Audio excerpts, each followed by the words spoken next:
The most effective way to get revenge on a man is to take his woman. In my past life, Gao Yi, my father's best friend, not only stole my entire inheritance, but also conspired with the school beauty to throw me in prison. Now that I've been reborn, he'll start with his woman and his daughters, so that he too can taste the bitterness of despair. At this moment, a young woman with a smoking hot body was sitting on the edge of the bed, gently blowing on a spoonful of hot herbal medicine. Xiao Feng, it's time for your medicine. Looking at everything before my eyes, my heart suddenly tightened. Tears began to fall uncontrollably. It's so good to see Auntie Bai Ji again. Seeing my expression, Bai Ji's eyes turned red instantly. She looked at me with a face full of worry. Xiao Feng, what's wrong? Are you feeling unwell somewhere? Don't scare Auntie Bai Ji, eh? Come on, let's go to the hospital for a checkup right now. Only when Bai Ji grabbed my hand. Did I snap out of my thoughts? No.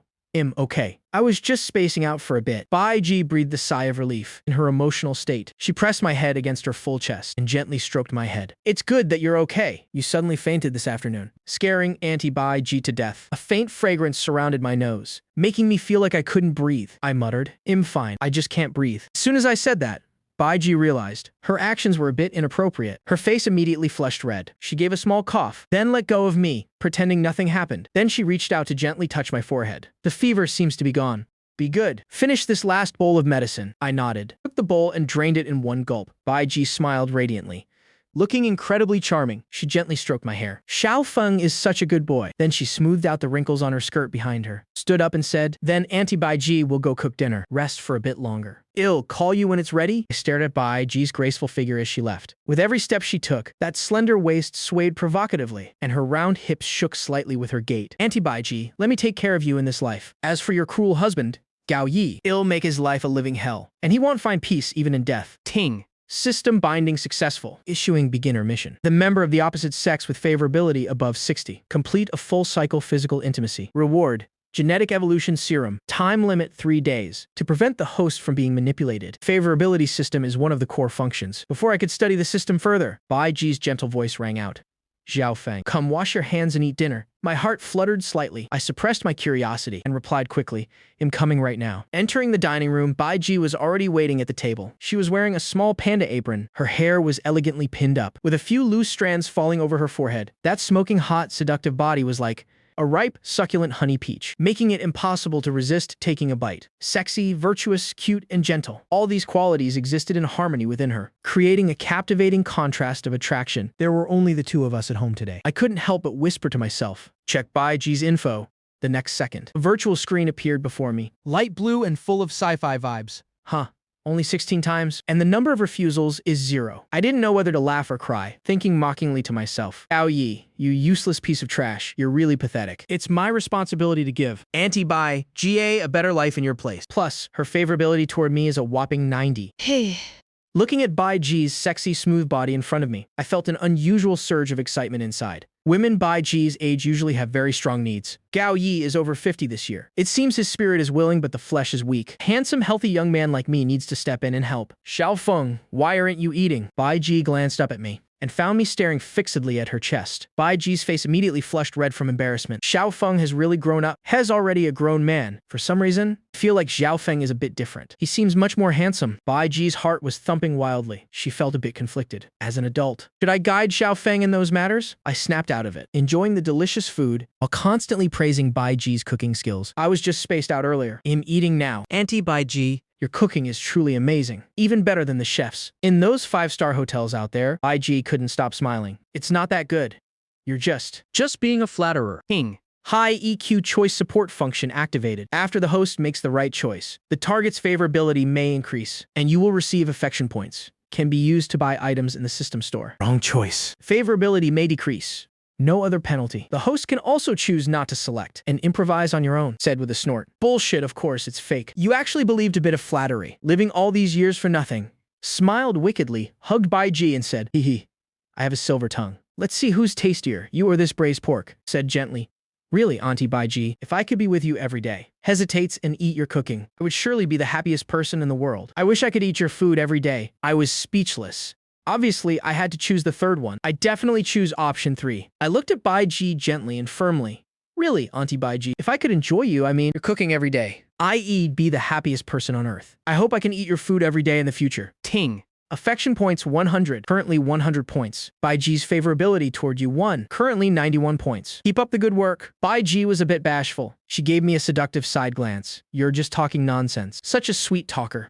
I'm serious. I smiled back, Auntie Bai Ji. I would never lie to you. At this moment, the atmosphere suddenly turned a bit strange. Neither of us said anything more, just quietly eating. After the meal, Bai Ji stretched.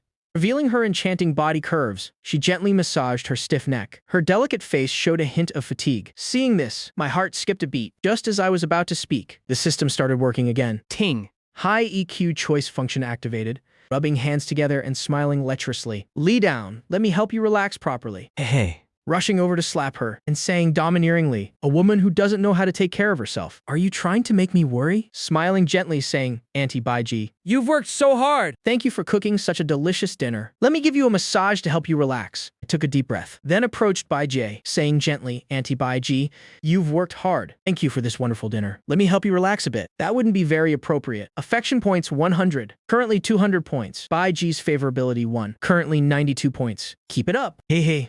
Women really do say one thing and mean another. Her mouth says no, but her favorability is secretly rising. Small tip. You can use 100 affection points to exchange in the system store for Master Massage Technique. Help you conquer targets more easily. Do you want to exchange? There is such a good deal. I quickly whispered.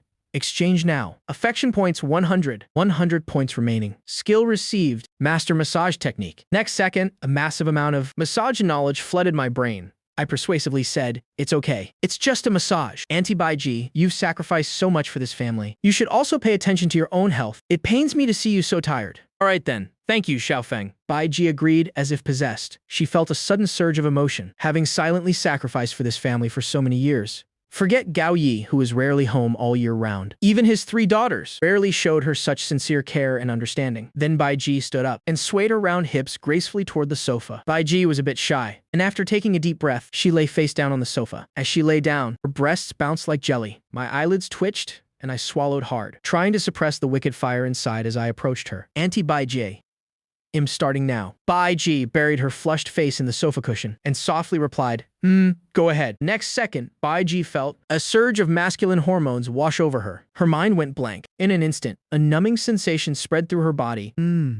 Bai Ji couldn't help but groan softly, her cheeks flushing like a ripe honey peach. I stopped my hands, asking gently, Auntie Bai Ji, what's wrong? Are you uncomfortable? Feeling the hot warmth suddenly leave, Bai Ji felt a slight sense of loss. She quickly explained, It's nothing.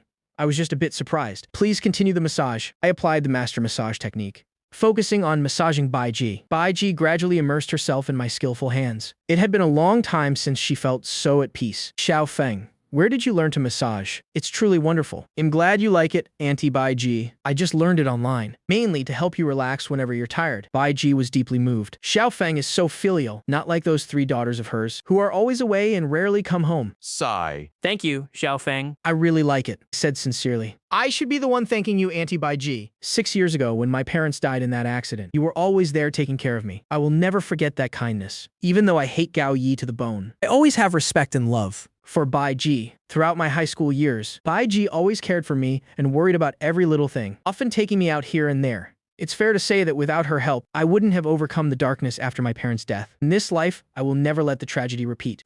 Definitely make Gao Yi wish he were dead. But I won't destroy my own future either. I finally got reborn. I need to enjoy a passionate life with Auntie Bai Ji. Bai Ji felt full of compassion. She and my mother were close friends for years. Her friend's sudden departure left her deeply pained. The past is in the past, dear. Your upcoming college life will be wonderful. With Xiaofeng being so handsome, I'm sure lots of girls will be chasing you. Don't forget Auntie Bai Ji when that happens. As soon as she finished, I immediately shook my head.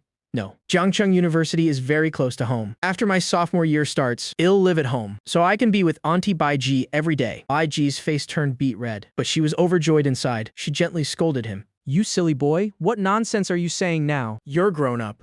You should learn to be independent. Auntie Bai Ji, I'm serious. Bai Ji's heart throbbed. She said with some fluster, You'll have a girlfriend later. Living with Auntie Bai Ji would be very inconvenient. Besides, Auntie Bai Ji is old now. My looks have faded. You'll surely find this old woman troublesome later on. Hing. High EQ choice function activated.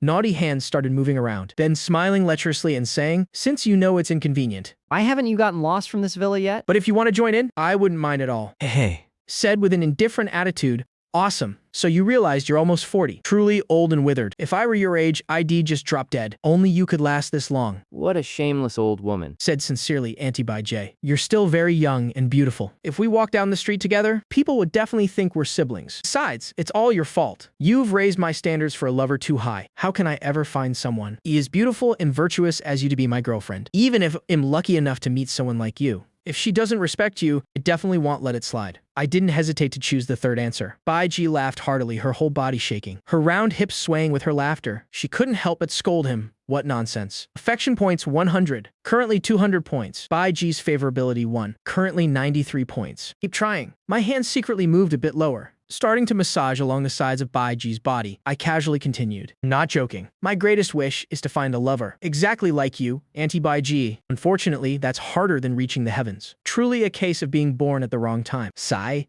If I could have a wife like you, I'd be willing to lose 20 years of my life. Don't talk such nonsense. Bai Ji's face was flushed, and she couldn't stop sighing to herself. If only I had met a husband like Xiao Feng, so handsome, with a perfect body, understanding and sensitive, and with such a kind nature. A truly ideal man. Not like that bastard Gao Yi who's always out having affairs. I must have been blind to marry him back then. Why did I choose to go with him? I said, pretending to be serious. Auntie Bai Ji, let me massage your back. Maybe because of overworking, your lower back area is all stiff. Bai Ji, in a daze, replied softly.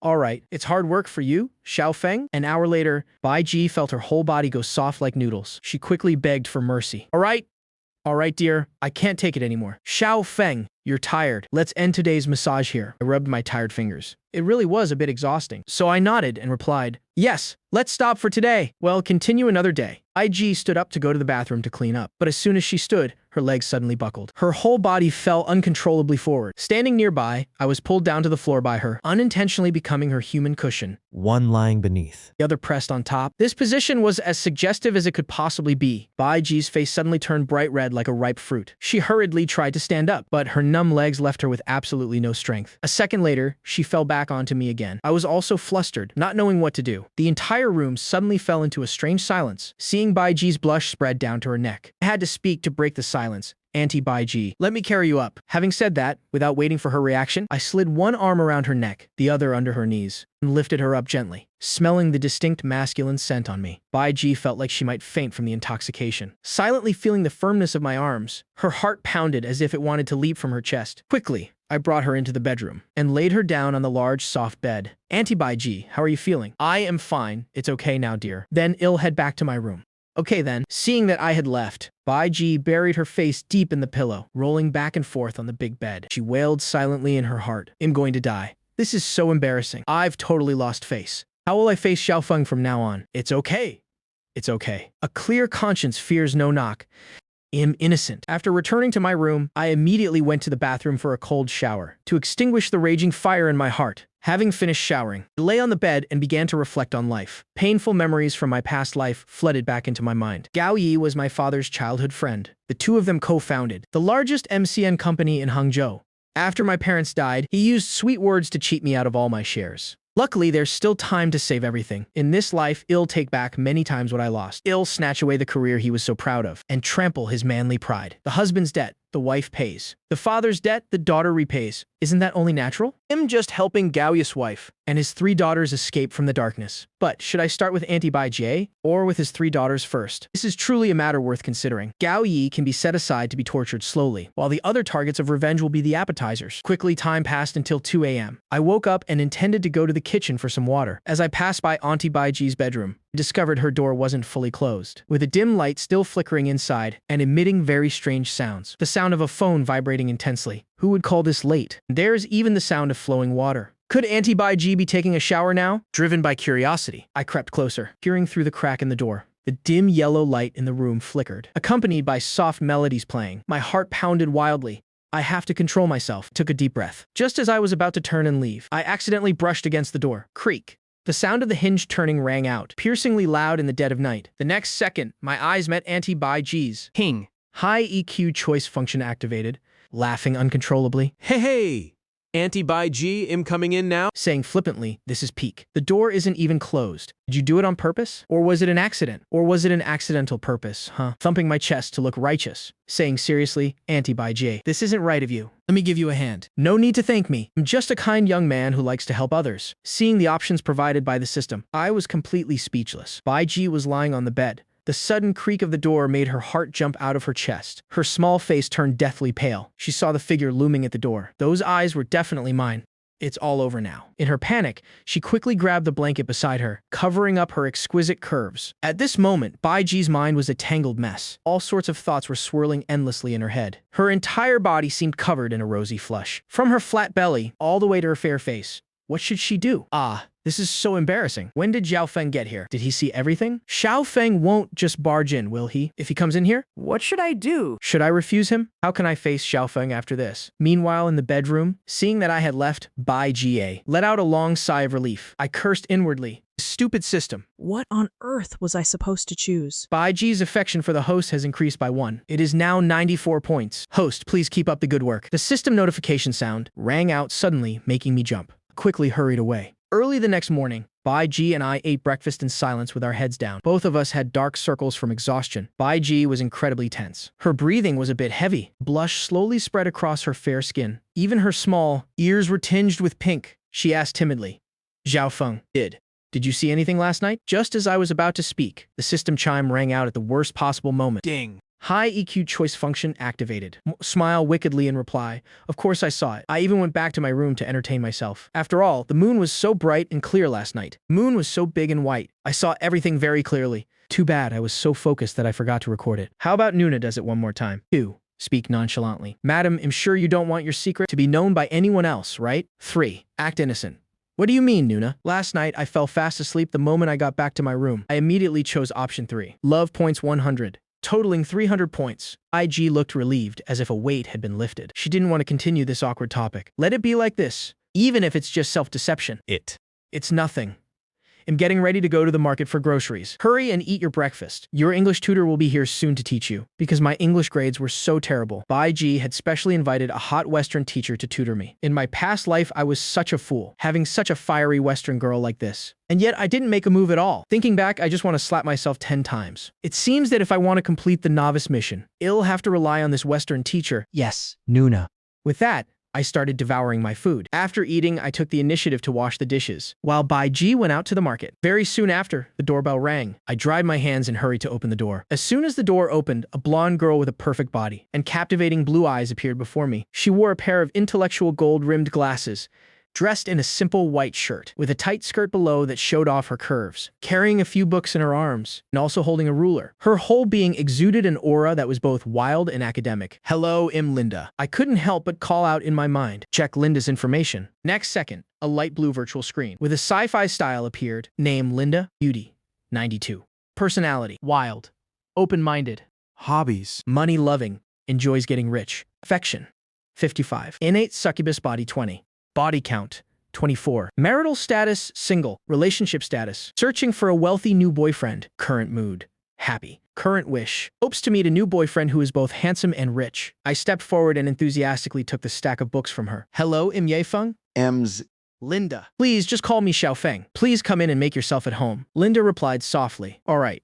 Do I need to change into slippers? I poured a warm cup of coffee and handed it to her. Linda looked around, immediately overwhelmed by the luxurious interior of the house. She rejoiced inwardly. I didn't expect my tutoring student this time to be both handsome and rich. Has my luck finally arrived? I finally have a chance to hook a wealthy young master. Thinking this, she secretly undid one more button on her shirt, then flashed what she thought was her most seductive smile and walked into the living room. She looked like a veteran hunter who had just spotted her prey. Linda smoothed her tight skirt, sat down and crossed her long legs. A glimpse of what was under her skirt peeked through. Linda had studied abroad in China for many years, so she spoke Chinese very fluently. Xiao Feng. You can just call me Nuna Linda. I'm not much older than you anyway. I smiled brightly and asked, Nuna Linda, why didn't you go back to the States and decided to stay in China to develop your career instead? Linda's expression immediately changed. Looking deeply saddened, she choked out. My mother died during childbirth when she had me, and my father was a gambler buried in debt. And an addict too. I don't want to go back to that city full of addicts and gun violence anymore. Chinese people are very warm and hospitable. Plus, it's safe here, and there's so much good food. So I decided to stay. High EQ choice function activated. Caress her small hand. Laughing lewdly. Green tea bitch. Stop acting. Can you stop talking nonsense?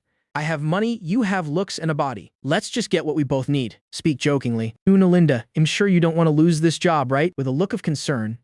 Sorry for bringing up your painful past. If you encounter any trouble in Hangzhou, just come to me. I have some connections here. With a sincere look, I took Linda's fair hands and said softly, I'm sorry, Nuna. I've made you sad. If you have any difficulties here, Just call me. I can help you with anything. Ding. Love points 100. It is now 400 points. Linda's affection for the host has increased by 5. It is now 60 points. Host, please keep up the good work. Tisk, tisk. I bet 4 out of those 5 points were thanks to that last sentence. Perfect. Exactly 60 affection points to complete the mission requirement. Now it's time for a full-scale offensive. Linda looked at my handsome face. Her delicate face blushed, and her heart began to beat wildly.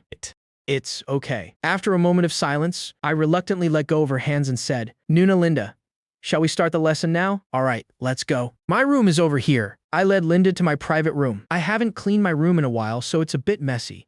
Please don't mind it, Nuna Linda. Linda glanced around the room and saw that it was actually quite tidy. Not at all.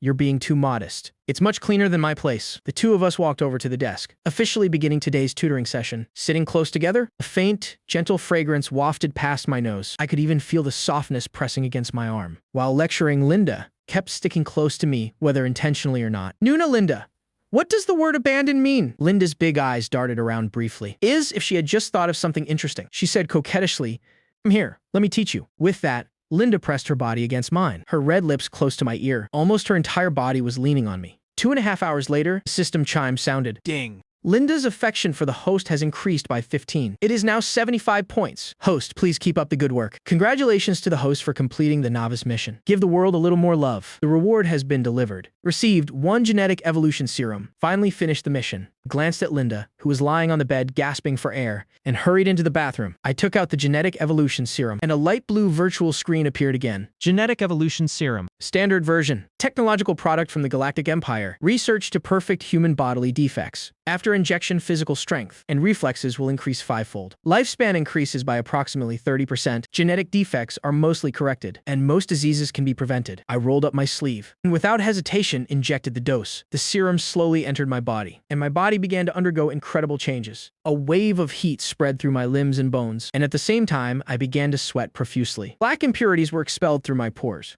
This process happened very quickly, lasting for about 10 minutes. My vision suddenly became incredibly sharp. I could even see individual specks of dust floating in the air. My muscles also showed off firm, defined lines. Although my frame didn't change too much, Just by flexing. my muscles became as hard as boulders. Moreover, the me in the mirror is now flawlessly handsome. I picked up the body wash bottle and gave it a light squeeze, and it immediately cracked open. Looking down at my golden hoop rod in the mirror, I nodded in satisfaction. No, I have to test the effects. I cast my gaze toward Linda, who was still exhausted. My lips curling into a wicked smile. I quickly took a hot shower, then walked over leisurely. 2.5 hours later, system chime sounded again. Ding. Linda's affection has increased by 20. It is now 95 points. Host, please keep up the good work. Looking at Linda lying motionless on the bed, I couldn't help but sigh and shake my head. That's all for today's lesson. Nuna Linda, let me take you home. With that, I helped a jelly-legged Linda down to the parking garage. I randomly picked a Porsche 911, then carried her into the passenger seat and floored the gas. The car quickly sped out of the apartment complex. Nuna Linda,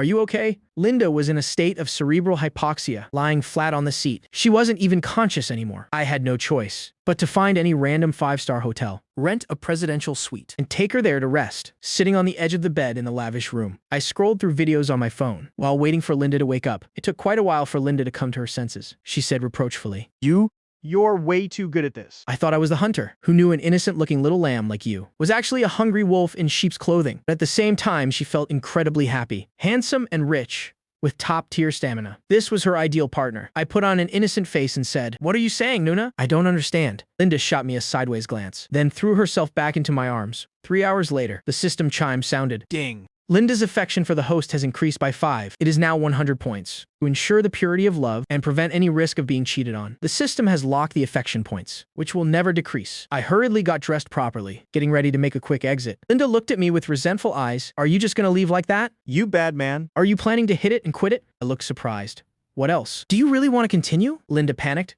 No, no, no. No, I mean, what is our relationship now? Linda looked at me expectantly. I answered without hesitation. We're boyfriend and girlfriend, obviously. Really? Baby, you're the best. Linda sat up excitedly, hugging me and kissing me repeatedly. Of course, I'm an upright man. I definitely won't do things like dining and dashing. The law only forbids having multiple wives. But as I recall, there's no limit on how many girlfriends one can have. Linda clung to my arm coquettishly, and I felt my arm sinking into a mass of soft cotton. Then swear it, that you'll only love me. My heart stirred slightly. I, surnamed Ye, swear to only love Linda. Otherwise, my instant noodles will never have seasoning packets again. Linda looked at me reproachfully. What kind of weird oath is that? Then posted on social media to make it public. And you're not allowed to block anyone. Are you kidding me? Oaths are fine, but going public is never happening. I refused decisively. I can't do that, honey. Please, I'm begging you. Linda squeezed my arm tightly against her hot body, her body writhing slightly. Her voice so sweet it would soften any heart. I just want your friends to know that we're dating. I leisurely took out my phone, expertly navigating to the money transfer interface. Be good, honey. Just sent you 5,000 yuan. Go shopping and treat yourself to something nice. I have some things to take care of first. Linda saw the notification for 5,200 yuan. Feeling overjoyed inside, she shouted, "Baby, when is our next lesson?" Later, wait for my call. With that, without waiting for her reaction, I immediately dashed off. No joke, now that I've been reborn, I have to live life to the fullest, and no one is going to tie me down. Linda sat on the bed, gritting her teeth as she watched me leave. She vowed to herself, I will definitely chain this man down. Next time, maybe I should prepare some special outfits. Linda seemed to be getting addicted to this feeling. Downstairs, I immediately made a phone call, not wanting to make Baiji worry. Hello? Nuna Baiji, what's up? I'm on my way home. Baiji's gentle voice came through the receiver. It's nothing. I just wanted to ask Xiao Feng if you're coming home for dinner tonight. Yes, I'll be back soon. Please save some dinner for me, Nuna. Okay, hurry home. Everyone is waiting for you. After hanging up, I silently summoned the system. The novice mission is complete. Are there any new missions? System, main quest announced. Help the weak. Praise, truth, goodness, and beauty. Mission content. Return to Vowu Media. Establish a KOL training department and recruit a pitiful girl with a beauty score of 95 or higher. Reward Tsundere Translator 1 million real engagement card. Cash reward 50 million yuan. Mission deadline. Within 1 month from announcement, the Tsundere Translator will automatically translate women's lies into subtitles of their true thoughts. Before I could even process it, system notifications rang out one after another. Ding. Side quest announced. The beginning of revenge. Mission content. Use your preferred method to take revenge on the one who bullied you for 3 years in high school. Mission reward. Soul-snatching pocket watch. Mission deadline. Within 1 month from announcement, if that soul-snatching watch has the power I imagine, then everything will be much easier. A brilliant plan to take revenge on Gao Yi began to take shape in my mind. Near noon the next day, I was fast asleep when my phone woke me up. The moment I picked up, I heard a barrage of questions. Yi Feng. Why aren't you here yet? You're the only one missing. Class reunion is about to start. During the summer break after freshman year, class monitor, Hua Ka, organized a class reunion. He thought that since everyone hadn't seen each other for a year, we should gather to rekindle our friendship and just have a good chat. I had completely forgotten about this reunion. I was originally thinking of ways to punish that bastard school bully and that vile school beauty, but this is perfect.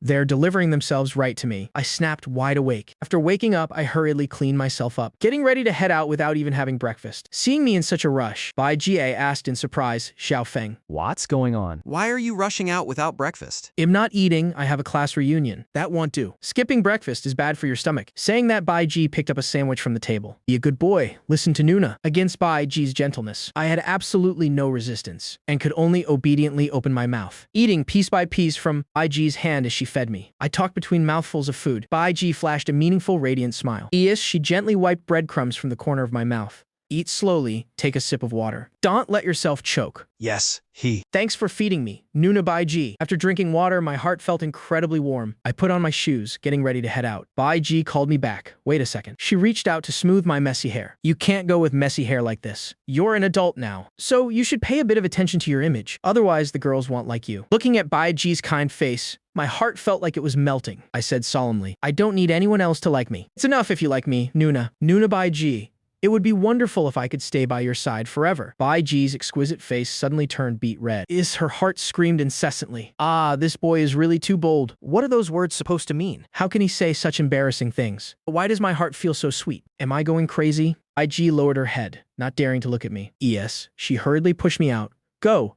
Hurry up and go. On the way, I specifically stopped to buy a high-quality pinhole camera. I already thought of a way to get back at that school bully. From what I know, he comes from a single-parent home, and his mother is a very famous award-winning actress. I've seen some of her work. She is beautiful and carries a cold, arrogant aura. I flashed a sinister smile, looking no different from a vile pervert. The son's debt paid by the mother, it's only natural, right? Inside the private room of the restaurant, I smiled sheepishly and said, "Traffic was bad, so I'm a bit late. Sorry, everyone." With that, I took any available seat and sat down. My gaze inadvertently brushed past the couple sitting across from me. The woman showed clear disdain, while the man had a face full of mockery. Anger immediately flared up within me. The man with the burly build and the fierce face was Luo Yifan. He was the nightmare of my 3 years in high school. And the woman beside him was Liu Ruyan, the very school beauty who took Gaoya's money to set me up for blackmail and send me to prison. I still remember it clearly during the following winter break. Liu Ruyan came to find me. She pretended to be heartbroken, saying she just went through a breakup. And back then, I was secretly rejoiced, thinking that my chance had finally arrived. Who would have thought that after a night of passion in a hotel, the police would burst through the door? He actually had the audacity to turn the tables on me, claiming that I was the one who took advantage of the situation. After that, I was wrongfully imprisoned for 8 long, agonizing years. I suppressed the burning rage within my heart, silently calculating my plan for vengeance. Viewing Liu Ruyan's info. Name, Liu Ruyan. Personality. Worships, violence, materialistic. Hobbies. Clubbing. Favorability. 7. Heavenly succubus physique, 20 experience X. Total times, 398. Married 5 times. Status.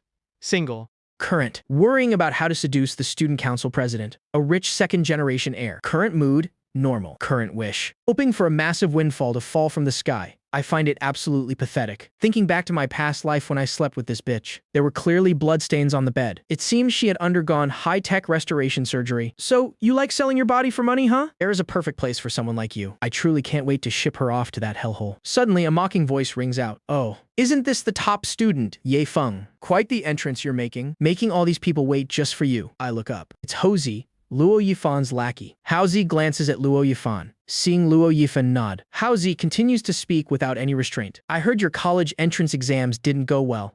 What a shame. Your grades are usually so good. Yet you dropped the ball when it mattered most. I stare at him coldly, as if I were looking at a corpse. Houzi shudders under my gaze, involuntarily trembling. The reason my exams went poorly, The biggest culprits are the group of lowlifes. led by Luo Yifan. 2 days before the college entrance exams, the school used as a testing site was cordoned off. The school let students go home to study on their own. After class, Luo Yifan and a gang of guys blocked my way. After a brutal beating, they forcibly dragged me to the swimming pool and threw me in. These demons in human skin forced me to soak in the freezing water for a whole hour. I once cried out and asked them, Why are you doing this to me? I clearly never did anything to offend you. But the only response was, because it's fun. During that time, I tried to escape many times, but 2 fists were no match for 4 hands. After being beaten to a pulp, I was thrown back into the pool. That very night, I developed a fever that raged on for 5 straight days. My fever only broke yesterday. I had to take the entrance exams with a burning fever. It would be a miracle if I hadn't failed. In my past life, not wanting to worry Aunt Bai Ji, I lied and said I had accidentally slipped and fallen into the pool. At this moment, I can no longer seem to suppress my rage, coldly replying,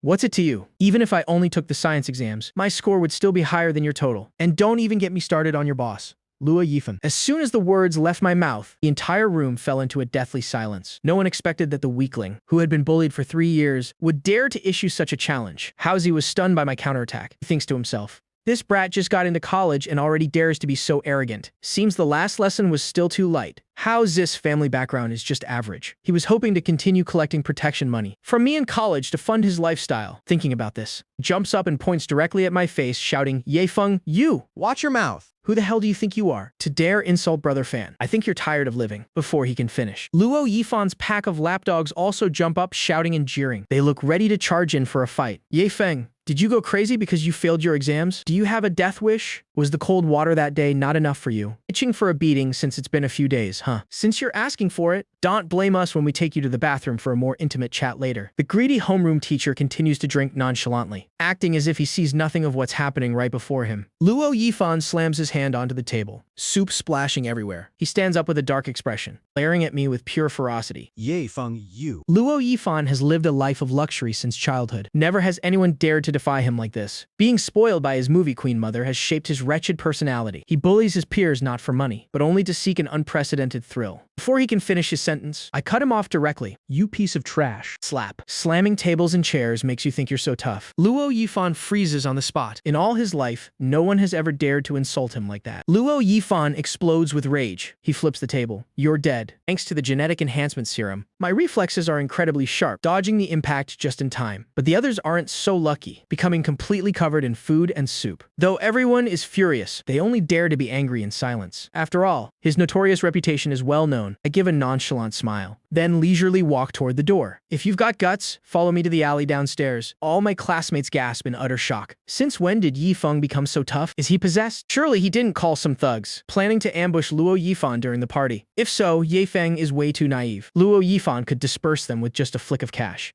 Luo Yifan laughs in sheer rage. Since you want to die, I'll fulfill that wish for you. He kicks aside a friend blocking his way, then followed by his 3 lackeys. They all storm downstairs. Watching this, Lu Ruyan stands there frozen in disbelief. She never imagined that her simp Ye Feng, who followed her every day, would suddenly become so strong and decisive. This couldn't be a suicide mission, could it? If he had shown this dominance earlier, she might have actually given him a chance. Filled with excitement, she follows to watch the show. The alley behind the restaurant is usually deserted. Now, a rowdy crowd has gathered. Yi Feng, do you think that? Because we've graduated, I can't touch you anymore. Don't forget, our colleges aren't that far apart. Luo Yifan's university is indeed not far from mine. His face is so dark it looks like a storm cloud. He lets out a sinister smile. With just some spare change, I could hire 7 or 8 thugs to wait for you at the school gate every single day. Do you believe me? I shrugged nonchalantly. Really? I don't believe it. In theory, a rich second-gen heir like you has everything. So why do you insist on bullying commoners like me? The pinhole camera on my chest is silently recording everything. Our luxury cars, yachts,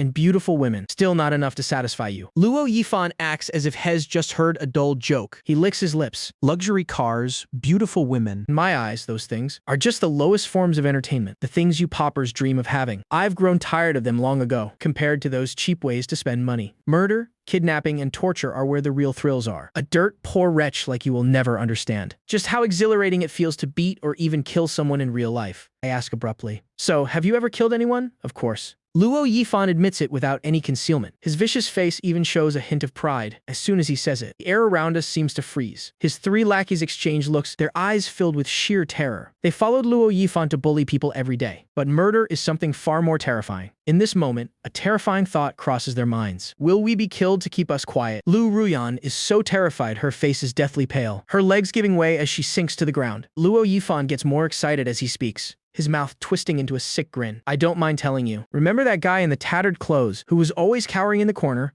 I suddenly remember. His name was Meng Xinghan. I knit my brows tightly, a cold light flashing in my eyes. Meng Xinghan was my only friend in high school. He vanished on his way to work during the 2nd semester of freshman year. By the time his body was found, he had been dead for a long time. The killer was a drifter who surrendered a few days after the event. Luo Yifan looked savage. That poor loser was serving at a bar. Just took his crappy watch to look at. Yet he kept whining in my ear incessantly. I clenched my teeth. That was the birthday gift I gave to Meng Xinghan. Back when school started, his mother carried a basket of farm eggs, giving them to us with her rough, cracked hands, begging us to look after her son. Luo Yifan's expression becomes even more twisted. Those rotten eggs are what you call motherly love. Ha ha ha. You know what? Even my dog wouldn't touch those filthy things. Tell me, didn't he deserve to die? People like that should just rot in their poor little holes. Don't come around and hurt my eyes. So I hung him up in a basement and whipped him with a spiked lash. Hearing his agonizing screams was absolutely euphoric. Luo Yifan gesticulates wildly with excitement, then mimics in a shrill voice. Please, sir, I can't die yet. My mother is still waiting for me to come home for dinner. That old bag actually dared to come to school looking for him. Wailing like a banshee, snot and tears everywhere. Luo Yifan's gaze suddenly turns venomous. So I paid some pocket change to hire a truck driver to crush her into a bloody puddle. What do you think entertaining, isn't it? I squeeze out each word through gritted teeth. Why? Luo Yifan tilts his head and laughs. Because it felt good, obviously. Oh, by the way, that guy who was tortured to death, it should have been you. Ye Feng.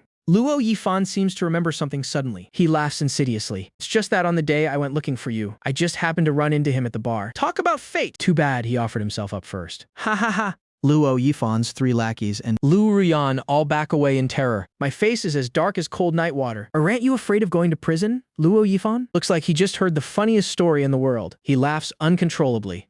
Is that all? Is it hard to spend a few $100,000 to buy a fall guy? Seriously, you paupers are something else. I take a deep breath, suppressing the surging murderous intent. One last question. Your mother is movie queen Luo Wanqing, right? Pride flashes in Luo Yifan's eyes. Jealous. Remember to pick a better place to be born in your next life. His arrogant laughter echoes through the narrow alley, sending chills down anyone's spine. Luo Yifan cracks his neck. I was going to let a toy like you off the hook. Since you delivered yourself, don't blame me for sending you off. He waves his hand. Haozi and the three lackeys sneer and surround me, unleashing a flurry of punches and kicks. Weren't you so tough? Aren't you so smart? Why don't you dare fight back now? You coward, itching for it, aren't you? I should have broken your arms long ago. So, you couldn't take any exams at all. Punches rain down on me like a storm. But to me, it only feels like being tickled. After all, this genetically enhanced body has long since surpassed human limits. I intentionally let out a few agonizing screams, but internally, am laughing coldly. It'll give you 3 minutes to hit me as much as you want. Then, it'll be my turn to strike back. The pinhole camera has recorded the entire event. To be able to take on Luo Yifan's mother, I've already paid quite a price. Madam, you wouldn't want a video of your son bullying his classmates to be seen by anyone, would you? 3 minutes pass. Haozi's fists are bright red. He can't for the life of him understand why my body has suddenly become as hard as steel. If it weren't for Luo Yifan watching intently from the side, he would have definitely stopped by now. Enough. Haven't you three eaten? Get the hell out of my way. Luo Yifan impatiently kicks Haozi aside and swings a heavy punch into my stomach. This has stunned. A bone-shattering pain shoots through his hand, as if he had just punched a sheet of iron. I let out a casual hum, a mocking smirk playing on my lips. Luo Yifan furiously draws a butterfly knife and stabs directly at me. Only a crisp crack is heard. Knife snaps in two, but I'm completely unharmed. This horrific sight terrifies him so much he starts trembling all over. He screams, completely losing control. You? What kind of monster are you? The three lackeys and Liu Ruyan also back away in absolute horror. I stand up, leisurely dusting off the dirt from my clothes, stretching my limbs to loosen up. Done playing, I rub my wrists, and with an expressionless face, I grab Luo Yifan's arm. I snap it hard. The sound of the joint dislocating is ear-piercing in the narrow alley. Immediately after, I deliver a direct kick, slamming it into his gut. Boom. A loud thud. Luo Yifan's body is sent flying like a kite, with its string cut flying far off. He slams hard into the wall, in so much pain he's dizzy. A pungent stench suddenly fills the air. Haozi watches this, paralyzed with shock, his head buzzing. Could it be that Yifeng has been playing the weakling all this time? Ill, let you all taste the sensation of flying too. I give each of them a kick. The three lackeys are like bowling pins, piling up on top of Luo Yifan. This chain of continuous attacks has made Luo Yifan faint. Yay. Ye Feng. Lu Ruyan stands nearby, her face pale as a ghost. She tries to keep her composure. You. Don't you like me? It'll give you a chance to pursue me. These words immediately ignite a fire of rage within me. This worn-out shoe for the world to trample dares to disgust me. I slowly approach her and swing my hand, delivering 3 heavy slaps to her face. Lu Ruyan is slapped so hard she's spinning, her beautiful face swelling and turning red instantly. Brush the makeup powder off my hand, looking coldly at her tear-stained state. For money, you caused me to be wrongfully imprisoned for 8 years. If I don't give you the treatment you deserve today, it would be hard to appease the hatred in my heart. I deliver a kick, sending her flying out. If anyone thinks ill, just let these bastards go like this. They've severely underestimated me. This tiny bit of pain is nowhere near enough to quench my hatred. System. Exchange for bone-crushing hand. This is the secret technique I've carefully chosen from the system shop, specifically to give these people before me an unforgettable experience for the rest of their lives. Ding. Exchange successful. Affection points deducted 300. Current points 100. With a savage smile, I approach Luo Yifan, kicking off the lackeys piled on top of him. I grab his collar with my left hand and unleash a series of slaps. The moment he opens his eyes and sees me, the usually arrogant school boss instantly becomes as terrified as a husky cowering in a corner. He stammers, You? What do you want? You dare hit me. Believe me, I'll call the police on you. My mother knows the chief of police. If you let me go now, I'll act as if nothing happened today. I remain silent, only smiling at him with hidden meaning. His attitude immediately softens significantly. Brother Yifeng, I was wrong. Just say how much money you want. I'll give it all. I keep the smile on my lips, as if I don't hear his begging. Luo Yifan completely breaks down. A warm stream of liquid flows from his crotch. Brother Feng, please be magnanimous. Treat me like a fart and let me go. I beg of you. Only now does he truly taste the fear of a bullying victim. I coldly utter a few words. Who said I wanted to kill you? Luo Yifan feels as if has been pardoned, hurriedly kowtowing repeatedly. Thank you, Brother Feng, for your mercy. I'll definitely turn over a new leaf from now on. He says that, but in his heart, Hez plotting his revenge against me, as long as he escapes from here with his family's connections. A poor nobody like me is someone he could crush like an ant, though he doesn't know why my body is as hard as steel. No matter how hard it is, can it be harder than a bullet? I, like a madman, let out a frantic laugh. I laugh so hard I can't even stand straight. Luo Yifan feels a cold chill down his spine. He wants to run, but but Hez unable to move. My laughter abruptly stops. I pat him a few times. Bone-crushing hand starts to take effect. Excruciating pain surges through him like a tidal wave. Luo Yifan feels all his bones and muscles being shredded by thousands of steel needles. His brain feels like tens of thousands of ants are crawling on it. He writhes in agony, letting out heart-wrenching screams. I tear a piece of his shirt and stuff it tightly into his mouth. Then I mock, "Hey classmate, wake up. No sleeping allowed here." The pain hits in wave after wave. Luo Yifan feels like Hez about to go insane. His muscles and bones seem to be continuously torn and then reattached. His features are miserably distorted, cold sweat pouring down like rain. Looking at Luo Yifan rolling on the ground, I squat down, patting his shoulder like comforting an old friend. Then whispering, "Take deep breaths. Pain is completely normal. Now I have to go see the movie queen auntie to play some games." Luo Yifan can only let out meaningless whimpers. His body shakes like a leaf in the wind. The most effective way to get revenge on bullies is to target their mother. In my past life, the school bully led a gang of people to block my path after school. After a brutal beating, they forcibly took me to the swimming arena, forcing me to soak in freezing water for an entire day. That very night, I caught a fever that lasted for 5 consecutive days and nights. In my past life, not wanting Aunt Bai Jie to worry, I lied and said I had slipped and fallen into the pool. Now that I've been reborn, I will strike starting with the mother of that bully Luo Yifan, so she too can experience what despair truly feels like. Right now at the gate of the villa complex, I asked the guard to call Luo Wanqing. "Hello, ma'am. There's a young man named Ye Feng here, saying Hez here to pick up something Master Luo Yifan left behind. Master Yifan is busy and couldn't come, so he specifically asked this young man to collect it." On the other end of the line, Luo Wanqing directly asks the guard to lead me to the front door of her villa. When I arrive at the door, I ring the doorbell. A slender yet curvaceous figure with a cold beauty appears at the door. System: view Luo Wanqing's info. Name: Luo Wanqing. Personality: cold, detests men. Hobbies: acting, reading. Favorability: 30. Heavenly Succubus: 20. Experience X. Total times 0. Marital status: single. Current acting career has hit a bottleneck. Looking to pivot her career. Current mood: melancholy. Current wish: hoping that rebellious son of hers, Luo Yifan, goes to a college far, far away. A rebellious son. Interesting. And her experience X index is only 0. It seems there's a secret here that hasn't been revealed. Guy like me loves secrets the most. I nonchalantly step into the house, gazing at the graceful silhouette of the beauty before me. I involuntarily lick my lips. Luo Wanqing coldly says, "Please, sit." Then she instructs the servant to bring out fresh fruit and delicate pastries, truly living up to her name as China's cold and famous movie queen. Her aura is elegant and noble, her features perfect and flawless, preventing anyone from daring to have even a single vulgar thought. She is wearing a simple long dress, the neckline slightly low, revealing an expansive skin as white and smooth as jade. Beneath, her long, slender, and straight legs peek through. Ifan's room is on the 2nd floor. You can go straight up if you want to get something. I peel a tangerine from the table, slowly putting a piece into my mouth. The thing is, I'm not actually here to pick anything up this time. I came here to find you. Luo Wanqing's voice was as cold as shards of ice. She retorted bluntly, "Looking for me. Do I even know you?" Fiddling with the tangerine in my hand, I spoke with a reckless air. "It doesn't matter if you don't know me. In the next few hours, make sure you remember me very clearly." Luo Wanqing's favorability toward the host decreased by 20. Currently 10 points. Host is requested to mind your words and actions. Luo Wanqing crossed her arms over her chest, her face full of weariness. She said coldly, You disgusting, lowly man. "You can get lost now." As expected, all men in this world are cut from the same cloth. How nauseating. I laughed and remained seated on the sofa, with no intention of moving. Luo Wanqing glared at me. Count to 3. If you don't leave, call security.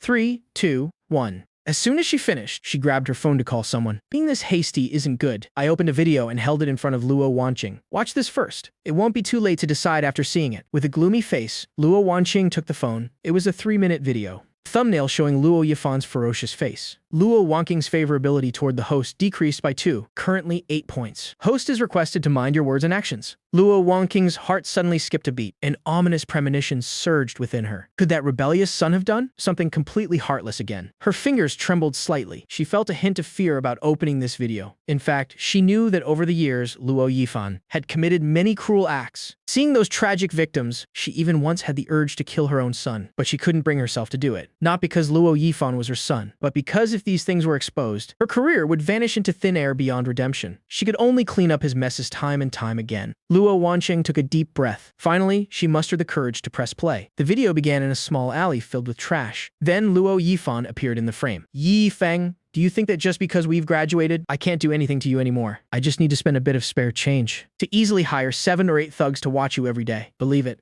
Luo Wanqing suddenly looked up. Her noble, cold face that rarely changed finally revealed an expression of extreme horror. She hurriedly paused the video. Then she dismissed the maid, Xiao Li, who was busy in the kitchen. You should go home first. Then she turned to me with a calm face, suppressing her emotions. She asked, pretending to be composed, Tell me, how much money do you want? I gave a short sneer, leisurely peeling half a tangerine, a crazed smile curling the corner of my mouth. You wealthy people are truly interesting. I don't want money. Just keep watching. There is still a surprise waiting at the end. Ding. Luo Wanqing's favorability toward the host decreased by 5, currently 3 points. Host is requested to mind your words and actions. Luo Wanqing looked at the demonic smile before her and couldn't help but feel a chill in her heart. She suppressed the panic inside and continued looking at the phone. Logically speaking, a wealthy young master like you, why do you insist on bullying someone insignificant like me? luxury cars, beautiful women. Ha ha ha. Those are just low-level amusements, things you poor wretches dream of. I'm already bored of playing with them. In the frame, Luo Yifan showed clear arrogance, overflowing with contempt for ordinary people, compared to these cheap pastimes, killing, kidnapping, and torture. Where the true excitement lies. Luo Wanqing's brow furrowed tightly. The unease in her heart grew more intense. So, have you ever killed anyone? Of course.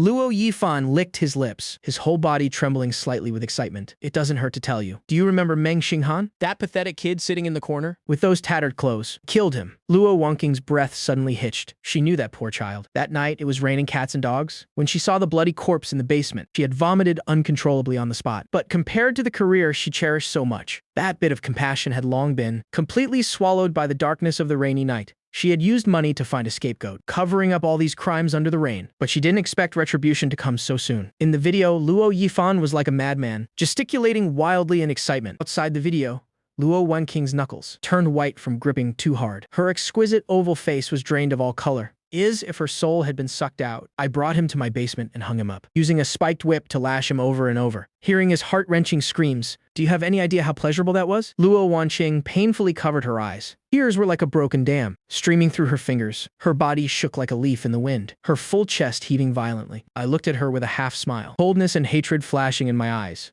Well, didn't you want to call for help? Come on. Continue your performance. Luo Wanqing turned her head, her elegant, cold face now drenched in tears, exuding an air of fragile brokenness. The rims of her eyes were red, her chest heaving, looking incredibly pitiful. Anyone seeing her wouldn't be able to help wanting to comfort her. Truly worthy of the Best Actress title, tisk tisk. This acting skill made me burst into laughter, laughing louder and louder. Luo Wanqing parted her rosy lips, staring blankly at the man in front of her, who was suddenly laughing like a maniac. I'm crying like this already. If you won't comfort me, at least don't laugh so loudly. She began to doubt her own acting skills. Could it be that this trick doesn't work on this man? The laughter stopped abruptly. My eyes turned bloodshot, like a beast ready to pounce at any moment. I suddenly pressed close to Luo Wanqing, gently stroking her soft hair, then leaned in close to her ear and whispered, I still prefer your previous arrogant, unyielding expression. Bring it back. Luo Wanqing's already stiff body shuddered violently. She had mentally prepared herself to be harassed. She didn't expect me to say something so bizarre. I laughed and stepped back. Keep watching. The best part is still to come. Ding. Luo Wanqing's favorability toward the host decreased by 20, currently 17 points. Host is requested to mind your words and actions. Why? Because it feels good, of course. A rant you afraid of going to jail. Ha ha ha. In the video, Luo Yifan seemed to have heard an incredibly funny joke. He laughed so hard he couldn't stand up straight. Poor wretches are truly just poor wretches. Is it that hard to spend a few $100,000 to find a fall guy? Ha ha ha. I have one last question. Your mother is the famous Best Actress Luo Wanqing, right? That's right. Ha ha ha. What? Jealous? Remember to reincarnate better in your next life. Luo Wanqing's body wouldn't stop shaking. She really didn't dare to watch any further, hurriedly pausing the video. She knew today's matter wouldn't end peacefully. What do you actually want? Just say it. How much money? Name your price. She gritted her teeth, forcing herself to calm down. A moment later, she returned to her usual cold, ethereal demeanor. In her view, no one is not greedy for money. It was simply a matter of the price. I raised an eyebrow, my face full of mockery. Tisk, tisk. Look at you. You're doing it again. I remember I already told you. I don't need money. Luo Wanqing directly offered 10 million yuan. I kept that playful expression, my eyes scanning her hot body. Without any restraint, Luo Wanqing took a deep breath, raising her voice. 30 million yuan. That's enough for you to live in luxury for a lifetime. Don't push your luck. To her, Luo Yifan wasn't worth a cent. What was valuable was the acting career she took pride in. Once these dirty things are exposed, her career would surely be ruined. The corner of my mouth curled into a mocking smile, unable to resist teasing her. 30 million? I'm still very young. How could 30 million be enough? It has to be 300 million yuan. 300 million is what you need to never worry for a lifetime. Ding. Luo Wonking's favorability toward the host decreased by 20, currently 37 points. Host is requested to mind your words and actions. Don't go too far. Luo Wanqing sprang up like a coil. Her face was blazing with anger, her eyes staring fixedly at me. At most, just let that rebellious son go to jail. I don't care about him as much as you think. In her youth, she was forced by a big director into unspoken rules. Perhaps due to the influence of pregnancy hormones, she ultimately chose not to abort the child. But after giving birth, she regretted it. As a child, Luo Yifan was left to be raised by her birth mother, so she inherently didn't have much affection for him. I immediately saw through Luo Wanking's thoughts. I naturally know you don't care about him. You only care about your own career. Luo Wanking's beautiful eyes widened. A cold chill running down her spine. Her mind suddenly went blank. How does he know? Madam, let's try to imagine a little. I stepped forward and embraced Luo Wanqing, whispering close to her ear. If I post this video online, what do you think will happen? Luo Wanking's face immediately turned as white as paper. If this video were to spread online with such a shocking scandal, it would likely top the search rankings in the blink of an eye. At that moment, the career she had always been proud of would crumble into pieces in just a few short days. Impossible. Luo Wanqing exclaimed. You underestimate the media and PR in the entertainment industry. I have 10,000 ways to take your video down. I gently stroked her back. As if soothing a child, try to guess how much money I have. Search for Wuyu Media and see who its largest shareholder is. Luo Wanqing suspiciously took out her phone to check. After searching, her expression became even more unsightly. This devil before her was actually the majority shareholder of Wuyu Media, possessing a fortune worth hundreds of millions. You're so professional. Could you tell me 100 million yuan be enough to make this video famous enough for the whole world to know you're a madman? Luo Wanqing felt her scalp go numb. She really couldn't dare to imagine someone willing to spend 100 million yuan just to ruin her. What on earth is he doing it for? Just to have her body. Though she was very confident in herself, she wasn't so arrogant to think this body was worth 100 million yuan. She had no cards left to turn the tables. After a fierce internal struggle, she had to compromise. You win. 300 million yuan. Give me 1 month, even if I have to sell all my assets. It'll gather enough for you, madam. I remember saying this many times already. I don't need money. Luo Wanqing suddenly turned around, looking at the man with the wicked smile beside her. She felt a chill through her whole body. 300 million? You don't even want 300 million. What does this maniac want? Fear consumed her mind, her voice trembling violently. What on earth do you want? Revenge, of course. To me, money isn't important, and Luo Wanqing isn't important. What's important is making Luo Yifan taste the pain. Most brutal in the world. Ding. High EQ choice function activated. Transform into a pervert. I've said so much already, yet I don't see any reaction from you. Let me see your sincerity. 2.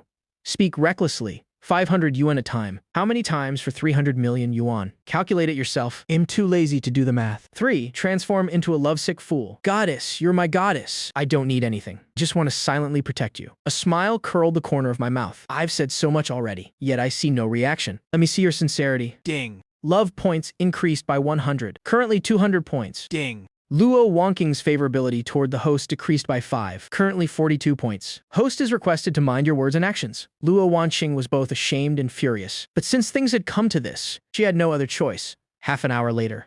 Ding. Luo Wanking's favorability toward the host increased by 2, currently 40 points. Host, please keep trying. Luo Wanking's whole body felt exhausted. She bent over, clutching the trash can, her throat constantly retching. She kept dry heaving, looking incredibly disheveled and pathetic. As for me, I sprawled out on the sofa, a satisfied smile on my face. As if nothing had happened just now. Luo Wanqing barely managed to regain her strength. Her eyes were red as she screamed at me. Are you satisfied now? Delete that video for me. Let everything end here. I smirked, Leisurely replying. Madam, you're far too naive. You didn't think it would just end like this, did you? Ding. Luo Wanking's favorability toward the host decreased by 5, currently 45 points. Host is requested to mind your words and actions. Hearing this, Luo Wanqing's heart suddenly tightened. She realized things weren't as simple as they seemed. Her voice began to tremble. What do you mean? I put on an utterly obvious expression. That's 300 million yuan. Do you think you're worth that much? So what do you want? Luo Wanking's eyes widened, her chest heaving violently. She was fuming with rage. The oral reward just now counts as 200 yuan for you. Now you still owe me 299,999,800 yuan more. I gave a wicked smile.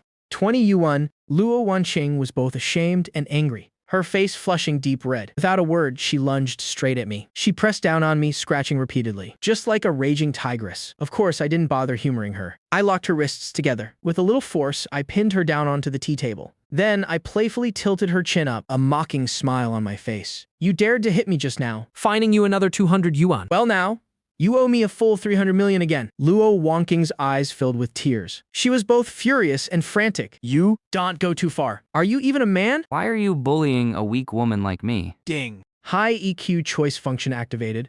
1. Lick lips with a lewd smile. Madam, you surely don't want this video posted online, do you? 2. Speak with a reckless air. Madam, do you think your mouth is plated with gold? 21 yuan is a very friendly price. Someone like you is worth 10 yuan at most. No more. 3. Transform into a lovesick fool. I went too far.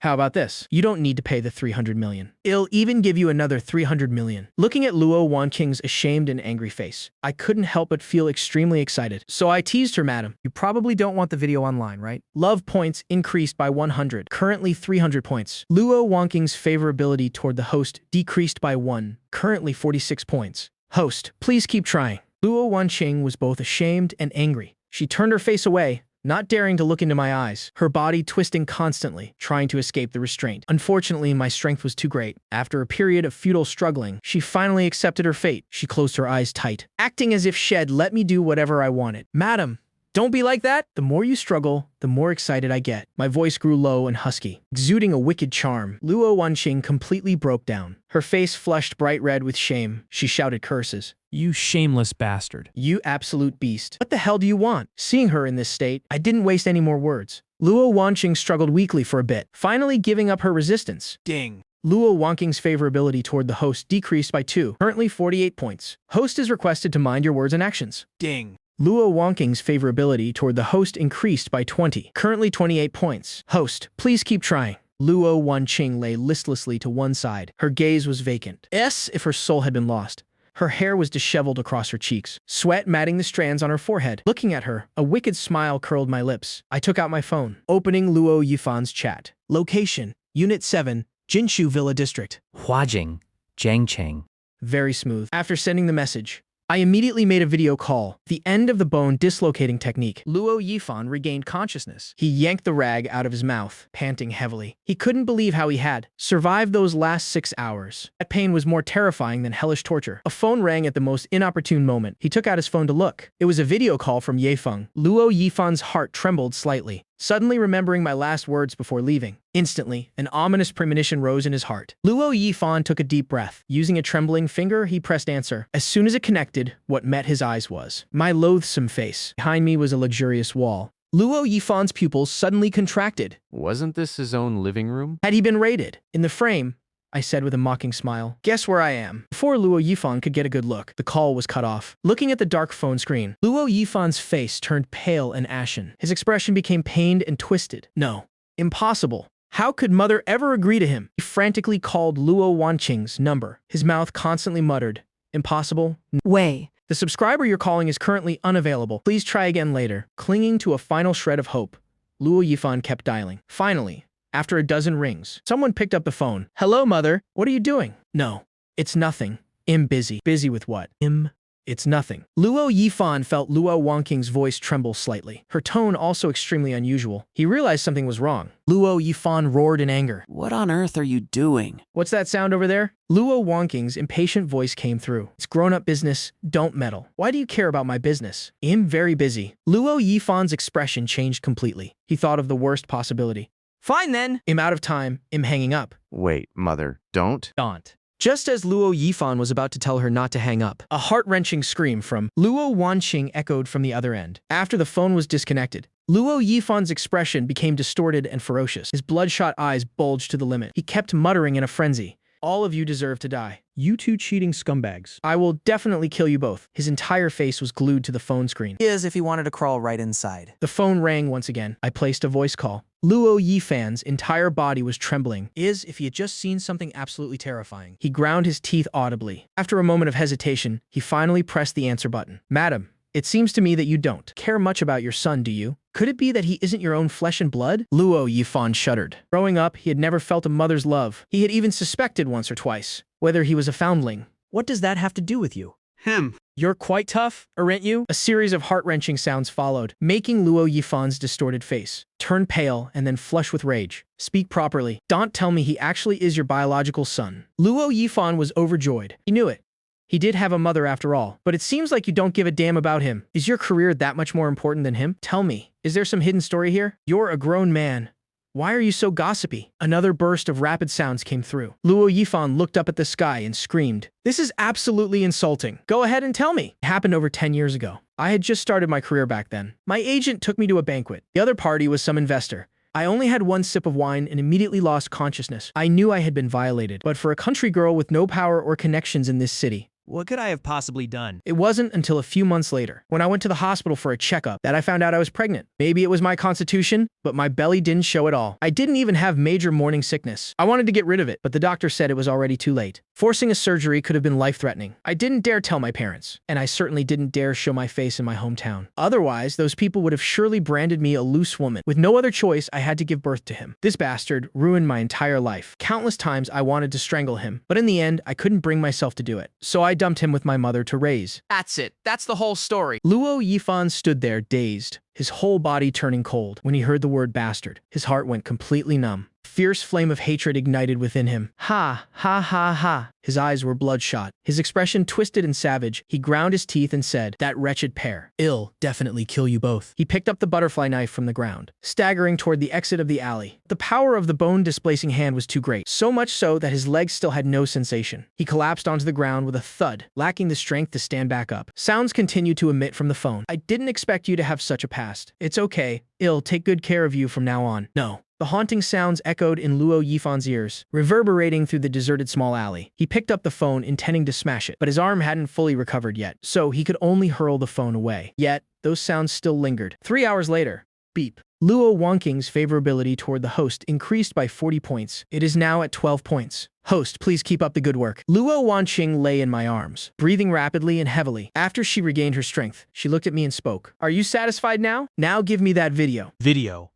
What video? "I have absolutely no idea what you're talking about, Nuna." "What do you mean by that?" Luo Wanqing suddenly sat bolt upright. Washing your hands of it after everything. "Are you playing dumb now? Are you even a man?" Ding. High EQ selection function activated. Option 1. Lick your lips and give a lewd smile. Madam Ill, hold on to this secret of yours for a lifetime. Option 2. Speak nonchalantly. 1,000 per session. These 2 times count as 2,000 yuan paid off. You still owe me. 299, 998,000 yuan more. Option 3. Become a total simp. I'll give it. I'll give it to you right now. I'll give you the video. I only beg you to let me be your little toy boy. The corner of my mouth curled into a smile. Under Luo Wanqing's disbelieving gaze, I quickly planted a kiss on her ruby red lips. Wah. Ding. Luo Wanqing's favorability toward the host increased by 3 points. It is now at 15 points. "Host, please keep up the good work." Gently caressed her smooth face.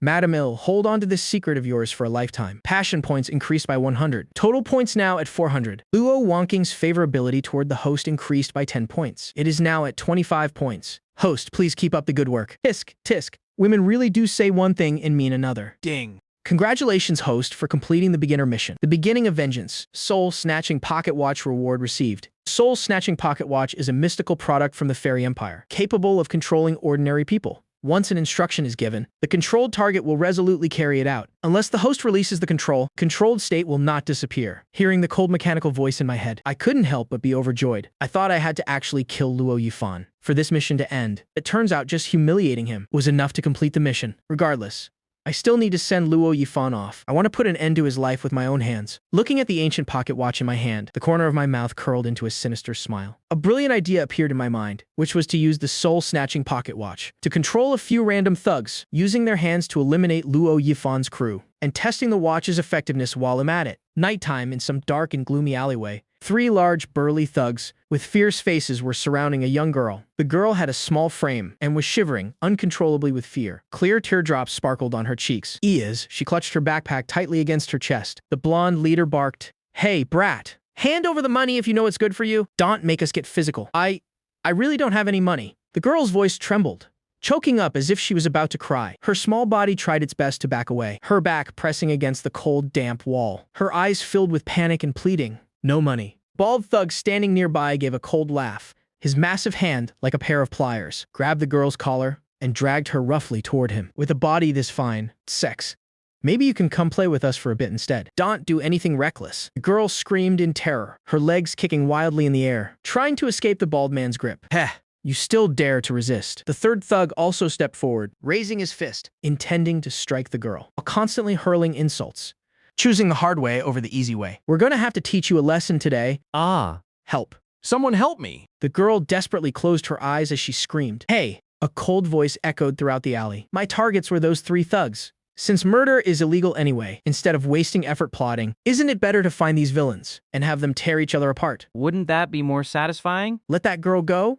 If you've got the guts, come at me. Ding. Sun Zhaoen's favorability toward the host increased by 10 points. Total favorability now at 50 points. Keep up the good work. The scar-faced man roared angrily. Where did this brat come from? How dare you ruin my good time? The bald man licked his lips, his beady, lustful eyes scanning me from head to toe. Big brother, this guy looks pretty fair and smooth. Why don't you leave him to me? You know, big brother, this is exactly my type. The blonde man nodded casually. Do as you wish. Hearing that, the bald man let go of the girl, gave a lewd laugh, and rushed straight toward me. Kid, I advise you not to resist in vain, unless you want to get your head bashed in. Just surrender quietly, and serve me well later. He swung his fists around, looking quite powerful on the surface. But in reality, there was no technique, just an empty shell. A wave of disgust washed over me. My body nimbly dodged to the side, easily avoiding the bald man's attack. Immediately after, I delivered a spinning kick, landing it squarely on the back of his neck. The bald man's world went dark. He collapsed onto the ground with a loud thud, lying motionless for a long time. His head was ringing as the world spun around him. The scar-faced man froze for a moment, seemingly surprised that I was so skilled. He let out a roar. Swinging his fist to give me a beating, I remained calm, leaning away to dodge, smoothly grabbing his wrist, and twisting it backward with force. Only a loud snap was heard. The scar-faced man shrieked in agony like a dying pig. His arm hung down limp and useless. Cold sweat breaking out all over his face. Beads of sweat the size of beans rolled down, his eyes now containing only pain and terror. A little girl, like a frightened rabbit, rushed to hide behind my back. Her large, round eyes blinked repeatedly, her gaze full of admiration and gratitude. She blushed shyly and said, "Thank you for saving me." I glanced at the girl, and my cold expression softened slightly. Hurry home.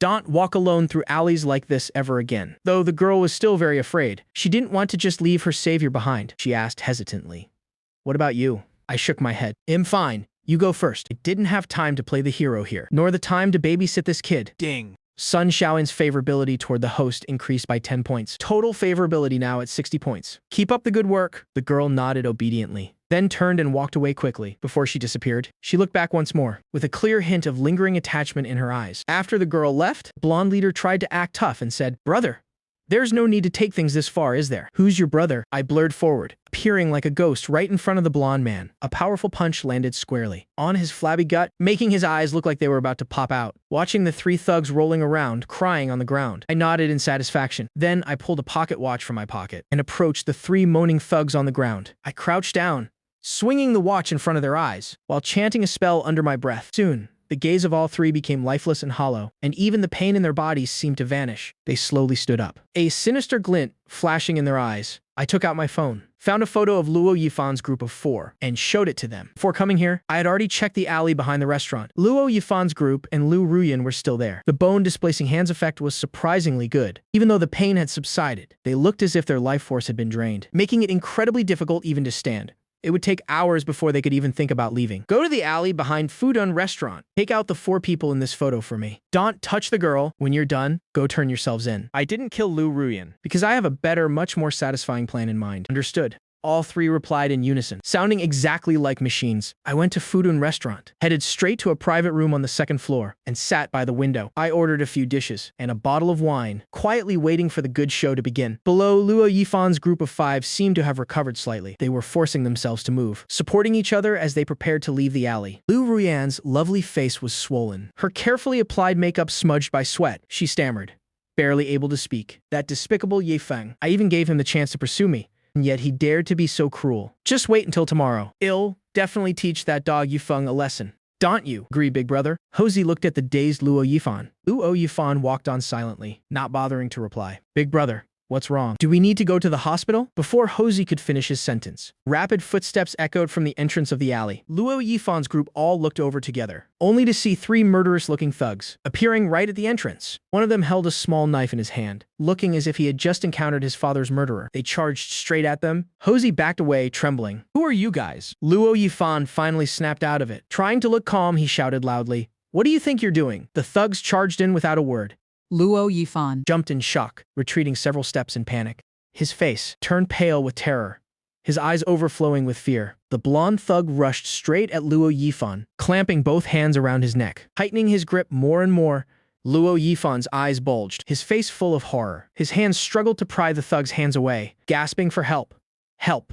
Help me! His legs kicked wildly against the ground, trying to escape the hold. But having just barely recovered, he truly had no strength left. Scar-faced and bald thugs were brawling with Huza's group. In an instant, the alley echoed with the sound of heavy blows and incessant, agonizing screams. One lackey was punched squarely in the face, blood gushing from his nose. He cried out, "Ayog!" in pain, clutching his nose as he fell and rolled on the ground. Hosey intended to slip away quickly, but a thug kicked him hard in the rear, sending him face-planting, leaving him flattened and unable to rise for a long time. Lu Ruyan was so terrified her face was drained of all color. Her legs turned to jelly. As she collapsed to the ground, a yellow liquid involuntarily soaked her skirt. As her hands flailed about, screaming in a fit of panic. Don't kill me. Right at that moment, God knows where he got the strength. But Luo Yifan managed to break free from the thug's grip. He happened to look up, saw me sitting on the second floor, right by the window, leisurely sipping my wine. In that instant, his eyes flared with ultimate rage. The mere insect he had been trampling upon just days ago. How could he have changed so drastically? Luo Yifan stumbled and fell back to the ground, begging frantically. Big brothers,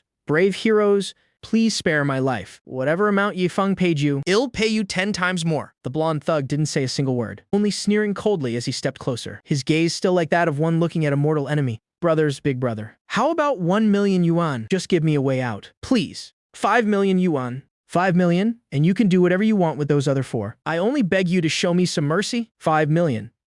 I'll transfer it straight to your accounts today. Luo Yifan's face was smeared with blood, tears and snot flowing as he begged, looking indescribably pathetic. Hosey, standing nearby being pummeled, disregarded his injured body and lunged straight at Luo Yifan. Luo Yifan. You selfish, backstabbing dog. If it weren't for you, I wouldn't be in this mess. And yet you dare to abandon me. I'm going to kill you. Luo Yifan flew into a rage, delivering a kick that sent the lunging Hosey flying. Hosey was like a kite with a broken string, the back of his head slamming hard onto the cement, twitching just a few times before losing consciousness. Your worthless life isn't worth a cent. Who do you think you are? To think you could stand on equal ground with me? Luo Yifan didn't even have 2 seconds to gloat. As soon as he saw the blonde thug stepping toward him furiously, he immediately knelt and begged piteously. Big brother, 10 million. 10 million yuan. This money will surely let you all live in luxury forever. But the blonde thug remained as cold as stone, his face still maintaining that same expression of deep hatred. Luo Yifan was in total despair, screaming until his voice was hoarse. Ye Feng, you'll definitely die a horrible death. Somebody help me. The one who is killing me is Ye Feng. He truly couldn't understand his tactic of using money, which was usually foolproof. Why was it completely useless today? These 3 thugs were like they were possessed, not bothering to utter a single word. Every blow they struck was aimed to kill. Looking at the chaotic scene below, the corner of my mouth turned up in a slight smile. I raised my wine glass and took a small sip, watching Luo Yifan, who was once so arrogant and overbearing, now struggling on the brink of life and death. The hatred in my heart was finally somewhat eased. Not long after that, the sounds of brawling gradually died out. Luo Yifan and his 3 lackeys lay scattered across the ground, no longer moving at all. Lu Ruyan was slumped on the ground, her eyes lifeless and hollow, still immersed in extreme terror, her body shivering incessantly, her teeth still chattering loudly. Luo Yifan was now barely breathing, his eyes wide, staring at me standing on the second floor, his gaze filled with resentment and hatred. But in the end, there was nothing more he could do. After finishing their mission, the 3 thugs dusted themselves off and trudged toward the police station. Ding. Side quest triggered. Quest name. Who would joke with their own honor? Quest content. Use the method the host prefers. To take revenge on the campus belle who caused the host to spend 8 years in prison. Quest reward. Super Evil Dragon card. Quest duration. Within 1 month of activation, the Super Evil Dragon card is a reward item. After use, the host can designate any female target with a favorability score over 20, transforming her consciousness into an immortal evil dragon. Duration is 24 hours. The host, acting as the hero, must go and subjugate the evil dragon. Every time a critical hit is dealt, a large amount of cash will be received, and favorability will also increase much more easily. Critical hits on females. The corner of my mouth turned up in a suggestive smile. Who should I use this card on? After paying the bill, I strolled out of the restaurant and walked right up to Lu Ruyan. Lu Ruyan, startled by the dark shadow that suddenly appeared, was scared out of her wits. In a state of extreme panic, she used both hands to scramble backward incessantly, screaming incoherently, "No, don't come any closer. Please. Don't kill me." While fiddling with the soul-snatching watch in my hand, I looked at her with a mocking gaze. Great campus belle Lu. Could it be you've already forgotten? A stalker and simp like me who used to follow you every day. Hearing that familiar voice, Lu Ruyan's eyes gradually regained some clarity, as if catching a life-saving straw. She cried out in overwhelming joy, "Feng Feng." Immediately after, she put on a heart-wrenching, tearful display. looking so pitiable and wretched, except for the swollen red cheek that made her look absolutely ridiculous. Who could be so cruel? To dare bully the great Liu campus belle like this? Feng Feng, you're finally here. Save me. It'll do anything you want. Just as she finished speaking, Lu Ruyan lunged at me like a starving predator, trying to throw herself into my arms. Even though I've seen it all, witnessing this scene before my eyes, even my face turned pale with disgust. In the blink of an eye, I raised my leg and delivered a kick. Lu Ruyan let out a wretched scream. She was completely dazed. She had put on such a pitiable act. Yet not only did I remain unmoved, I even added a painful kick to the mix. Under normal circumstances, her backups and simps would have rushed over to comfort her long ago. Whatever. When you're down on your luck, you have to bow your head. And endure the humiliation. A terrifying realization dawned on Lu Ruyan that I was the one who hired those three thugs to kill Luo Yifan's group. The moment she thought of this, her entire body began to tremble. She really didn't want to die at all. Back at the university, there were so many new simps waiting for her to hook them. How could she possibly die here? But those three thugs only killed Luo Yifan's group of 4, while completely ignoring her presence. Doesn't that prove something? Yes, that's it. It must be. It's because I still have feelings for her. If I spared her, she was willing to give herself to me just this once. Feng Feng. Lu Ruyan stood up, aggravating her wounds, making her grimace and hiss in pain, but she still endured the agony. Staggering toward me, Feng. Feng. I know you're still angry. The truth is, I've liked you since 10th grade. The reason I never said yes is because my family is very strict. I wasn't allowed to date in high school, and I couldn't do that before marriage. I rolled my eyes in contempt, looking at Lu Ruyan before me, speechless. She really has no sense of shame. How dare Liu Ruyan claim she's still a virgin? Feng Feng. It wasn't until today that I realized how much I love you. I'm willing to be your girlfriend, be your wife. If you want it, I can give you my most precious possession right now. Lu Ruyan's eyes welled up with tears, looking like she was on the verge of sobbing. I was truly disgusted by her words. My stomach churned with nausea, and I couldn't stop myself from vomiting right onto Liu Ruyan. Lu Ruyan was completely stunned. Rage and hatred flared up wildly within her. In all her years, what man hadn't doted on her and cared for her, running errands and doing everything for her? When has she ever suffered such humiliation? Ill endure it. For the sake of her own life, Lu Ruyan suppressed her disgust and put on a look of concern once more. Feng, Feng, what's wrong? Let me rub your chest to help you breathe. Stop it. Don't come any closer. I raised my hand to block Lu Ruyan's dangerous advance. Stop talking nonsense. I have to go home for dinner. Let's just start already. Right now? Lu Ruyan's jaw dropped in shock. Going for something this intense, even though she's been a player for years. Shed only done it outdoors a few times, let alone in a place as filthy and wretched as this, which was also a horrific murder scene. This isn't really right. Lu Ruyan took a deep breath, forcing a strained smile. How about we go to my place? No one is home. What are you blathering about? It's the same everywhere, isn't it? My face was full of impatience. I still have to go eat dinner with Auntie Bai. But it's all trash and sewage here, and there are even corpses. What if someone is secretly watching us? I'm begging you, let's go to my place. Lu Ruyan pleaded miserably. I glared at her fiercely, my patience completely exhausted. How about you just go and die instead? I don't have time to deal with you. Hearing this, Liu Ruyan immediately shook her head in terror. No.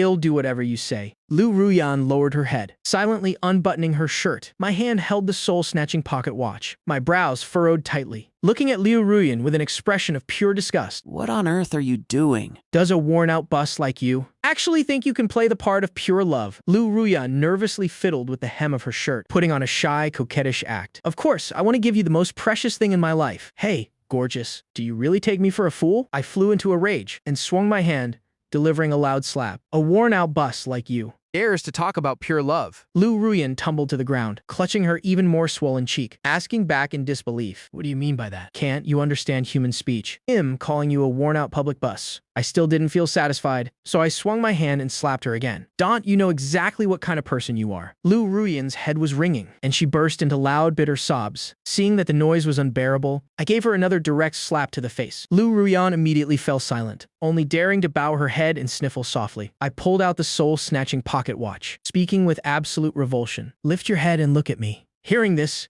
Liu Ruyan tremblingly raised her head, her heart filled with immense fear. I knelt down in front of her, flashing a wicked smile, holding the ancient-looking pocket watch. Liu Ruyan stared blankly at the strange sight before her, her mind a mess of confusion. What is this? My eyes darted around. Perhaps letting her know the truth before taking control would make her terror that much sweeter. I licked my lips and spoke slowly. This is a magical toy I happened to find. Do you know what it does? No, I don't know. Liu Ruyan had an ominous premonition, and it was growing increasingly intense. Daunt? You find it strange? Those three thugs clearly had no grudge against Luo Yifan. So why did they come to kill them? And how is it that every single one of them treated money like trash? Aren't you curious how much I paid for them to completely disregard those 10 million? I spoke these words casually to Liu Ruyan. They sounded like the whispers of a demon. So it really was Yi Feng who hired those three thugs, and only Yi Feng would carry such a deep, burning grudge to want Luo Yifan dead at all costs. Even though her suspicions were confirmed, only infinite terror remained in Lu Rian's heart. This madman Ye Feng hadn't had enough of tormenting them for all this time. He wanted to slaughter everyone, and now, knowing this secret, would she even be allowed to live? Why? Lu Ruyan's entire body shook uncontrollably, fear in her heart surging higher and higher. If you're that curious, then I'll let you know. I held out the pocket watch and swung it before her eyes. It's all thanks to this little toy. Lu Ruyan furrowed her brows deeply, her expression filled with confusion. I let out a soft chuckle and explained leisurely. This is called the soul-snatching pocket watch. I only need to activate it a little, and I can control a person's mind, making them do whatever I command. What do you think? Quite magical, isn't it? Isn't it just fascinating? Lu Ruyan was shivering. She had lived for over a decade and had never witnessed any supernatural phenomena. If it weren't for the events of today, she would surely have scoffed at such words. But now that the truth was laid bare before her eyes, she had no choice but to believe it. Yes, that's right. It truly is very magical. Lu Ruyan had no other choice but to try and stall for time, hoping someone would notice something was wrong here. Is that so? I also find it quite magical. I leaned close to her ear and teased her. So, why don't you try and guess? What command will I give you? To kill someone or to commit suicide. Lu Ruyan completely broke down. She grabbed my shirt tightly and pleaded, Ye Feng, I'm begging you. Please, I beg of you. I'll do anything you say. Just don't. Don't control me. Don't kill me. I'm begging you. I looked coldly at this woman, the one who framed me and sent me to prison for 8 years, without a single shred of pity in my eyes. I growled out every single word. Guess. No. I won't guess. Please, I'm begging you to spare me. Lu Ruyan shook her head frantically, scrambling up and trying to flee, only to be kicked back down to the ground, with her hair in disarray. Lu Ruyan felt a bone-deep pain coursing through her body, leaving her without even the strength to stand. Yi Feng, why are you treating me like this? I only treated you as a backup for 3 years. That's not a crime worthy of death. I'm begging you, don't kill me. The next second, that demonic voice rang out again. Guess. Lu Ruyan wept piteously, her words incoherent. Please. I beg of you. I gave her a sharp slap and said coldly, Guess. Ill guess? Lu Ruyan couldn't endure this situation any longer. I guess you'll force me to kill someone, or force me to commit suicide. Wrong? My voice was as cold as ice. Hiss, if every word was hissed through my teeth, but falling upon Liu Ruyan's ears, that sound was like heavenly music. A flicker of hope was ignited in her heart. I don't have to die after all. Liu Ruyan's face lit up with joy, and she hurriedly knelt down to kowtow. Thank you. Thank you. I haven't finished yet. There's a country with an atmosphere that suits you perfectly. Where is it? India, of course. Are you happy? Heart that was hanging in suspense within, Lu Ruyan finally sank into despair. Watching Lu Ruyan's back vanish around the street corner, notification sound for completing, the mission still hadn't rung out. I shook my head helplessly and was about to turn and leave when my phone suddenly vibrated. It was Auntie Bai. A smile immediately appeared on my face, and even my voice became significantly gentler. What is it, Auntie Bai? In my heart, Bai Ji was truly my only love. Everyone else had to be pushed aside. It's nothing. I just wanted to ask Xiao Feng, are you coming home for dinner tonight? Your sister Yinger is back. Auntie Bai's gentle voice was like a spring breeze across my ear, hearing that familiar voice. My heart, which was boiling with the thrill of successful revenge, gradually calmed down. Hearing the words Yinger Nuna, my brows instinctively shot up. Gao Yinger was Auntie Bai's second daughter, a true genius girl, currently a PhD student at Hangzhou University. But she was very cold by nature, and our relationship was just average. I hurriedly said, of course I am. I'm definitely coming. I'm on my way back now. Auntie Bai, please remember to save some food for me. Yes, of course. I've already set the table for you. Auntie Bai's voice carried a hint of a smile. Hurry back. Everyone is waiting for you. Pausing for a moment, she added another instruction. Don't drive too fast, okay? Be careful on the road and pay attention to safety. I know, Auntie Bai. Don't worry. I'm the most careful driver there is. After hanging up the phone, I stepped on the gas and headed straight for home. Half an hour later, I pushed open the living room door. The mouth-watering aroma of food wafted toward me. Ia's Auntie Bai and Gao Yinger had already been waiting at the dining table for a long time. I'm sorry. The traffic was so bad just now. I'm sorry for making you wait so long. Saying that, I strode forward quickly, rushed to the table, and plopped down. It's okay.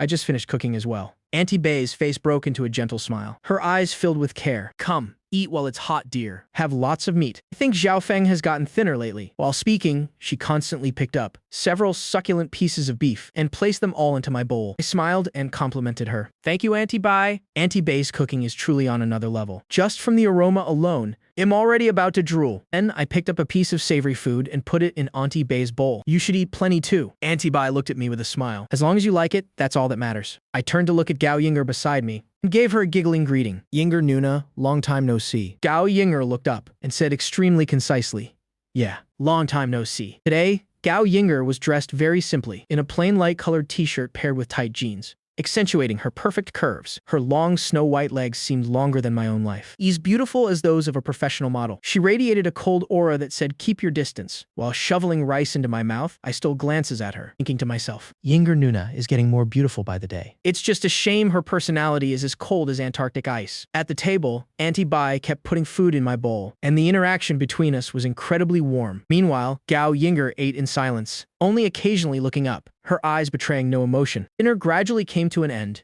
I really wanted to know Gao Yinger's data, so I immediately thought about viewing her information. Name, Gao Yinger. Beauty, 98. Personality, cold, arrogant. Hobbies, reading, studying. Favorability, 75. Innate succubus saint body, 20. Experience, 0 times. G, 0 times. Marital status, single. Currently, having a headache over her graduation thesis. Current mood, normal. Current wish, hopes for a smooth graduation. As I ate, I mulled over Gao Yinger's information. This woman won't be easy to conquer. Auntie Bai had a total of 3 daughters. Her eldest daughter, Gao Kier, and second daughter, Gao Yinger, were a pair of twins. Yet their personalities were polar opposites. One was gentle and lovely, while the other was cold and distant. The youngest daughter, Gao Bao, was even more mischievous and haughty. 3 daughters, each with her own distinct charm. I decided to take the initiative and probe for information. Yinger Nuna, you seem a bit unhappy. Have you been having some trouble lately? Hearing this, Auntie Bai also looked at her daughter, seeing that she was indeed knitting her brows in worry. So she spoke up too. That's right. Yinger, what's been bothering you lately? Oh, it's nothing. It's just that my graduation, the thesis, is a bit difficult to write. After hearing that, I immediately searched the system store to see if there were any relevant items. Sure enough, after a period of relentless searching, I finally found physics professor level knowledge for 300 points. I didn't hesitate to buy it immediately. Purchase successful. Exchange successful. Love points deducted by 300. Currently 100 points remaining. The next moment, a stream of cool air surged into my brain. Now, I felt that I was more than capable of lecturing. Even physics doctoral candidates. Yinger Nuna, what's the topic of your thesis? Tell me about it. Maybe I can help you with something. Gao Yinger looked at me like I was an idiot. The cold great beauty actually showed a bewildered expression, making for a truly fascinating contrast. If it had been the arrogant little brat, Gao Bao, she might have started mocking me already, but Gao Yinger didn't. Her expression remained unchanged. Yes, she recited the long title of her thesis. I showed a look of excitement. I actually understand this. I rattled off a series of related physics concepts. Gao Yinger was completely stunned. She never expected a first-year freshman to understand a physics doctoral graduation thesis. Gao Yinger's favorability toward the host increased by 1, currently 76 points. Host, please keep trying. Her face was full of disbelief, her 1,000-year ice mountain expression showing a rare flicker of emotion. She hurriedly asked about more concepts from the thesis, and I answered fluently, without even needing a moment to think. Auntie Bai, though she didn't understand a word, still smiled as she watched the two interact, though a sudden pang of sadness hit her heart. Perhaps Zhao Feng prefers young girls like Yinger. Gao Yinger sat down on her chair in a daze, with an expression as if she were questioning her own life, completely different from her cold demeanor earlier. She, of all people, wasn't even as good as a high school graduate. Gao Yinger asked unwillingly, "Where did you learn all this?" I'm self-taught. I like to browse through physics books in my spare time. Gao Yinger was speechless. She found it hard to accept that, after all her years of study, she was inferior to me, who had just browsed through some books. She took a deep breath, calming her emotions, trying to regain her ice beauty persona. Beep. High EQ selection function activated. One horn smile in a wicked and arrogant way. Sorry, but being a genius is just the threshold to meeting me. 2. Say in a flippant tone, Yinger Nuna, you wouldn't want to fail to graduate, would you? 3. Say with an innocent face, Yinger Nuna, how about I come to your room later? I'm quite interested in this field as well, so we can study together for a bit. I chuckled. Yinger Nuna, how about I head over to your room in a bit? I find this knowledge very interesting too, so we can research it together. Ding. Love points increased by 100, currently 200 points. Gao Yinger's favorability toward the host increased by 1, currently 77 points. Host, please keep working hard. Gao Yinger's expression remained the same. All right. Although she was still very concise, a small ripple had formed in her heart. Gao Yinger's favorability toward the host increased by 3, currently 80 points. Host, keep going. After eating and drinking to my fill, I followed Gao Yinger back to her room. Inside the bedroom, Gao Yinger pulled out a stack of thesis papers and handed them to me. Take a look. She still wasn't ready to believe that a first-year student could truly understand this thesis. I took the manuscript, sat at the desk, and began to read, while Gao Yinger stood right beside me. She felt it hadn't been that long since she last saw me. So why did I look so pleasing to the eye now? Sigh. If it weren't for her supervisor being busy with a project, she wouldn't have gone as far as to seek advice from a freshman like this. The more she thought about it, the more embarrassed she felt. While Gao Yinger was lost in thought, her gaze drifted around the room, accidentally catching sight of the bulging tent. She had never seen such a vigorous sight before, and her exquisitely beautiful face instantly flushed red. This 1,000-year-old ice goddess suddenly became incredibly seductive in that moment. Just what on earth is this kid thinking about? I didn't notice Gao Yinger's odd behavior at all, and quickly skimmed through the thesis manuscript, then spoke up confidently. No problem, I basically know which parts you're stuck on now. Noticing Gao Yinger's blushing face, I felt a bit confused and asked, Yinger, Nuna, are you feeling hot? Oh, What? Startled, Gao Yinger quickly withdrew her gaze. Panic-stricken, she said, Yes, that's right. The weather is a bit warm today. After saying that, she grabbed her shoulder-length hair and tied it up, revealing her snow-white neck, then used her small hand to fan herself incessantly. Her cherry-like lips blew a soft breath. Ace, if trying to dispel the restlessness in her heart. Beep. High EQ selection function activated. 1. Lick your lips. With a wicked smile. Are you stupid? Nuna. If it's hot, why don't you just take off all your clothes? If you don't know how, let me help you with that. 2. Say flirtatiously. Gao Yinger Nuna. It's not even hot today. It's actually quite cool. I think it's your heart that's burning up. Let me have a look. 3. Say gently. Then let me turn on the air conditioner. I'm feeling a bit hot too. I stood up, walked to the side, and grabbed the remote, then said with a smile. Then, let me turn on the air conditioner. I'm feeling a bit hot too. The cold air kept blowing out, making the room much cooler. Romance points 100, currently 300 points. Gao Yinger's affection for the host 5, currently 85 points. Please keep up the good work, host. Just turning on the air conditioner increased her affection by so much, proving my action hit right at Gao Yinger's heart. After a moment of thought, I understood the reason. Gao Yinger has been independent since childhood, but deep down in her heart, she has always longed to be protected and cared for like a little girl. Type who likes to be loved intensely. It's just that with her cold exterior but warm heart, not many people usually pursue her, and most guys feel inferior when they meet her. The cowardly starve, while the bold feast. I grasped Gao Yinger's fair hand. While she was still in a daze, I led her to the desk and sat her down. Then I leaned close to her and began explaining the difficult points in her thesis. Gao Yinger's mind went blank. Her fair neck gradually tinged with a soft pink, and even her dainty ears turned red. She smelled the masculine hormones radiating from beside her, her heart racing uncontrollably. Gao Yinger's thoughts were drifting. She couldn't hear a single word. Is this still Yifeng? Just a few days apart, and has become so mature. And so masculine too. Is he going to confess to me later? But we're several years apart. Mom definitely won't agree. If he really confesses, what should I do? Ding! Gao Yinger's affection for the host too, currently 87 points. Please keep up the good work, host. I reached out and stroked her smooth face, saying with a serious expression, Yinger? Nuna? Do you have a fever? Your face is quite hot. Gao Yinger suddenly stood up, head down and silent, pushing me out the door. With a thud, the door slammed shut, followed by her slightly trembling voice. I'm a bit tired today. I'm going to rest first. Let's finish the explanation next time. Ding! Gao Yinger's affection for the host 1, currently 88 points. Please keep up the good work, host. Women say no, but their bodies are honest. I replied in a nonchalant tone. Okay, then rest early. Yinger Nuna. There's no rush anyway. After that, I intended to go help Auntie Bai Ji with a shoulder massage. As soon as I stepped into the living room, I saw Auntie Bai Ji practicing yoga. My Adam's apple moved instinctively. At this moment, Auntie Bai Ji was performing a high-difficulty stretching pose. Shh! I swallowed hard, feeling my throat go dry. My eyes were pinned to Auntie Bai Ji, unable to look away. Auntie Bai Ji seemed to feel my gaze. She paused for a moment, then let out a gentle smile. Yay Feng, you're out. High EQ selection function activated. 1-1. Smile lustfully. Hey, Auntie Bai. I can't just come out alone. Why don't you give me a hand? 2. Say flirtatiously. Madam, why did you stop? Keep doing yoga. I haven't seen enough yet. 3. Play dumb. Yes. Yinger Nuna is a bit tired, so she went to rest first.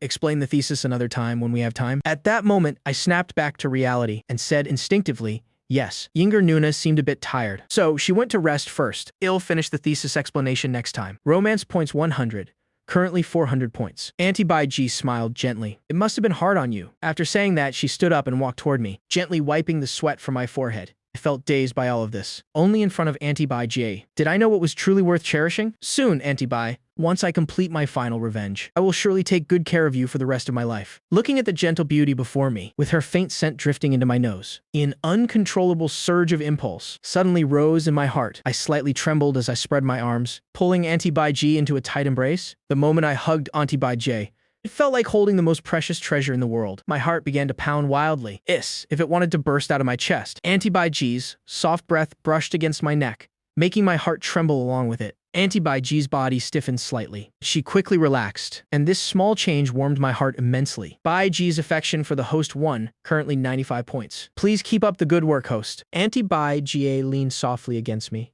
both of our hearts racing. In this silent embrace, after a long while, Auntie Bai Ji reluctantly pushed me away. Her face wore a shy blush, but her eyes were filled with tenderness. Yi Feng, sit for a while. I'll go pour you a glass of water. After saying that, she turned toward the kitchen. Watching Auntie Bai Ji's back, I took a deep breath, trying to calm my racing heart. A moment later, Auntie Bai Ji brought me a glass of water, then sat down right next to me. Yi Feng, have you been upset about anything lately? Can you talk to Auntie Bai about it? Auntie Bai Ji's voice was soft, with a hint of caution. I took the water, had a sip, then slowly began to speak. Auntie Bai? Okay. It's just that I didn't do very well on the entrance exam. Plus, university life is about to start. And by then, I probably won't be able to see you every day. So, I just feel a bit down. Auntie Bai Ji gently took my hand. Then said tenderly, well, you can come home to rest every day. I'll buy you a car. After all, Zhongcheng University isn't that far. My eyes lit up with joy. Really. Want.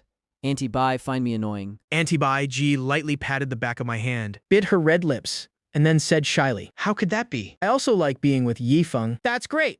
Auntie Bai is the best. I excitedly pulled Auntie Bai Ji into a hug. After a long while, Auntie Bai Ji gently broke free, which left me feeling very invigorated. The hurdle of hugging has finally been cleared. Just then, the yoga instructor's voice came from the TV. Next, let's perform a more challenging pose. To demonstrate the ultimate flexibility of the body, Auntie Bai Ji glanced at the TV, covering her mouth with a soft cry. Oh dear, you made me forget I was even practicing yoga. Seeing this scene, an idea popped into my head, and I began silently searching the system shop. System, exchange for the yoga master skill. Ding, exchange successful. Romance points 100, currently 300 points. Yoga master Ye Feng is officially on the scene. I turned to Auntie Bai Ji and said, Auntie Bai, let me help you with your yoga. I've studied it a bit before, and my technique is quite good. Auntie Bai Ji bit her red lips, a bit hesitant. It wasn't that she didn't believe I knew yoga, but practicing yoga with two people, she feared some of the poses might be too intimate. Auntie Bai Ji thought about it. Wed already had a massage and just hugged, and my behavior had always been very proper, whereas she was the one with the stray thoughts. But just thinking about the two of us practicing together, her beautiful face turned burning hot, and her fair neck gradually flushed. Auntie Bai Ji's mind was a mess. Yet she unconsciously agreed, okay, thank you for the trouble, Ye Feng. Hearing this, my heart leaped with joy, but I remained calm on the outside. I gestured with my hand.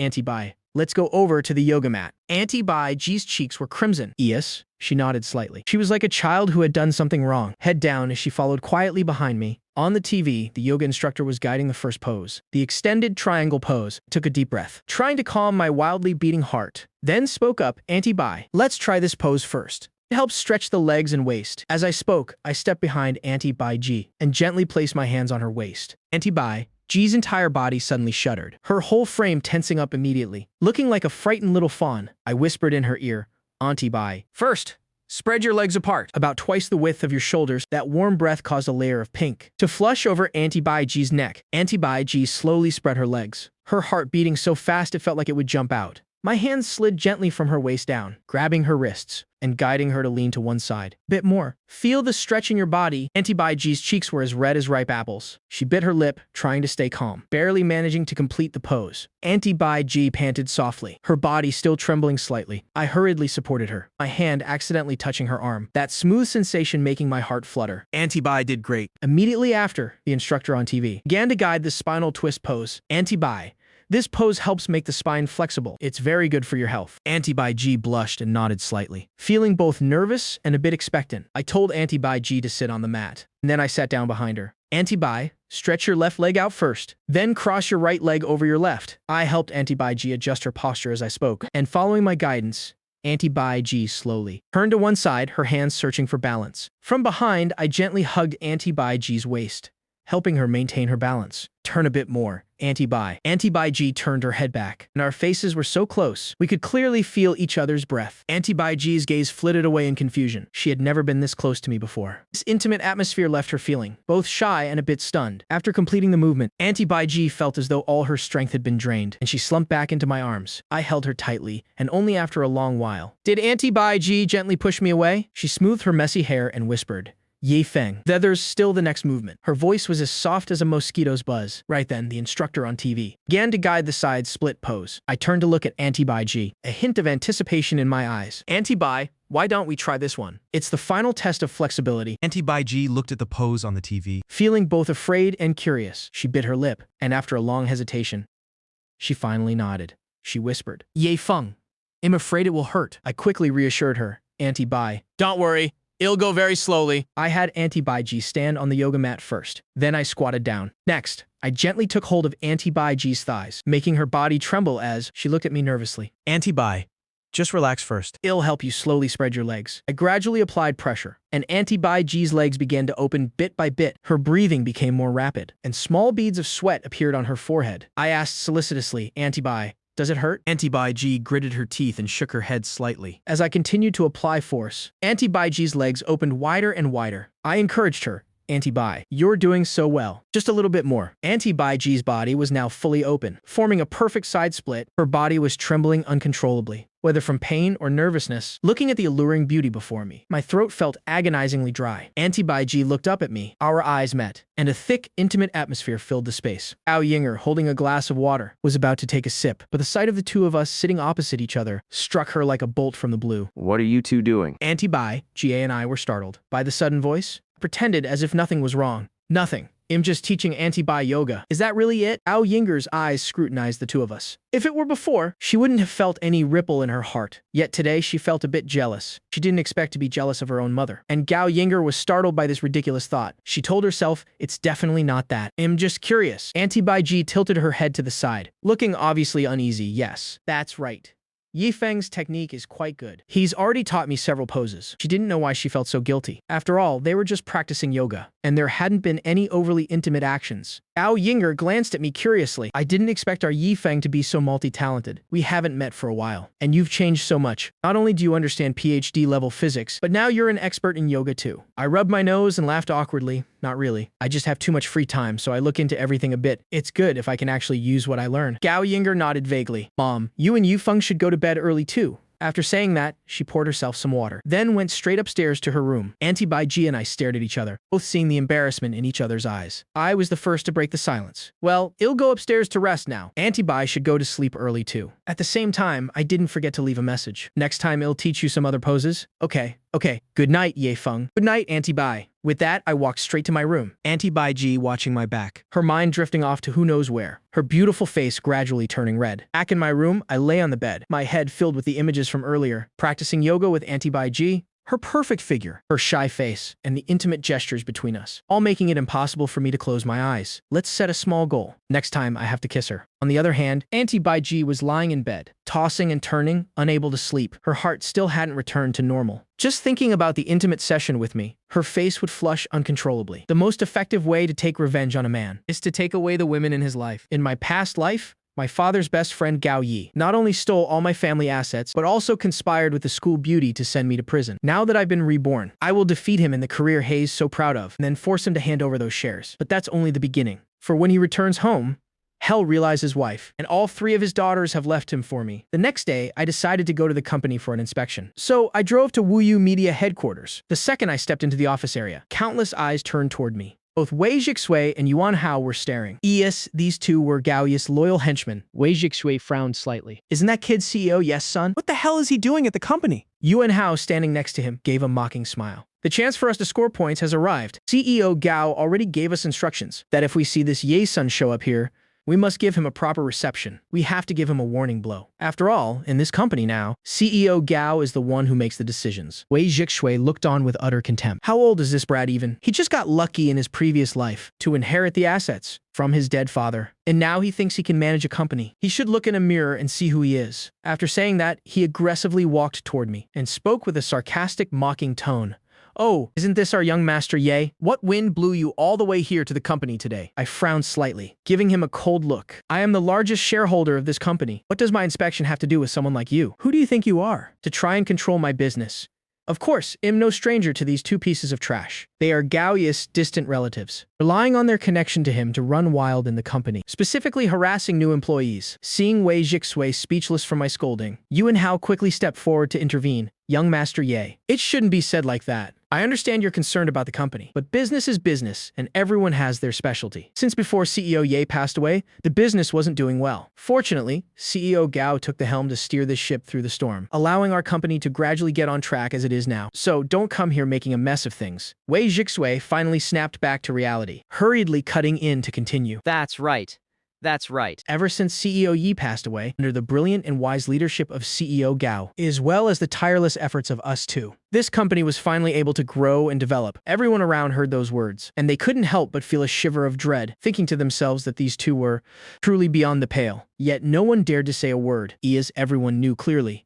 These two were Gao Yi's closest subordinates, and if you offended them, your days at this company would be numbered. How could I let these two types of people run wild in front of me? In the next moment, I swung my arm and delivered a thunderous slap, making Wei Jixue's wretched face swell up instantly. Then I swung my leg and delivered a powerful kick, while everyone was still dazed and didn't understand what happened. I followed up with a kick that sent Yuan Hao flying several meters. Ah. Their miserable screams echoed through the office, and everyone present stood there with their mouths agape witnessing this. Yuan Hao and Wei Jixue were rolling on the floor in pain, their groans and cries continuing endlessly. I spoke coldly, my face as icy as a sheet of paper. Who is the HR manager here? Get out here now. The HR manager heard the call and came running in a panic, his face clearly showing worry and confusion. He looked at me, then at Yuan Hao, and Wei Jixue groaning on the floor, wondering what on earth was happening, not knowing what kind of crazy script was playing out today. These two usually act out in the company, relying on their power to bully others, seriously affecting the discipline and culture of the company. They must be fired immediately. Upon hearing this, the HR manager's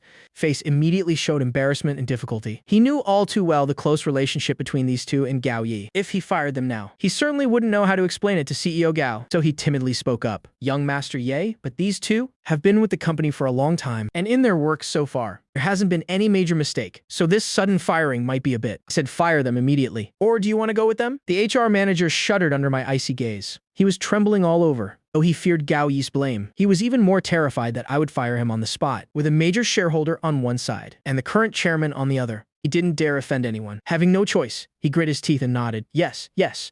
President Dai Feng, I'll get on it right away. The colleagues around us witnessing this scene were all so shocked their jaws dropped. Then I addressed everyone in the company. Has anyone else been harassed by them? Or forced into any hidden rules? Come see me privately after work. I guarantee I will send them to prison. Gao Yi aggressively pushed open the glass door and began shouting curses loudly. What is going on here? Why aren't you working instead of standing here gossiping? Yuan Hao, Wei Jixue. What's the meaning of this? Whoever did this, get the hell out here now. Gao Yi had been in the chairman's office, schooling his little secretary with his mouth, when he was suddenly startled by the loud noise, causing him to jump in fright and shrivel up. After the shock, fury rushed to his head, and he stormed out to confront the situation. He scanned the room, his eyes quickly meeting my bone-chilling gaze. I did it. Got a problem with that? Gao Yi's throat went dry, cursing inwardly. How did this brat end up here? Just as he was about to put on a kind facade, Yuan Hao and Wei Jixue stumbled and crawled toward him. Both were crying piteously, their faces covered in tears and snot. President Gao, you must get justice for us. Yuan Hao clung tightly to Gao Yi's leg,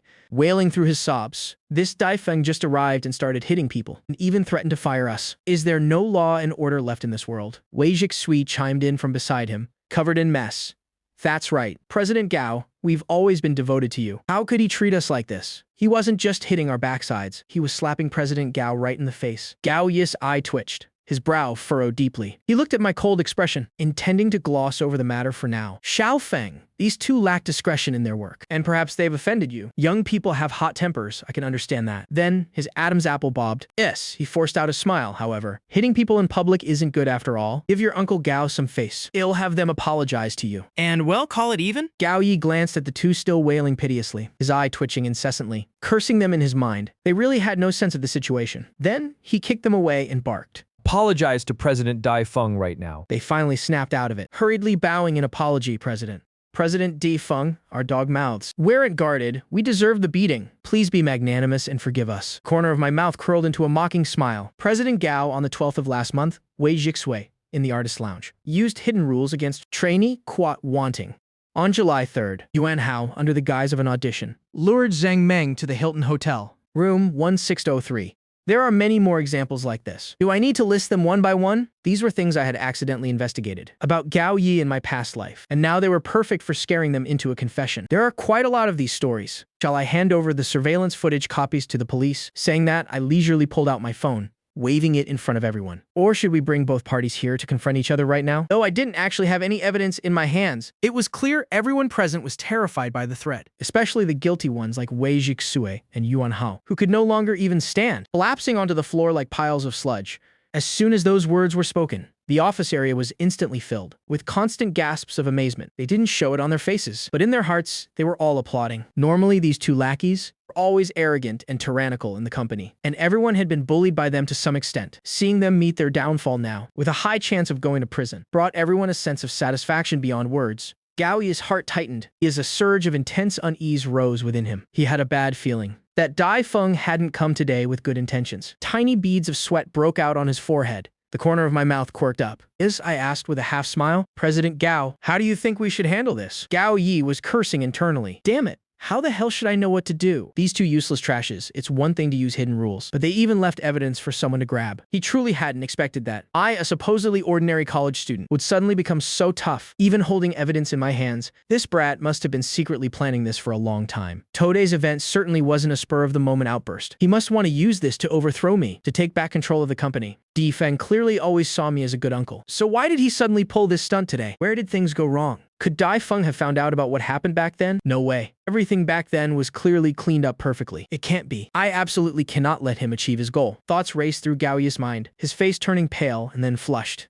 He suddenly stood up, grabbed the teacup off the table, and hurled it at Yuan Hao's shoulder. Scalding tea spilled down his suit, making Yuan Hao cry out in pain from the heat. Yet he didn't dare dodge. You two animals? The company treated you well, and yet you dare to commit such heartless acts. Gao Yi put on a face of pure indignation. This is absolutely lawless. This kind of moral depravity cannot be tolerated. They must be punished severely. Yet in his heart, he was constantly calculating. These two were his trusted confidants. If he really punished them severely as Dai Feng wanted, his influence within the company would be significantly weakened. No, I must find a way to minimize this mess, to make it disappear. I can't let him get his way. I have to regain control of the situation immediately. Gao Yi roared, security, drag these two scumbags out of here. As if I had seen right through his thoughts.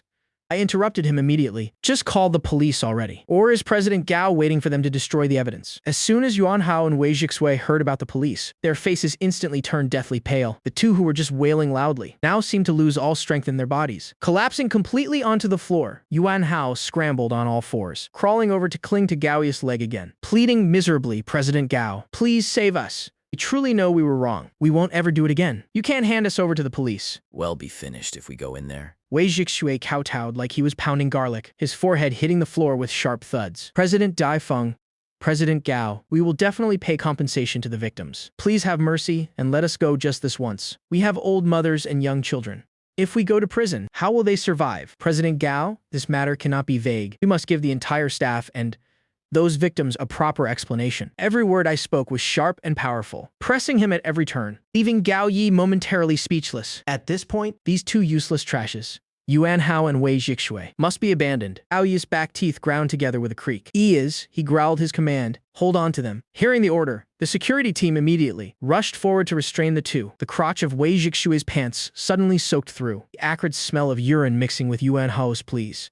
Yes, they echoed throughout the office. Xiao Chen called the police. Hearing this, Security Captain Chen Gao Yuan immediately called the police. Seeing this situation, Yuan Hao and Wei Jixue knew all too well that they had become discarded pawns. Their faces were white with terror. They collapsed to their knees with a thud, incessantly kowtowing for mercy. President Dai Feng, we were wrong. Please save us. President Dai Feng, we really know our mistake. Please forgive us just this once. President Dai Feng, spare us. It was all instructed by President Gao. Before he could finish the sentence, the security guards covered their mouths tightly. Yuan Hao's eyes widened, his face flushing red from stifled anger. Only able to make muffled, indistinct sounds, the veins in Gao Yi's neck bulged, his sinister eyes seemingly spitting fire. Take them downstairs. Hand them over when the police arrive. The surrounding crowd suddenly broke into murmurs. So cool. Now this is what a real overbearing CEO looks like. Incredible. Someone should have dealt with these animals long ago. Damn, that promising talent I worked so hard to find. Resigned in despair because they tried to force hidden rules on her. Scattered applause gradually grew into a roar. Several female employees who had been harassed were already in tears. Gao Yi's temple twitched incessantly. After taking a deep breath, he forced a bright smile and said, "My colleagues, it's because of my lax management of subordinates that these two were able to deceive those above and below, committing such heinous crimes that everyone in the company hates. Rest assured, everyone, I will absolutely not let them off. Next, I will cooperate closely with the police officers to investigate the truth thoroughly, to clear the names of the victims, and to bring justice to everyone." A few sycophant employees immediately cheered. President Gao is mighty. Gao Yi clapped his hands, signaling them to return to their workstations. All right, everyone get back to work. Then he turned to the secretary beside him, Zhao Lin. You must check the phones of everyone present. I don't want to see any video clips related. Today's events leaked online. Secretary Xiao Lin, wearing a tight miniskirt and black stockings, nodded slightly. Yes, President Gao. After the secretary left, Gao Yi looked at me with a benevolent expression and spoke. It's summer break right now, isn't it? Your Uncle Gao has been so busy lately that I haven't had time to visit you. Thinking back, it's my fault. Before old Dai passed away, I promised him I would take good care of you. Gao Yi smiled and patted my shoulder.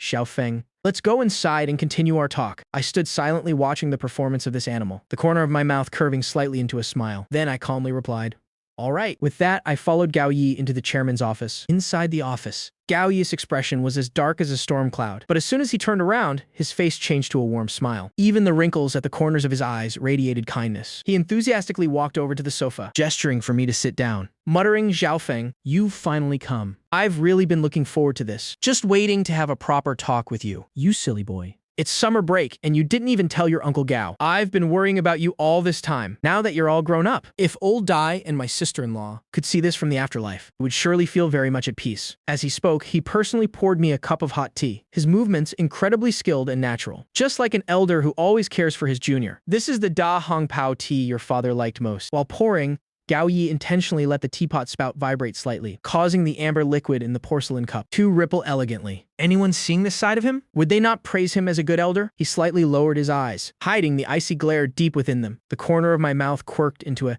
perfectly polite smile. Uncle Gao, didn't I come straight to find you as soon as I arrived at the company? Pausing for a moment, I said in a mocking tone, who could have guessed? My father has only been gone a few years, and already such scum and maggots have appeared to bully others. It seems Uncle Gao, with your thousands of duties, hasn't been keeping much of an eye on the subordinates. The company's profits over the past 2 years seem to have been quite mediocre as well. Even though you're my elder and it's not my place to say much, I can't just watch my father's hard work be ruined in an instant. You and my father were lifelong friends. So surely Uncle Gao will understand this junior's perspective. Hearing these words that sounded respectful, but were actually full of hidden sarcasm, the smile on Gao Yi's face gradually vanished. He felt everything was slowly slipping out of his control. At this moment in the chairman's office, Gao Yi reined in his thoughts and suddenly burst into laughter. That laugh sounded strangely jarring. Then you've misunderstood your Uncle Gao. Actually, I've known for a long time that those two scumbags were using my name to act out in the company, bullying their subordinates. As soon as I heard, my lungs were bursting with rage. I just wanted to tear them into 100 pieces, to avoid tipping them off, so I could catch the whole lot at once. I didn't call the police to arrest them immediately. I've been having people secretly gather evidence all this time. It's just that you happened to catch them today, Zhao Feng. The corner of my mouth quirked up, revealing a mocking smile. If you put it that way,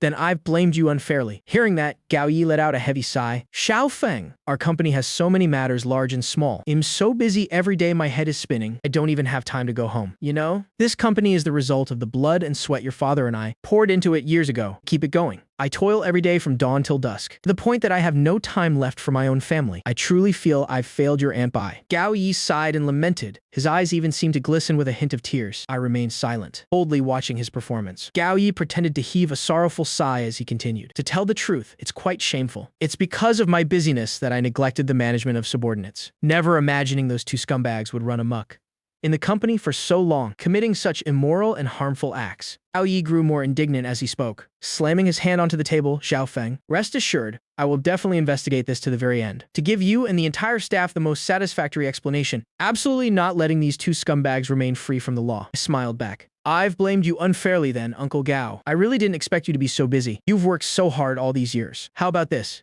I'm on summer break now, so I have time. And normally, I don't have many classes anyway. So soon I'll return to the company to assist you. Gao Yi's jaw dropped in surprise. He instinctively tried to decline immediately. Xiao Feng, it's better if you focus on your studies. I've got the company matters under control. Don't tire yourself out worrying about it. Before he could finish, I continued with a smile. Besides, Uncle Gao, You're right. We absolutely cannot let those two scumbags remain free from the law. I'll have to trouble you to put more thought into this matter, and in the coming days, I'll also follow this case closely to prevent you from being deceived by your subordinates again. Let's leave it at that. Gao Yi was dazed by my relentless series of moves. After all, he had been navigating the business world for many years, and his cunning ran incredibly deep. On the surface, he maintained his composure, but deep in his eyes, there was a sudden flash of frantic cruelty. I was originally the company's largest shareholder, and for that reason alone, no matter how much Gao Yi didn't want it, there was no way he could stop me from returning to the company. What's more, for all these years, Gao Yi had always called himself my elder, building an image before the world, as an uncle who cared for his nephew immensely. If he were to turn on me completely over company matters, then the good man persona he worked so hard to build would surely collapse in an instant. He absolutely could not accept that the image he so carefully crafted would be ruined in a single day like that. After much deliberation,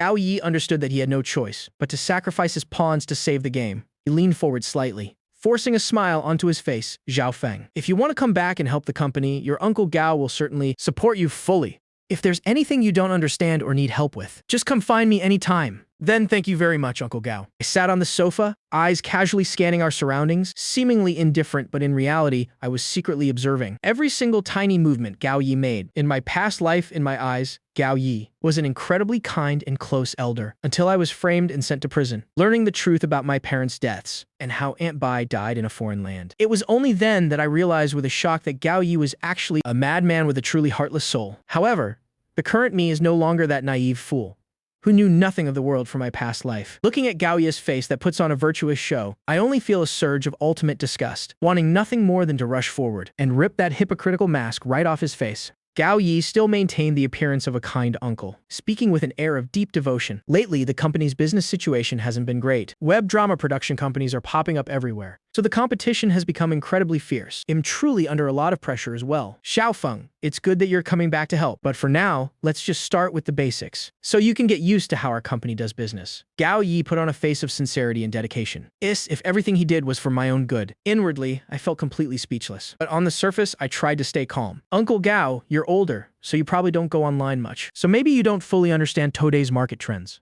Lately, I've noticed that short video platforms are growing at an incredibly fast pace. I think our company could absolutely establish a department to incubate KOLs, specializing in finding and training social media influencers. Moreover, if this department develops steadily, we can leverage their influence to promote our company's film projects, thereby opening up many promising new directions. On the surface, Gao Yi pretended to be listening intently, but in reality, in his heart, he didn't care for a single word I said. He couldn't help but let out a small smirk, then continued in his moralizing tone. Zhao Feng, having creative ideas is good, you're still far too naive. Those short videos are just where kids mess around. It's fine for filming daily life, but it'll never amount to anything real. What good is having many followers? Making professional web dramas is the only real proper business. Uncle Gao, I've been in this industry for so many years. How could I not understand this better? Uncle Gao, a new era of technology, is opening up golden opportunities right here. If our company can seize this moment, training a team of influential social media stars, then we won't just profit from advertising or sales, but we can also integrate these faces with our existing film production division, opening up even more promising new paths. Deep down, Gao Yi was still filled with contempt. He had always looked down upon these newly emerged short video platforms. However, he suddenly changed his mind. If I wanted to make a mess like that, head, let me. Once this project fails miserably, my reputation in the company will surely go up in smoke. And at that point, getting back the shares from my hands will be easier than ever. Thinking of that on Gao Yi's face, a forced smile briefly appeared. Xiao Feng, although your idea still has many immature points, it's still worth trying out once. In that case, your Uncle Gao will support you fully. How about this? On the artist management floor, there's still an empty office room. I'll assign it for your use. Since the company's current capital is quite limited, so I'll provide you with 1 million yuan as initial funding. Do your best. Uncle Gao always has faith in you. Uncle Gao, 1 million yuan is honestly a bit too little. According to my preliminary calculations, we need at least 10 million yuan as a contingency fund. What? 10 million. Aoya's eyes widened in horror. The old man almost jumped out of his chair. Xiao Feng, the company's business situation is currently difficult. Where would I find that much money for you to squander? Besides, the potential of this project of yours is still unknown. Everything is just your conjecture. Only 1 million. This is the maximum limit I can offer. I calmly said, if we want to achieve results in this short video segment, then the initial investment certainly cannot be small. Investing little is worse than not investing at all. As long as we seize the initiative, then future profits will absolutely exceed imagination. If you only give 1 million, this project basically cannot be launched. At that point, it won't just be a waste of time and effort, but it will also cause the company to miss this golden opportunity. Gao Yi furrowed his brows tightly. Forming a deep wrinkle, he dropped his previous casual attitude. His expression grew increasingly gloomy. He originally thought the so-called KOL department I proposed was just a joke. He didn't expect me to speak so coherently. Looking at this confident manner, I was clearly well prepared behind the scenes. Gao Yi's mind was a mess, immensely troubled. Where did the naive youth who knew nothing About business before go? Gao Yi instinctively moved to refuse my request, but his eyes accidentally swept across my still somewhat youthful face. In a split second, it was as if he thought of something, and a sinister gleam flashed in his eyes. Theory is theory. Action is action. There are many who talk big, but very few who can actually execute and succeed, no matter what is said. I am, after all, still an inexperienced young man. What's the use of thinking so much? Even if he gave me 10 million to mess around. With my abilities, there was a high chance I would still mess things up. When the project fails, the massive loss will be enough for the whole company to turn on me. Under such immense criticism, how could I handle such pressure? Isn't this a wonderful opportunity for him to take my shares? And this 10 million is nothing compared to the important shares in my hands. More Gao Yi thought, the more feasible the plan seemed. But he still feigned a troubled expression. Ye Feng, seeing how dedicated you are to the company, Uncle Gao has decided to trust you this once. I'll risk it and support you. I'll give you a 10 million budget. Consider this money for your internship. Go ahead and be bold. Uncle Gao believes you'll succeed. Then thank you, Uncle Gao. I definitely won't let your expectations down. And will manage this department well. With the budget finally settled, a faint, cunning glint appeared on my face. Uncle Gao, there's one more thing I need to bother you with. I heard our company's web film department has a minor actress named Zhang Ruolin. I think her image and potential are excellent. Perfect for the development direction of our KOL department. Can you transfer her to my team? Gao Yi was slightly stunned, finding it strange. Why would I have my eyes on such a minor actress? Zhang Ruolin, he hadn't even heard of this name before, thinking that since I wouldn't amount to much anyway, adding one minor actress wouldn't matter. He didn't want to argue with me over such a trivial matter, so he waved his hand and said, "All right, if you want her, just transfer her over. She's just a minor actress. Don't let it distract you from your main task." I smiled and said, "Thank you, Uncle Gao." Uncle Gao, then I'll handle this matter. After saying that, I headed towards the artist department, longing to meet Zhang Ruolin quickly, to proceed with the next step of the plan. In the dance studio of the artist department, over 20 rookies were busily practicing their posture. The sound of the door creaking open rang out, and a group of girls practicing their posture turned their heads simultaneously. The first to react was a short-haired beauty, who had found out as soon as she started that the majority shareholder of this company was a young man. She was determined to cling tightly to this golden thigh. Seeing me, the short-haired beauty's eyes widened. Her gaze full of excitement, the minds of the beauties present immediately became sharp. Each one, like a peacock spreading its tail feathers, felt as if I were lost in a forest of flowers. The person closest to the door was a beauty named Zhang Yilian. She smiled radiantly and waved, "Hello, young Master Ye." I didn't pay attention. Right now, my mind was only on one thing, to quickly bring Zhang Ruolin to my side and bind her to this boat. Moreover, she hasn't debuted yet, and Shez right here in my company. In the corner, Zhang Ruolin was like a little rabbit, lowering her head and shrinking back in fear. Her extremely pure face looked so tender it could burst with moisture, the quintessential first love face. I smiled and waved, calling Zhang Ruolin. Zhang Ruolin instinctively shrank into the shadows. This was her first time meeting the big boss with a net worth of hundreds of millions. The beauties around her all showed surprised expressions, their faces full of admiration and envy. I thought to myself, check Zhang Ruolin's information. Name, Zhang Ruolin. Age, 21. Beauty, 96. Personality, lively. Favorability, 60. Innate charm, 20. Experience, 0. Marital status, single. Current mood, level 1. Current wish, hope to debut successfully. I stepped up in front of Zhang Ruolin, trying to make my tone sound a bit gentler. "Ruolin, I have something to discuss with you. Come with me to the meeting room next door. Let's talk for a bit." Zhang Ruolin was completely bewildered. She nodded nervously, her voice carrying a slight tremble. Hello, President Ye. Yes, sir? Her little heart pounded, as if it were about to leap out of her throat. Seeing me walk away, she hurriedly stood up and followed, trotting towards the studio door. Her running posture was just like Seven's, looking incredibly adorable. The gazes of the actresses behind her were like poisoned daggers being thrown, making their faces turn extremely distorted, each of them constantly whispering and muttering. The short-haired beauty Cheng Yo-Yo stood poised at the door, her eyes never leaving Ye Feng and Zhang Ruolin as they approached. I must seize this opportunity. Thinking this, Cheng Yo-Yu made up her mind. Young Master Ye, young Master Ye. Two coquettish voices rang out almost simultaneously, both using a flirtatious tone. Cheng, you heard the sound and looked over. A flash of anger instantly crossing her eyes. "You again, Zhang Yilian. You scheming woman. How dare you try to snatch a man from me? At this moment, Zhang Yilian also had a look of absolute determination. She had also thought it through. Instead of fighting for a vague debut opportunity, she'd rather bet on this handsome, wealthy majority shareholder. It's you, Cheng Yu, you dare. Spoil my good thing. Their eyes met, each glaring fiercely at the other, their gazes full of the smell of gunpowder. I watched the scene before me with interest, the corner of my mouth curling into a smile. However, this short-haired beauty looked somewhat familiar. I began to think carefully, quickly remembered that in my past life, she was a blogger with tens of millions of fans. My eyes lit up. It seems I've picked up a treasure. My eyes constantly evaluated Cheng Yu. Cheng Yu was overjoyed in her heart. Young Master Yi was noticing her. So, did she actually have a chance for the carp to jump over the dragon gate? Thinking of this, joy on Cheng Yu's face was plain to see. She even raised an eyebrow at Zhang Yilian beside her. Zhang Yilian gnashed her teeth in anger, originally thinking that recruiting Zhang Ruolin was lucky enough. Who would have thought the raid be a Cheng Yu as well? I couldn't wait and thought to myself. Check Cheng Yu's information. Name, Cheng Yo. Age, 24.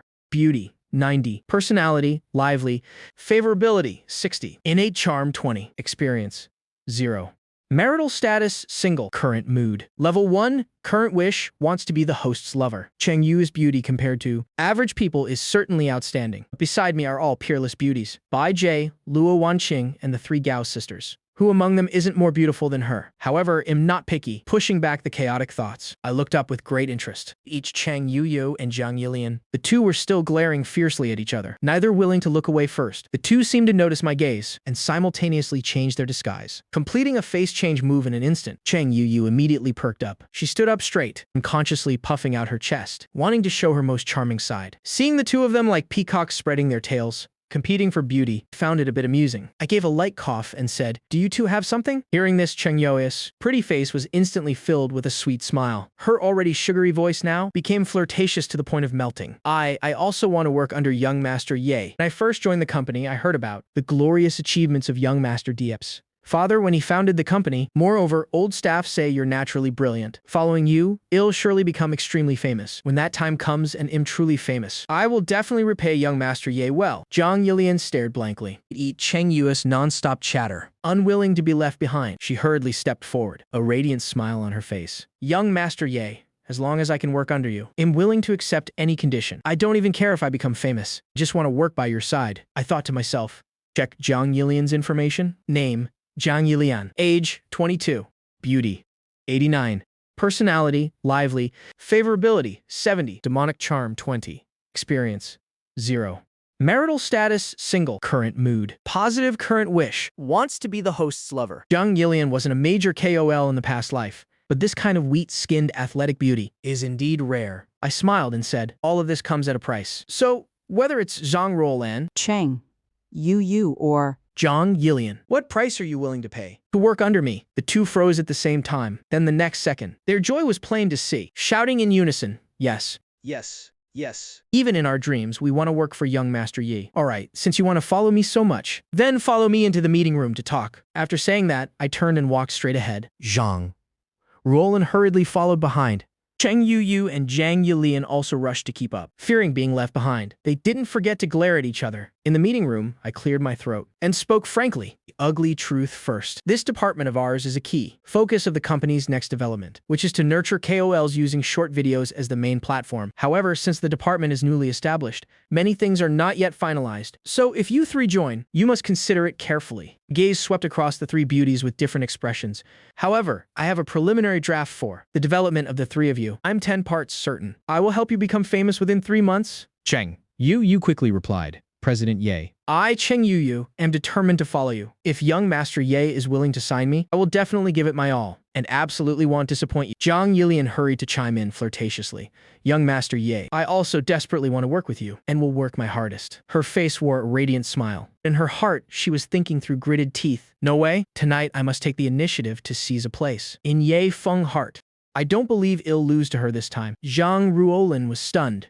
She took a deep breath, her big eyes blinking as she looked at me, her voice carrying a hint of tension and anticipation as she whispered softly, I I also want to work under President Ye. I nodded in satisfaction. Very good. In the future, you will surely feel proud of the decision you made today. You don't need to worry, even though our department is new. The initial startup capital alone is 10 million. There will be no less than 50 million in capital injected later. Furthermore, before helping you become famous, I have no intention of expanding the scale temporarily, meaning this 10 million will be prioritized and poured entirely into you. As long as you do well, there will absolutely be no shortage of resources. As soon as I finished, the eyes of the three beauties instantly lit up, amazement clear on their faces. They could almost not believe it. Their whole bodies dazed by the sudden wave of joy. Ding. Zhang Ruolin's favorability towards host increased by 1, currently at 64 points. Ding. Cheng Yue's favorability towards host increased by 1, currently at 61 points. Ding. Jiang Yilian's favorability towards host increased by 1, currently at 71 points. Host, please keep up the good work. Cheng Yu jumped up in excitement, her massive chest bouncing up and down along with her. Jiang Yilian was also full of excitement,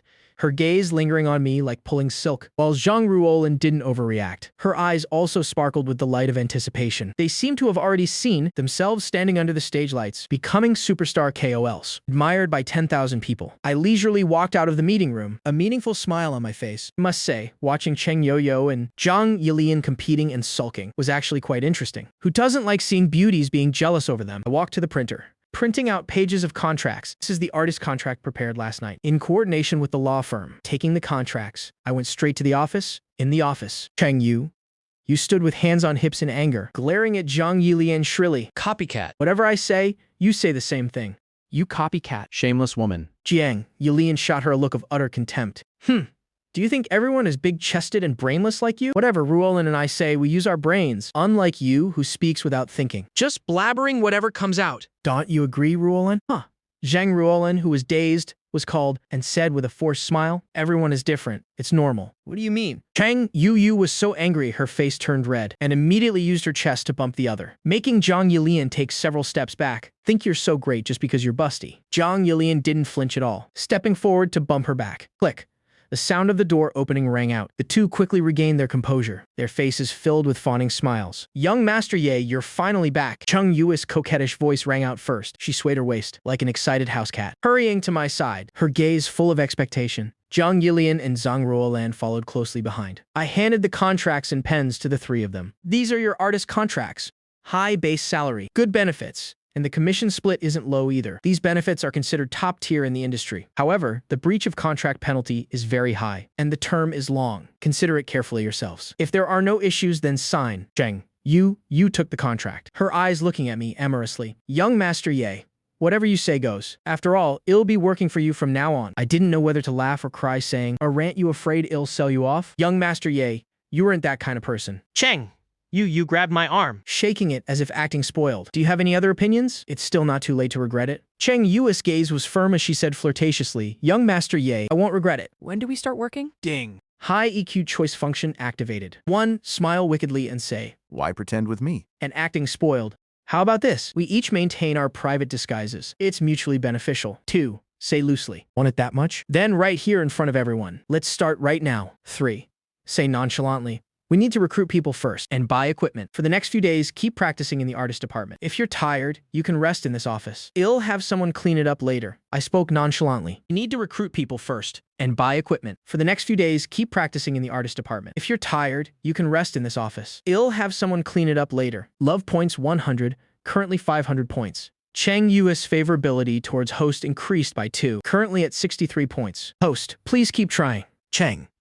Yu happily said, orders received. Zhang Yilian followed closely, saying, I won't regret it either. I believe young Master Yi can definitely make us famous nationwide. Zhang Ruolin lightly bit her lower lip. I won't regret it either. Having chosen President Ye, I will follow you forever. 3 quickly signed the contracts and handed them to me. I nodded in satisfaction. Ding. Host has successfully recruited Zhang Ruolan with Beauty 96. Congratulations to Host for completing the main quest, helping the weak, promoting truth, goodness, and beauty. Rewards have been delivered. Sundere Translator, 10 million real traffic card, 50 million cash reward. Cash rewards have been transferred to Host's account through legal and regulated channels. Finally completed the mission. I thought to myself, View details for Tsundere Translator. Tsundere Translator. This translator can automatically convert woman's insincere words into subtitles of their true psychological activity, making every lie impossible to hide. Looking at the three girls, I coughed twice and made a promise. I can guarantee to make you all famous within 3 months. Just wait and see. After exchanging contact information with them, I continued. That's it for today. You go back and prepare well. Wait 2 days for the department to be ready. And I will contact you. I waved my hand, signaling them to leave. The three girls nodded repeatedly, reluctantly walking towards the office door. After watching their figures disappear, I chuckled to myself. Not bad. They're all beauties. I suddenly have a sense of nurturing them. If all three of them become famous later, then the feeling of reaping the rewards will surely be different from ordinary women. Just like the cold movie Queen Luo Wanqing. Speaking of which, it's been a day. Wanqing must really be missing me, but now is not the time to think about that. The newly established KOL department still has much work to do. As for Luo Wanqing, let her wait for a bit. Soon enough, she will get a taste of it. At this time in the office, I stared at the contract and fell into deep thought. My mind began listing the necessary people. A beautiful assistant, an excellent operator, plus a few more staff for key positions. Coordinate the upper and lower levels of the department. I also need a reliable right-hand man, like a butler. This person must be highly capable, fiercely loyal, and ideally able to execute orders perfectly, helping me oversee the big picture. After all, my time shouldn't be wasted on trivial matters. A familiar face suddenly popped into my head. Yan Dannying. She's a talented strategist personally trained by my father. Back then, my father sponsored her education, helping her rise from an ordinary person to the high ranks. Her loyalty is beyond question. Even after my father passed away, she persisted in visiting his grave every year. This bond has never been broken. More importantly, she has not only experienced but has also worked at my family's company for years. It's a shame that after my father's death, Gao Yi suppressed her so much, she was completely sidelined. Now is the perfect time for me to recruit her. While I was calculating my move, my phone suddenly vibrated incessantly. I unlocked it to take a look. Messages from Cheng Yuyo, Zhang Yilian, and Zhang Ruolin filled up the screen. I couldn't help but laugh. What a coincidence. All three chose this exact moment to send them. I clicked on Cheng Yu's chat, and the first message froze me in my tracks. The first was a selfie of her. Wet hair clinging to her face. Downcast lashes and a dreamy gaze. That gorgeous, flushed face practically jumped off the screen. Her pure lust style was almost overwhelming. I smiled and shook my head. Is this girl trying to play hard to get? Right after that, a flurry of messages from Cheng Yo came pouring in. Hello. Hello. Good evening, it's me, Yu. I'm so excited today. Usually, I'm just a nobody that no one pays attention to. I didn't expect to be favored by a young Master Yi like you. Please look after me in the coming days. She included a sticker of a shy kitten. I couldn't help but scoff. Look after you, my foot. Do you think this is a wedding or something? I replied very dismissively. Seeing my reply, Miss Cheng immediately messaged back.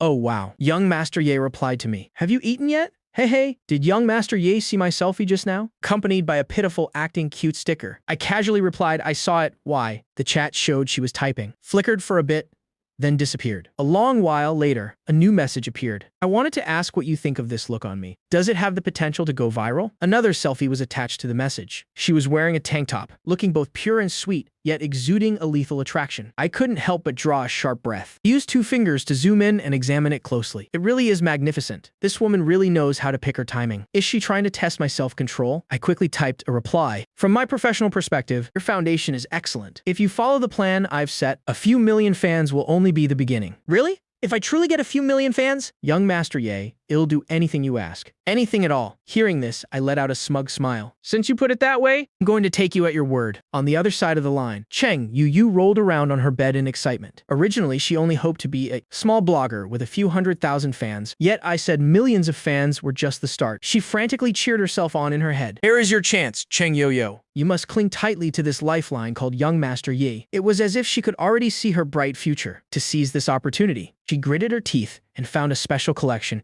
hidden deep in her phone. A few stunning HD photos she had painstakingly taken in her free time. If these leaked, they'd damage her reputation to some extent. But now, she didn't care. She had to go all in. A series of messages popped up in the chat. Cheng Yu, here are 9 HD photos. Young Master Ye, do you think I look good? Which style does this image of me suit best? With a shy sticker. My eyes were glued to the HD photos appearing on the screen. I was stunned for half a second, then began to admire them one by one. Meanwhile, I thought to myself, Very good. Great angles. And the lighting in this one is superb. The proportions in this one are perfect. Even professional photographers could learn from this. At the other end, Cheng Yo-Yo stared intently at my avatar, but there was no movement for the longest time. She was so anxious she almost threw her phone. She clutched her phone and wailed. Why isn't there any reaction? She had clearly laid out all her cards, even sending those private, sensitive photos. Yet this man remained so calm he didn't even react. Then she sent a string of messages. Young Master Ye, with an expectant kitten sticker.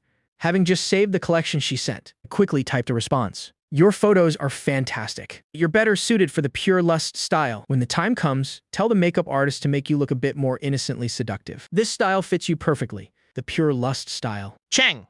Yu immediately sent another picture, like this. This photo of her was quite provocative. Dreamy eyes combined with a slightly tipsy face. Her flushed cheeks looking as if Shed just downed an entire bottle of wine. Capturing that style to its absolute limit, I smiled. She certainly understands a man's weaknesses. Yeah, that's the one. Be careful not to send these photos around haphazardly, to avoid giving others a chance to spread rumors. Ding. Cheng Yu's favorability toward the host has increased by 2. It is currently at 65 points. Please keep it up, host, she replied coquettishly. Oh, I wouldn't do that. I only send my selfies to young Master Ye. You're so kind, young Master Ye.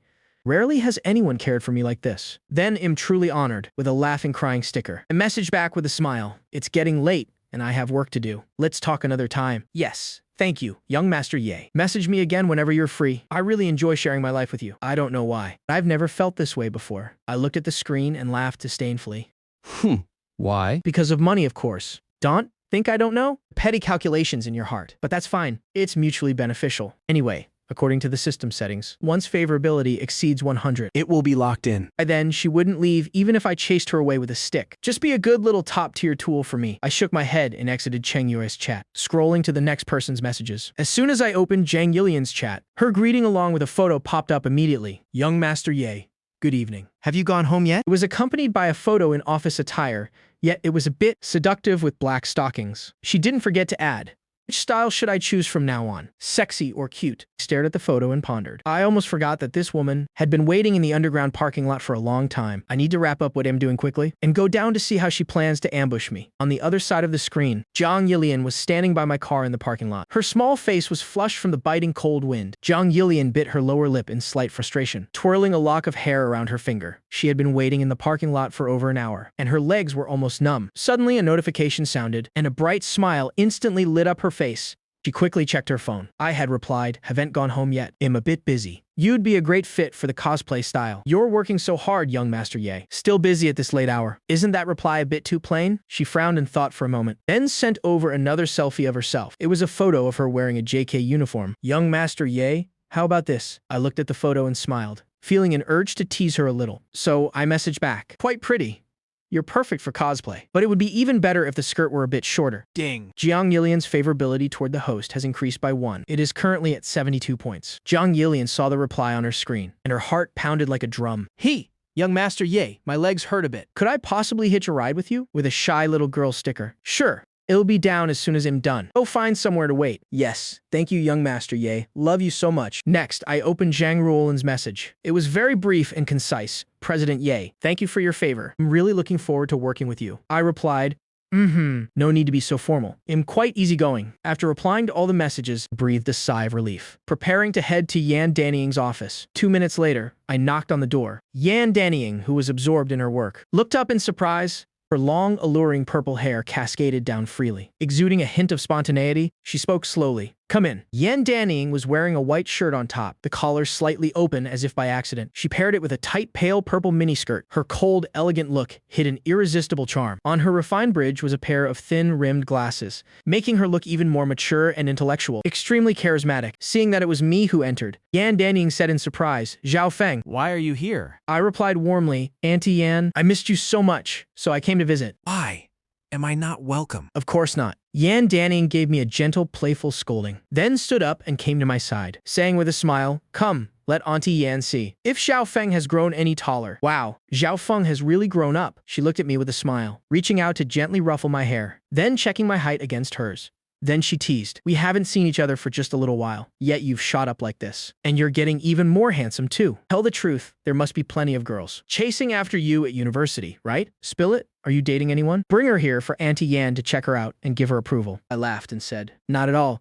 Those girls are so childish. If they were even a tenth as beautiful as you, I would have hurriedly said yes already. Get out of here. You dare to tease your aunt. Yan Danying's smile widened, and she gave my chest a playful, gentle swat. As her hand made contact, she seemed to notice something, then said in astonishment, "Your chest muscles are so firm. That's right, Auntie. Would you like to feel them for a bit?" I smiled, flexing my biceps, struck a powerful pose. Yan Danning's beautiful face flushed slightly. "Yes," she poked me with her slender fingers, then burst into giggles, saying, "You really are as hard as rock. Tell me what brings you to see your aunt this time." I looked at her with a feigned, innocent face. Dannying. Those words really hurt my feelings. "Can't I visit you unless I have a reason? I told you I missed you." Having said that, I spread my arms wide and continued with a smile. "Dannying, you've changed. You used to hug me every time you saw me. Have you become distant now?" You brat, stop playing around. She hesitated for a moment but finally gave me a gentle hug. In that instant, a rush of masculinity enveloped her, seemingly leaving her slightly stirred. Yan Danning suppressed the unusual feeling in her heart and whispered, "I know you too well. You never come by unless you want something. Speak up. What do you want? Short on cash or having trouble winning over some girl? Looking for your aunt to help you hatch a plan." She huffed and continued, "If you don't talk, I'm heading home right now." I shrugged and said with an indifferent look, "Then go ahead. I drove here today, so I'll drive you home." It's been a while since I last visited Danning's place. In her heart, she secretly scolded. This stinky brat is all grown up now. Does he have no sense of boundaries at all? Yet she couldn't help but sigh inwardly. But why do I feel like Xiao Feng is getting more handsome by the day, and he has such a manly aura too. Yan Dannying. Oh, Yan Dannying. What kind of nonsense are you thinking? Has still just a child. No thanks. I have my own car. Then Yan Dannying patted my shoulder. "Stop teasing your Auntie Yan. Tell me what's really going on. Quickly." I wasn't in a hurry to answer. Instead, silently stared at her increasingly reddened face. I called the system in my mind. Check Yan Danning's information. Name, Yan Dannying. age 32? Beauty, 96. Personality, gentle, virtuous. Hobbies, work, reading. Favorability, 92. Innate charm, 0. Experience, 0. Marital status, single. Current status, being ostracized by Gao Yi. Gradually being pushed to the sidelines of the company. Current mood, utterly exhausted, both physically and mentally. Current desire, hoping to save the company from dire straits. Wishing for that bastard Gao Yi to just drop dead already. Stop teasing your Auntie Yan. Tell me what's really going on. Quickly. Hearing this, I didn't answer immediately. A flicker of hesitation flashed in my eyes. Yes, I debated whether to reveal Gaoya's true face to her or not. However, looking at the system display, Yan Danning's favorability was at 92 points. And given her actions in my past life, I knew for a fact she could be fully trusted. After hesitating for a moment, I took a deep breath and finally made up my mind. My expression turned serious. My gaze fixed directly on Yan Dannying. "Auntie Yan, did you know that this morning? Something world-shaking happened at the company." Yan Dannying shook her head, her eyes uncontrollably darkening. A hint of bitterness on her face. "I haven't heard about anything major." Yan Dannying had been suppressed by Gao Yi for years, and had long since been removed from the leadership structure. Now, she was completely in the dark about the company's movements, with only a few washed-up artists left under her wing. "Auntie Yan, are you familiar with Yuan Hao and Wei Jixue?" I narrowed my eyes slightly, a cold glint passing through them. "I know them. Those two are truly shameless. On a daily basis, they rely on the label of being Gao Yi's people to run rampant and act out in the company, doing all sorts of wrong things." The more she spoke, the more indignant she became, her hands involuntarily clenching into fists. "I've told Gao Yi many times. He completely ignored it, even covering up for and condoning them." Hearing her complaints, the corner of my mouth quirked up into a cold smile. "I fired both of them today." "Are you serious?" Yan Danning's phoenix eyes widened like brass bells, her face a picture of pure astonishment. "Did Gao Yi have any reaction? Would he really allow you to kick out his confidants?" My lips curled into a confident arc. Why wouldn't he? "I don't need his permission. Auntie Yan,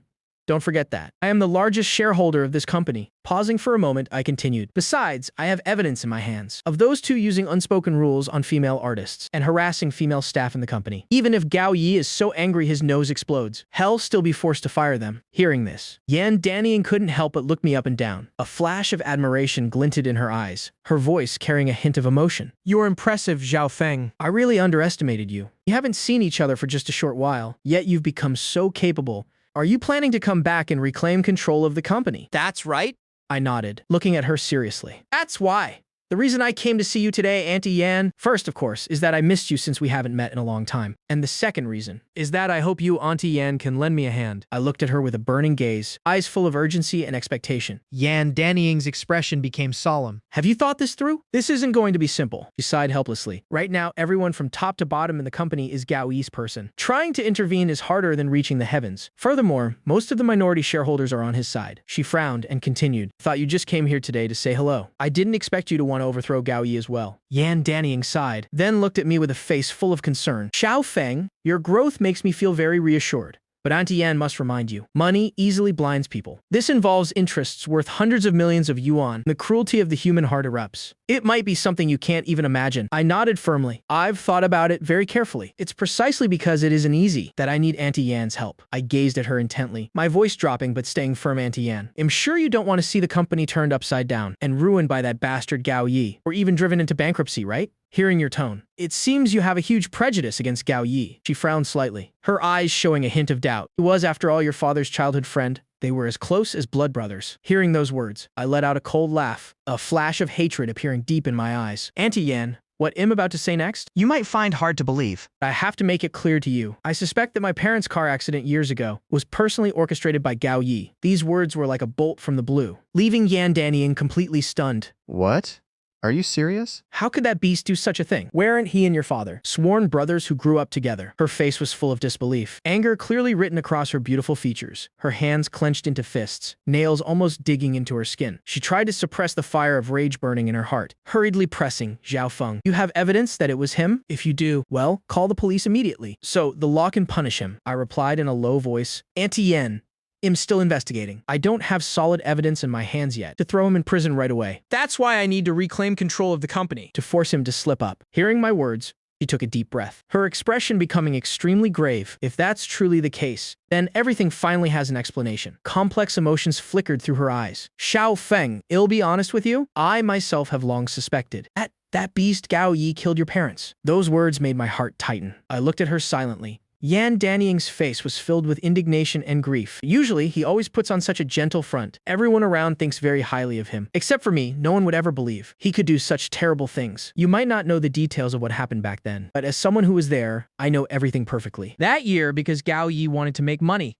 he planned to force the company's artists to entertain guests with drinks, wanting them to use their bodies to bribe officials and wealthy bosses. Your father found out and was absolutely furious. He said he didn't care what other companies did, but as long as he held his position for even one more day, he would never allow such a thing to happen in his company. She continued her story, her voice trembling slightly. You didn't see him that day. How terrifying Gao Yi's gaze really was. Before that, I also thought he was a kind person. But on that very day, after your father finished saying those words, his eyes turned dark, as if he wanted to kill someone. Hearing this, my fists clenched tightly. Waves of emotion surging within me. And not long after that, your parents were in that car accident. I have been secretly investigating for years, but I haven't found any clear evidence. Her voice grew lower and lower, revealing a deep sense of helplessness. I only know that the person who caused the accident was a drunk truck driver. Police investigated his accounts, but there were no unexplained sums of money. She shook her head, her face full of resentment. The only suspicious thing is that the driver himself had leukemia and didn't have much time left to live anyway. He died shortly after, but his son received a scholarship from a foreign charity to go to university. The more I think about it, the more it feels wrong. But I can't find even a shred of evidence. However, my intuition tells me that this was definitely Gao Yi's doing. I listened to her words, my heart swelling with emotion. Auntie Wan, on behalf of my father, I thank you for everything you've given over the years. It must have been hard for you these past years, being suppressed by Gao Yi and the company like that. I took a deep breath and continued, my voice full of sincerity. If you're willing to help me take down Gao Yi, then that would naturally be the best. But if you feel tired and don't want to be involved anymore, I can also give you a sum of money, so you can start your own business. Feng, don't say that. She suddenly looked at me, tears welling in her eyes, her body trembling slightly, her voice a bit choked up. Back then, if it weren't for your parents, I might have had to drop out since middle school. I would have never escaped that mountain village in my entire life. It was your father who gave me the chance, so that I could get into university from that poor valley and achieve what I have today. Kindness is something I can never repay in a lifetime. Seeing her sorrow, I hesitated for a moment, then took a step forward and gently hugged her. My hand slowly rested on her back, patting her gently to comfort her. She leaned into my firm chest, her body shivering slightly, a hint of insecurity and vulnerability in her eyes. I could feel that. It had been many years since she last felt this safe. Yan Danying's favorability toward the host increased by 1. It is currently 93 points. Please keep up the good work, host. The two of them just hugged silently like that for a long time. She gently pushed me away, her beautiful face blushing like a ripe tomato, looking down, not daring to meet my eyes. A moment later, she wiped the tears from the corners of her eyes. looked up at me, her gaze filled with determination. Feng, although Gao Yi is in control of the company, your father left the shares to you, so you are the largest shareholder. He will move against you sooner or later. The reason I haven't been willing to leave the company all these years is also because I was afraid something would happen to you. Now, if you want to take back control of the company, I will do my absolute best to help you. I looked at her sincere face, my heart overflowing with emotion. My eyes unwittingly grew moist, and my voice became hoarse. Thank you, Auntie Won. Since my parents passed away, other than Auntie Bai, only you have made me feel the warmth of a family. Yan Dannying looked at my appearance, sensing my vulnerability, and it seemed her heart was touched. She couldn't help but pull me into a tight embrace, gently stroking my hair, her voice so gentle it felt like it could melt. It's okay now. It's all in the past. Oan will always be by your side. Her hug brought me a strange warmth, making my heart feel a little lighter, but it also caught me a bit off guard. I was about to pull away, when suddenly everything went dark before my eyes. She was squeezing me so hard I could barely breathe. Hick! What's going on? After a while, she seemed to realize I was suffocating, snapped out of it, and hurriedly let me go. Yan Dannying's face was flushed bright red, the redness quickly spreading from her earlobes all the way down to her cleavage. She looked like she was on fire, seemingly trying to calm the strange emotions inside her. She screamed silently in her head, looking down and scolding herself. Ah! Have I gone crazy? How could I do such a thing to Dai Feng? He's still just a boy who doesn't know the world yet. She took a deep breath, coughed a few times, suppressing those feelings, and forcing herself to stay calm. She spoke up, getting straight to the point. The artist department is Gaoya's stronghold. If we want to strike from there, I'm afraid it will be incredibly difficult. Do you have any good ideas? Let's think together and put our heads together. I smelled the faint scent still lingering on the tip of my nose, feeling a bit dazed. But when I thought of the main task, I quickly regained my focus. Auntie Owen im very optimistic about this short video segment. It will definitely explode in the next few years. Today I went to see Gao Yi, got 10 million yuan in startup capital from him, and also established the influencer training department. Now I really need the help of a talent like you. Yan Dannying looked at me in astonishment. Unbelievable look in her eyes. It was clear that my actions today had given her quite a shock. She praised, Dai Feng, you are truly impressive. Her eyes held a few more degrees of admiration. Auntie Owen is starting to admire you too. I'm still just stuck at talking about things on paper, but you've already started taking action. Currently, the influencer training department is a mess of work, so I'll have to rely on you to help me build it up. She looked at me, a gentle smile blooming on her lips, then solemnly nodded. Don't worry. Feng, your business is my business as well. I will do my absolute best. Anyone who has ever owned an MCN knows, those influencers who normally look posh and cold are incredibly proactive and open in front of the boss. I hadn't even finished work yet, when the newly signed influencer Zhang Yilian already invited me to her house tonight, saying her little kitten knows how to do backflips. At this moment, I had just stepped out of Yan Dannying's office and headed straight to the parking lot. In the underground parking lot, Zhang Yilian was idly scrolling through her phone. Hearing footsteps, Zhang Yilian suddenly looked up and walked quickly to greet me. Master Dai? Are you done with work? You've worked hard. Just as she finished speaking, the tsundere translator automatically activated. Finally, you're here. I've been waiting so long, my legs are numb. Glanced at her and let out a chuckle. It seems that waiting for a few hours has left her with quite a bit of resentment. I nodded slightly, a warm smile appearing on my face. Yeah, I just finished. I opened the car door and sat in the driver's seat. I've kept you waiting too long. Let's go. Get in. Master Dai, can I sit in the front seat? I looked at Zhang Yilian in surprise. How polite of her. It's fine. Sit down. Hearing that, Zhang Yilian hurriedly sat in the passenger seat. I started the engine and turned my head to look at Zhang Yilian. Where do you live? I'll take you there right now. Zhang Yilian clasped her hands on her thighs and said a bit nervously, I live in the Jingfu apartment complex on Zhongshan Road.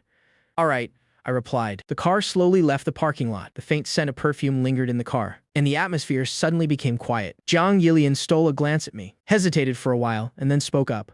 Master Dai, do you think I can become famous? I'm feeling very worried. Sigh, she bit her lip slightly. Anxiety filling her eyes. I looked at her, nodded, and said, it won't be a problem. No need to worry. Right now, the short video segment is just starting. Waiting for us to explore it. As long as we're willing to invest resources, and the video quality is good enough, then becoming famous is as easy as the palm of your hand. Zhang Yilian asked carefully, her eyes fixed on me. Then Master Dai, will you invest resources in us? I smiled and said, of course.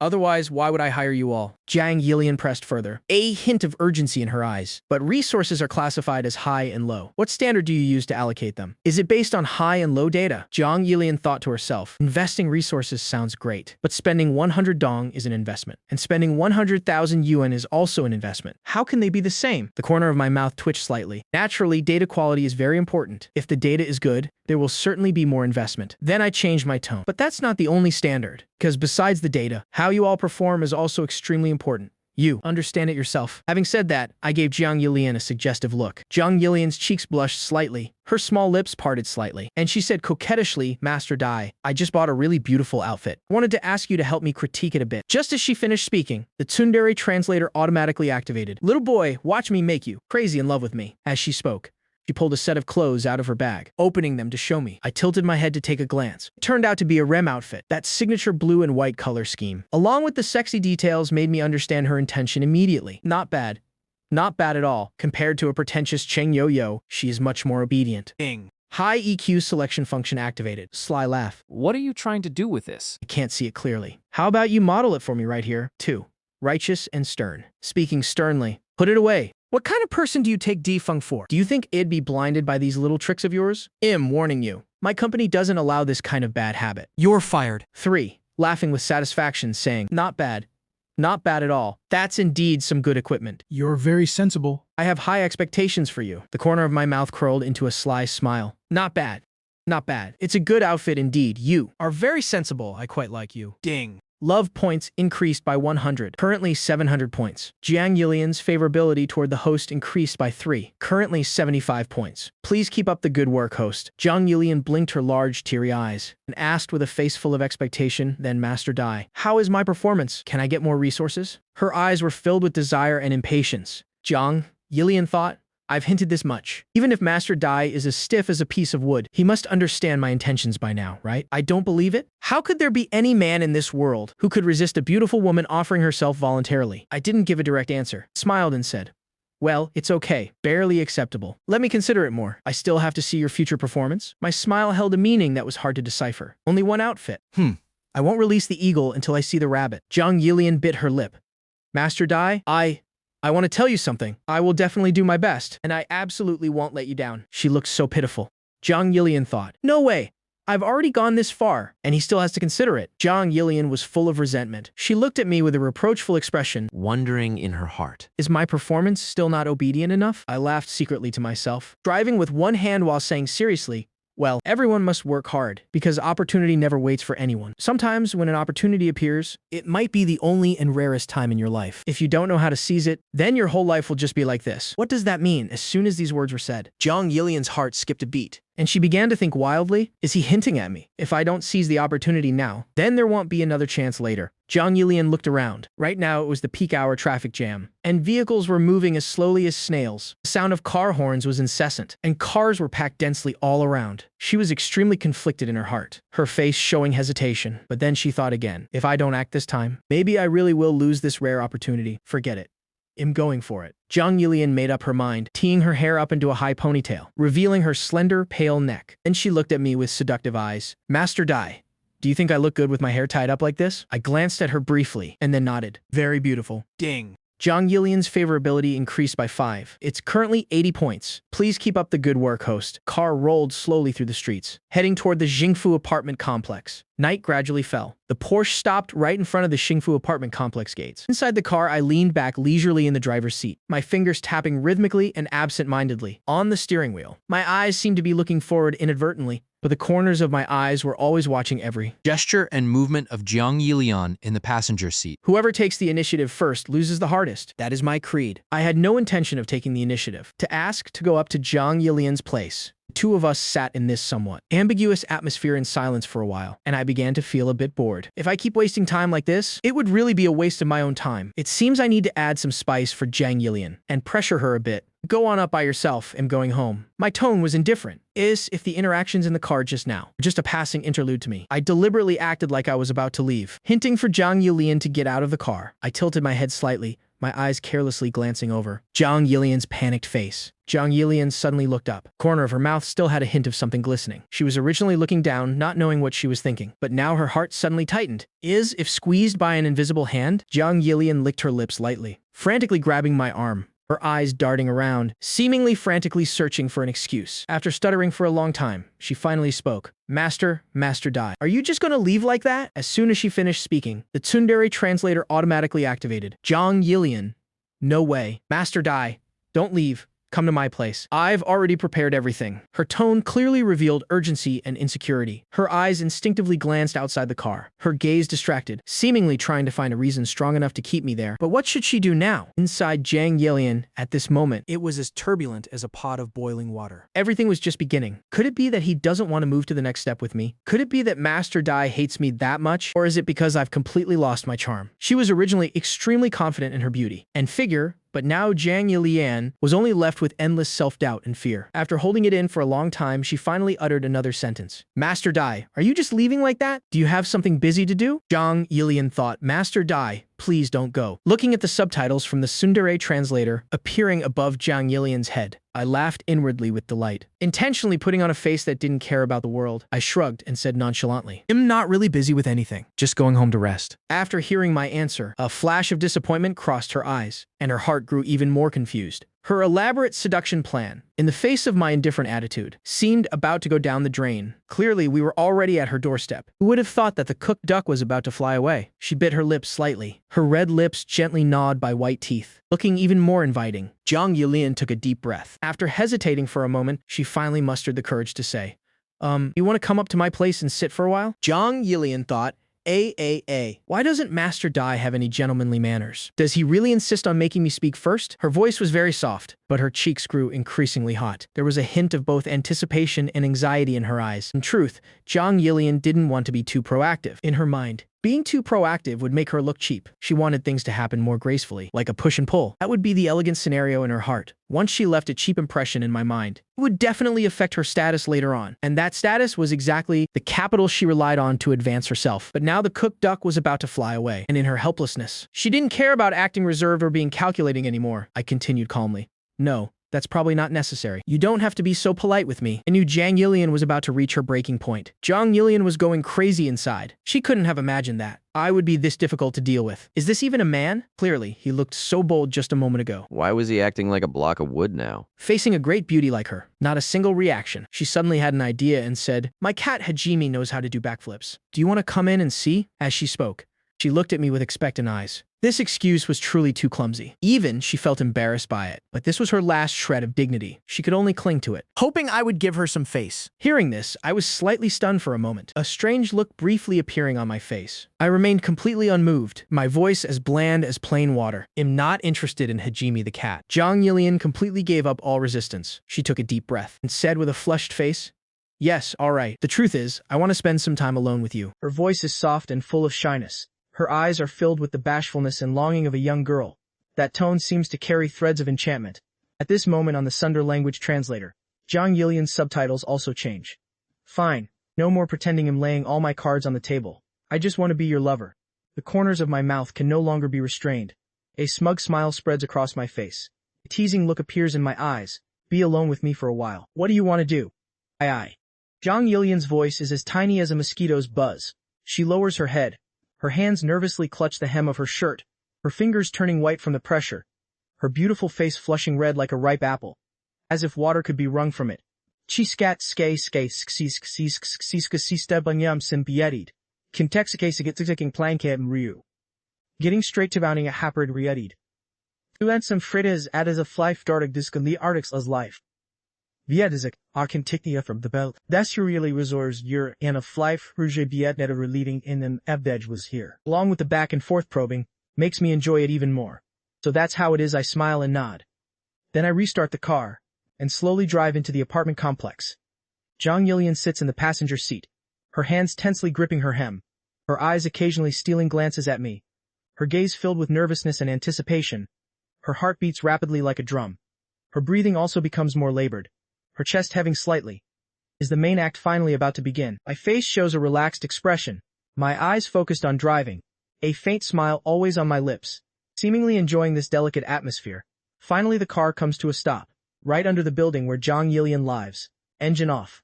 I turn to look at her, with a hint of teasing in my eyes. It's here right. At this moment Zhang Yilian is simulating the confrontation in her mind. Her beautiful face is beet red. Seeing Zhang Yilian dazed, I speak up to remind her.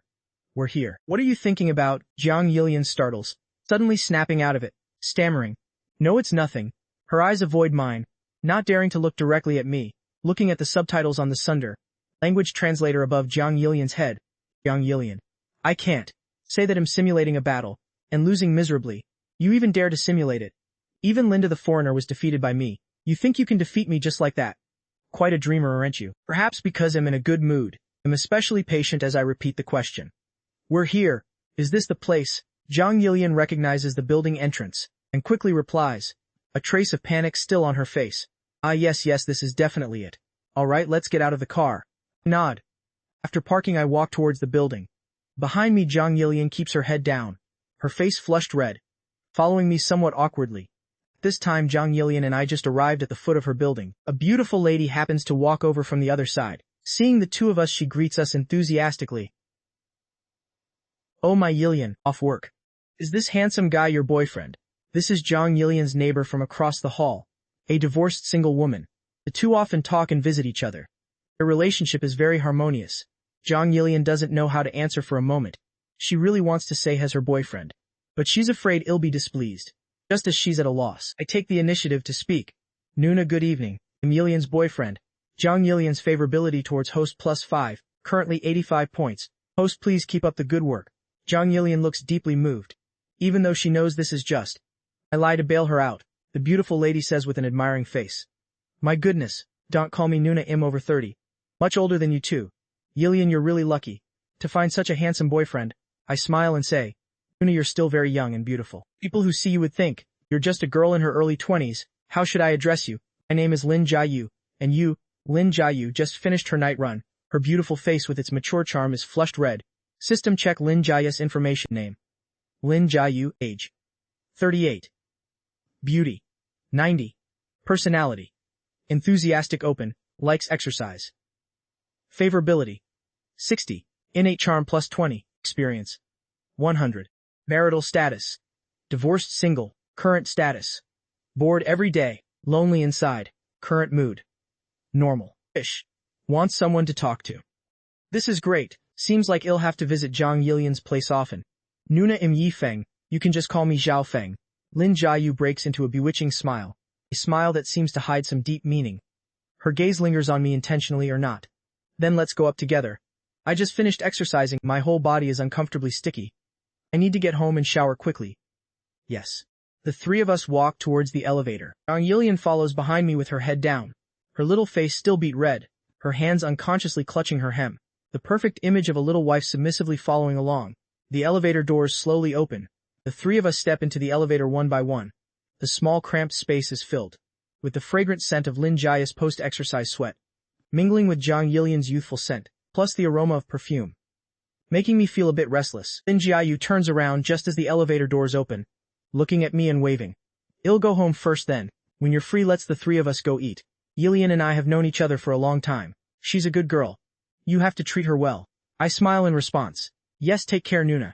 I'll definitely treat Yilian well. Jiang Yilian's face is red all the way to her ears, following behind me with her head down. Her mind is a mess. She probably doesn't even know what she's thinking. After saying goodbye to Lin Jiayu, I say gently to Jiang Yilian. Let's go, Yilian. Yes. Hearing that, Jiang Yilian hurriedly gets her key to open the door and enters the room. I observe the surroundings with interest. Jiang Yilian follows behind me, looking a bit restless and nervous, her hands tensely interlaced in front of her, seemingly not knowing where to put them. Young Master Yi, please make yourself at home, Jiang Yilian says in an extremely nervous voice. As she speaks, she walks quickly towards the water dispenser to pour some for me. Her movements are a bit clumsy. She even almost knocks over the glass next to her. I sit on the sofa watching Jiang Yilian's busy figure, finding it amusing in my heart. But my face remains expressionless. Why are you so nervous? I'm a very approachable person.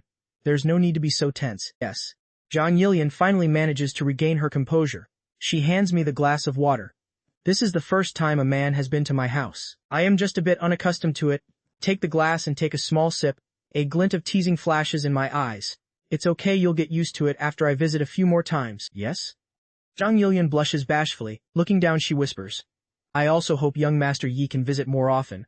I will definitely serve you well. Her voice gets smaller and smaller, until the last few words are almost inaudible. Her cheeks are so red it's as if blood could drip from them.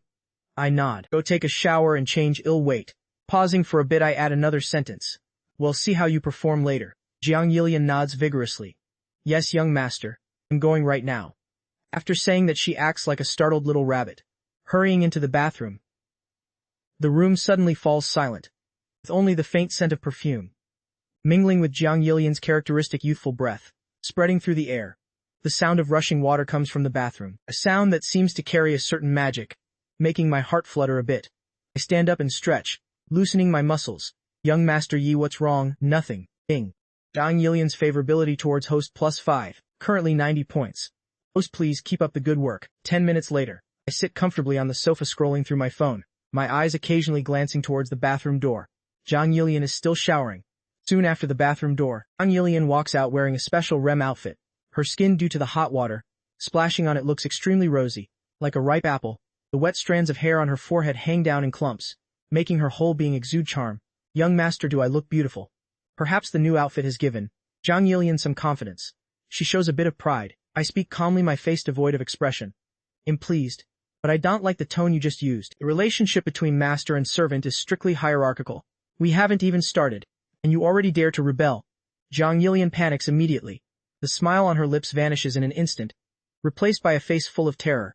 She hurriedly kneels on the floor, nearly tumbling due to her frantic movements. Her hands tremble slightly from the tension. She says carefully, "Young master, I'm sorry. I just wanted you to like me. I won't dare to do it again." Jiang Yilian chokes up as if about to cry, tears glistening in her eyes. She looks at me pitifully. Very good. Admitting your mistakes makes you a good girl. I nod in satisfaction, my expression softening slightly. The title Young Master Yi doesn't seem to fit the new outfit you're wearing very well. Is there another way to call me?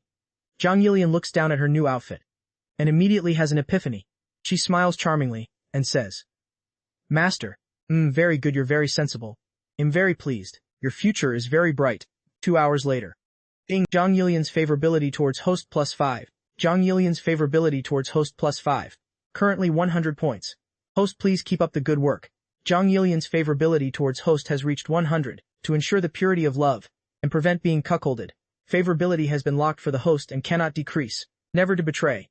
Another woman with 100 favorability, admiring the beautiful sight before me.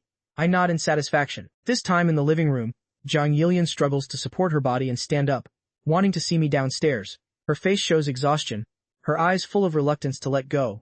Don't just get some good rest. If your body isn't feeling well, then don't go to work yet. Just rest until you're better. Wait a few more days until the department is officially established. You'll have someone notify you. Jiang Yilian says obediently. Yes, thank you for your concern, young Master Ye. I'll be waiting for good news from you. Before leaving, I give Jiang Yilian an assurance. Rest assured your efforts won't go to waste. Thank you, young Master Ye. Jiang Yilian is so excited that she forgets the H's in her body, jumping up in excitement. Disregarding the pain, she hugs me and gives me a kiss, her eyes overflowing with gratitude. After Jiang Yilian calms down a bit, I carry her and place her gently on the sofa. Then I say, "Get some rest. I'm leaving now." Wait a second. Jiang Yilian's gentle voice suddenly rings out in the room. She seems to have suddenly remembered something extremely important, her weak body suddenly filling with energy. She abruptly springs up from the sofa. This violent movement immediately affects her wounds that haven't healed yet.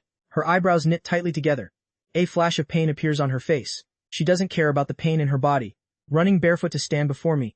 Her cheeks, due to the sudden movement, and her bashfulness, turn beet red. She lowers her head slightly, hint of shyness and anticipation in her eyes.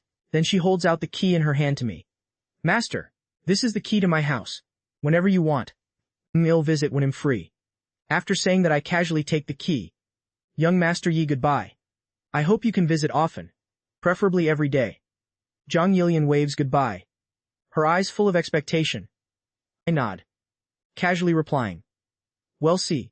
Then turn around and close the door to leave. Just as I reach the elevator prepared to leave, Lin Jiaya's door suddenly opens. "Xiao Feng, could you come and help me for a bit? It seems a water pipe in my house has burst." Lin Jiayu leans against the door, a look of worry on her face, but within that worry there seems to be a different kind of subtext. Ding. The Sunder language translator has detected a duplicitous woman, automatically starting up. Lin Jiayu thinks to herself, "Let's see how capable you are. If your strength is up to par, then I'll just pretend I don't know anything." I ask in surprise, "Jiayu Nuna, how did a pipe suddenly burst? Maybe you should contact the building management." Lin Jiayu puts on a pitiful and pathetic look. "Management said they're not around. They've all gone to a banquet." Lin Jiayu thinks to herself, "Ugh, this damn straight man. Why doesn't he get the hint?" Communicating with straight men is absolutely exhausting. Inside she is completely fuming. Just now Jiang Yilian's place next door was so noisy, to the point that even through a thick wall she could hear it loud and clear. Out of curiosity she told a little lie, wanting to interact with me, who knew it'd be such a typical straight man, making her regret it a little. Lin Jiayu has a pitiful expression, her loose nightgown gently billowing in the night breeze, accentuating the curves of her extremely hot body. She knits her brows slightly, her eyes filled with vulnerability, an appearance that would make anyone feel sorry for her. See, let me go in and take a look. Thank you so much, Xiaofeng. Luckily you're willing to help, otherwise I wouldn't know what to do. Lin Jiayu says as she lightly bites her lower lip. Her plump red lips under the gentle bite of her white teeth look even more sensual and seductive. A strange kind of anticipation glimmers in her eyes. Ding. The Sunder language translator has detected a duplicitous woman, automatically starting up. Lin Jiayu thinks to herself. Himp, I've been waiting for you for a long time. Let me see what you're capable of. I'll definitely win you over tonight. I find it secretly amusing, but remain normal on the surface. After following Lin Jiayu into the living room, I speak up and ask, Jiayu Nuna, where is the water pipe? And I scan the room observing. I see clothes strewn all over the room. Some styles look rather strange. While lost in thought my gaze stops on the coffee table, at a dark red object there. What is this dark red thing? Could it be a handheld massager? My eyelids twitch slightly, realizing that this woman is definitely not simple. Lin Jiayu's gentle voice rings out, cutting through my train of thought. Over here it's the pipe in the bathroom. It seems to be leaking. Please take a look at it for me. As she speaks, she leads me into the bathroom in the master bedroom. As soon as I enter the bathroom, a strong scent of lavender hits me, as if trying to envelop me. On the edge of the bathtub several strange skimpy outfits are hanging loosely there. Just looking at them is enough to trigger distant associations. I silently marvel in my heart. Isn't this intention too obvious? Could it be a bit more subtle? Lin Jiayu squats on the floor, checking the situation with the pipe, and I stand there looking down from above, taking everything into my view. I see her reach out and lightly touch the pipe, a move that looks accidental, but skillfully lets the water splash onto her. Her already loose nightgown is instantly soaked, clinging tightly to her body. Lin Jiayu says with a face full of regret, an expression and tone that anyone unaware would definitely think she really got wet by accident. Oh, I was so careless. I just showered and now my clothes are all wet. However, the Sunder language translator has already stripped away her inner thoughts. Lin Jiayu thinks. Aren't you men all visual creatures? I just need to use a few tricks to make your head spin, just like a little dog. I roll my eyes speechless, thinking to myself that she's quite something. I just don't know if she has enough skill to act opposite me. Today I won't just make her proactively beg for my help, but I'll make her completely surrender. Are there any new pipes and tools in the house? Of course my ex-husband left them before.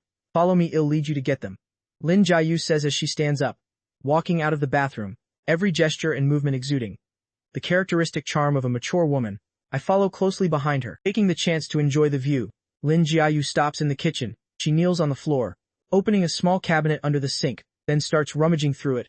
My eyes are fixed straight ahead. Seeing her as soon as I look down, she probably won't get stuck right. The next second Lin Jiayu cries out in horror. Oh, why can't I get out? Ouch, my head is stuck in the cabinet. Xiaofeng, can you help me? Lin Jiayu thinks. Little brother, how will you handle this move? Right now in the kitchen, Lin Jiayu's head is stuck in the cabinet. Lin Jiayu cries out. Oh, why can't I get out? Ouch, my head is stuck in the cabinet. Xiaofeng, can you help me? Lin Jiayu thinks. Little brother, how will you handle this move? I almost burst out laughing, watching her put on an act, only to be completely exposed by the Sunder translator. This scene is just too funny. Jiayu Nuna, I'm coming. Don't panic, I'll help you. Xiaofeng, thank you for coming. Pull me out slowly. 3, 2, 1. Soon after, Lin Jiayu with a resentful face returns to the bathroom with the tools and me. She says reluctantly, it's all here. See if any of it is useful. If not enough, I'll go buy more. This was definitely not part of her original plan. How did setting the stage turn into actual plumbing? Could he really be an upright gentleman?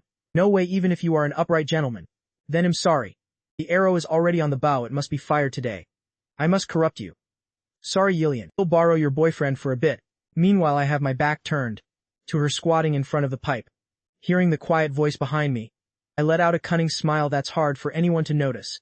Right after I use my strength to crush the pipe joint, the high-pressure water instantly sprayed out. In an instant, water splashed everywhere. Lin Jiayu was so startled by these sudden jets of water that her face turned pale as a ghost. In her panic, her foot stepped to a puddle on the floor and she lost her balance. She just fell straight backward like that. Just as she thought it was all over and her head was about to hit the ground, she wondered if her life was really going to end so tragically today. No way, I haven't even had a taste of the new dish yet. I was quick and sharp-eyed, immediately pulling her into a tight protective embrace. At the same time, I skillfully used my own body to shield her from the splashing water. The two of us were pressed tightly together. I could clearly feel Lin Jia's racing heartbeat, as well as the warmth radiating from her body. I asked anxiously, "Are you okay, Nuna?" Feeling my powerful arms around her, Lin Jia's cheeks flushed crimson in an instant. She looked just like a ripe red apple. "I am fine." Lin Jiayu has so masculine. I almost want to fall all over again. This sense of security is just wonderful. How can he be so incredibly handsome? Lin Jiayu was screaming wildly in her heart. She had never felt so safe and secure before. Lin Jia's favorability toward the host +10. The current score is 70 points. Keep up the good work, host. The water pressure must be too high. Let me shut off the main valve first. I gently let go of Lin Jiayu, then turned around to close the water valve. I kept muttering to myself, I bet I should have turned off the valve from the start. I am still just too inexperienced at this. By now my clothes were soaking wet, clinging to my body and revealing my firm muscles, radiating pure masculine charm. It's fine. I'm really putting you out too much. Lin Jiayu has so firm. That hip power must be 100 times stronger than my ex-husband's. Lin Jiayu stared intensely at my back. Swallowing hard, a glint of pure infatuation flashed in her eyes. She reached up to tuck a wet lock of hair behind her ear and said, "This is a mess, your clothes are completely soaked. Listen, wait here for a moment. I'll head over to Yillian's to get you a change of clothes. It's not right for you to stay like this." I made a move as if I were about to leave. Lin Jiayu. "No way, I've already prepared everything. What am I supposed to do if he just leaves?" Lin Jia's face was full of reluctance. She was lamenting in her heart. If Jiang Yilian found out her boyfriend was here with me, she'd probably charge over here to guard him. Everything's going wrong. Entire plan is about to go down the drain. I proactively gave her a way out. I continued acting as if I were in a difficult spot. But she's already asleep. She was already exhausted earlier. And she still has those injuries on her body. I really can't bring myself to wake her up. But I guess there's no other choice. After saying that, I pretended to head for the door. Upon hearing this, a look of pure joy immediately broke across Lin Jia's face. She rushed forward and grabbed my hand. Wait. Forget it. Let's not disturb Yilian's rest. My ex-husband left a few things here. I haven't tossed them yet. Why don't you just wear those for now? It's such a shame you had to go through this. That works, I don't mind. And I continued to feign self-reproach. It's just my lack of experience. I really should have shut off the valve first. Lin Jiayu gave my shoulder a gentle pat. I'm just glad you were here to help. Ever since the divorce, I've realized that not having a man around really is quite difficult. I have to handle every little thing all by myself. A woman struggling all alone in a strange place, with no family to turn to. Listen to me rambling on. Thank you so much, Xiaofeng. Lin Jiayu. I'm acting this pathetic, and you're still not coming over to comfort me. I followed Lin Jiayu into the bedroom. She opened the wardrobe, pulling out a man's shirt and some lounge shorts. Wear these for now, they're clean. Let me go grab a towel for you. Okay, thanks, Nuna Jiayu. Taking the clothes, I headed into the bathroom to change. Lin Jiayu quickly returned with a bath towel. As she walked past the bathroom door, she caught a glimpse through the crack of my 8-pack abs and my firm masculine waistline. Damn it, on what basis does Jiang Yilian get to keep such a handsome and impressive boyfriend all to herself? Why? I absolutely won't allow her to hog him like this. Lin Jia's heart suddenly began to race, and her breathing grew heavy and rapid. She felt as if she were about to suffocate. Lin Jia's head was spinning with dizziness. Favorability toward the host increased by 5. The current total is 75 points. Keep up the good work, host. After I finished changing, I stepped out of the bathroom, only to run straight into a blushing Lin Jiayu.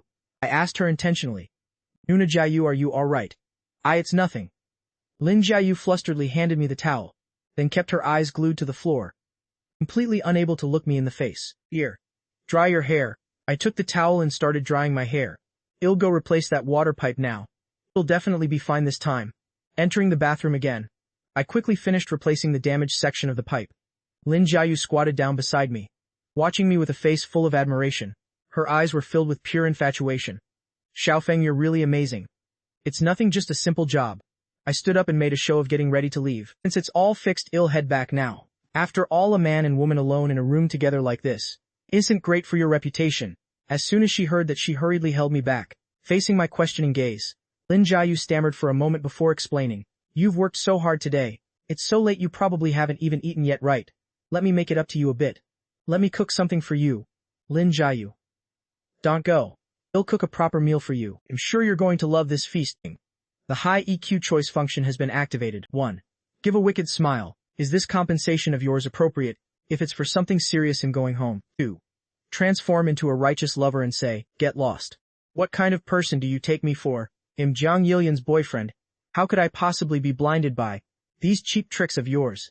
I'm warning you, don't push your luck. I will never do anything to betray Yilian. 3. Smile and say, that sounds great. Thanks for the trouble, Nuna Jiayu. I've been busy all evening and haven't had a chance to eat. I happen to be quite hungry right now, so I'll accept your kind offer. I must have a taste of your cooking. At 7 p.m. the lady next door said her water pipe was clogged, asked me for a hand, but after I finished clearing it, she didn't want to let me go. She held me back and said with a smile, you've worked so hard today. It's so late you probably haven't eaten yet, right? Let me nourish you a little. My eyes swept over Lin Jiaya's plump and seductive figure, and the corner of my mouth quirked into a smile. Yes, I'll trouble you then, Nuna Jiayu. I've been busy all night and haven't had a bite to eat. I am feeling a bit hungry now, so I won't stand on ceremony. I must enjoy Nuna Jiaya's cooking. Lin Jiaya's favorability toward the host +1. The current score is 76 points. Keep up the good work, host. As soon as I finished speaking, Lin Jiaya's previously dim eyes suddenly lit up. She looked at me with a face full of surprise and delight. Really? Then I'll go cook right now. Just sit and rest on the sofa for a bit. With that, Lin Jiayu went into the kitchen, pulling an apron out of the cabinet, with a cartoon bunny printed on it. Her hands skillfully tied the apron around her waist. This image created a sharp contrast with her usual mature and seductive aura. In an instant, her slender waist, no bigger than a handful, was perfectly accentuated. Well, you're about to have a delicious meal. My daughter loves my cooking most of all. She even says I cook better than a hotel chef. Lin Jiayu gave a soft smile, a hint of pride appearing on her beautiful face. She spoke while opening the refrigerator, pulling out all sorts of fresh ingredients. Her movements were incredibly agile and practiced. I narrowed my eyes slightly, admiring Lin Jiaya's graceful figure, and said with a smile, oh, then I'll have to savor every bite. Here, let me give you a hand. With that, I walked over to the sink, began helping her wash vegetables and prep ingredients. Lin Jiayu looked at my back as I busied myself with the work, and a sudden look of loneliness and sorrow crossed her face. Xiao Feng, you really are a good man. Sigh, I was just unlucky, marrying a gambling drunkard. If he were even half as good as you, I wouldn't have ended up in a divorce. Hearing this, I stopped what I was doing, gently patted Lin Jiaya's shoulder, and offered some comfort. Nuna Jiayu, it's okay. Everything is already in the past. We just have to keep moving forward. You're right. But my biggest worry right now is my daughter. She's lacked a father's love since she was little, and now she's incredibly mischievous and rebellious. She really gives me such a headache. Lin Jiaya's brows furrowed tightly, her eyes full of worry. Clearly the situation with her child had caused her a great deal of distress. I continued washing the vegetables while asking curiously, Nuna Jiayu, your daughter must be grown up by now, right? Why is she still acting so rebellious? The night breeze brushed past, shaking the stray hairs around Lin Jiaya's face. She massaged her temples and said with a sigh of helplessness, yeah, people say kids start listening once they're grown. But she's grown and still won't give me any peace. My marriage was already a disaster. And now she won't listen to a word I say. She even often stays overnight at her best friend's house, never showing her face at home. I'm really at my wit's end with her. Seeing Lin Jiaya's distress, I quickly tried to comfort her. Children have their own paths to follow. The divorce wasn't your fault. It's just that he didn't know how to cherish what he had. Lin Jiayu heard what I said, and slowly looked up. Her eyes glistened with tears of deep emotion. Xiao Feng, thank you for those words. I feel much better now. The two of us kept talking like that, chatting about everything under the sun. Before long the meal was all ready. Time to eat. With that, Lin Jiayu quickly brought the steaming dishes to the table. At the table we sat across from each other. I said with a smile, wow, it smells incredible. Marrying a capable woman like you, Nuna Jiayu, must be a blessing from 8 lifetimes. It's just that your ex-husband didn't know how to value you. Heaven is definitely going to punish him. Lin Jiayu laughed so hard her whole body shook. Oh, stop talking nonsense. As I see it, whoever gets a good man like you, Xiao Feng, is the one who is truly blessed. Now eat up. It won't be as good once it gets cold. Okay, you eat plenty too, Nuna Jiayu. After dinner I glanced at the wall clock. It was past 9 p.m. Time for the main event. I stood up and said, Nuna Jiayu, it's getting quite late. I should head back now. A man and woman alone in a room together like this. If anyone saw it would ruin your reputation. Lin Jiayu was suddenly struck by panic. No way. Shed put in so much effort playing all these games until now. Wasn't it all just to spend a spring night with me? And now the cooked duck was about to fly away. Who could possibly bear that? She also hurriedly stood up, her face clearly showing her anxiety and impatience. It's so late, the roads aren't safe at all. Listen to Nuna Jiayu, just stay here for the night. You can go back tomorrow morning. My house still has a spare room. It'll be ready with just a little cleaning. As she spoke, Lin Jiayu took 2 steps forward, blocking my path. Her posture made it clear that if she didn't get What she wanted, she definitely wouldn't let it go. The Sunder translator detected, a woman whose words contradict her heart. Auto-activation. Lin Jiayu, you still think you're leaving. Now that you've fallen into my hands, if you don't leave something behind, you think I'll let you go so easily. I almost couldn't suppress a smile at the corner of my mouth. This really isn't proper. If the neighbors see or if your daughter suddenly comes home, won't there be a lot of gossip? I'm fine either way. But I'm just afraid it'll affect you. Nuna Jiayu, it's really okay. Lin Jiayu shook her head hurriedly. What's there to worry about? I'm already divorced anyway. And I haven't been looking for anyone all these years. But that doesn't mean I'm not allowed to have a life of my own. Never mind letting my sworn younger brother stay the night. Even if the two of us were dating. What of it? Lin Jiayu. Damn it. Why care about those gossiping women? As long as I'm happy, that's enough. I looked at her with a face full of hesitation. But after all, Yilian is right across the way. Damn it. Lin Jiayu suddenly felt a surge of unprovoked anger. Do you insist on making me take the initiative? Fine. I'm going all out, don't say another word. With that, Lin Jiayu stood on her tiptoes, wrapped her arms around my neck and gave me a passionate kiss. Kiss me? After tonight, let's just consider it all a dream. Her voice trembled slightly. At this moment in Lin Jiayu's world there was only me. The very moment our lips touched, a rapid ringing of the doorbell shattered the romantic atmosphere in the room. After letting go of me, the flush on Lin Jiayu's face hadn't yet faded, but it was replaced by a look of sheer fury. Damn it, who is it?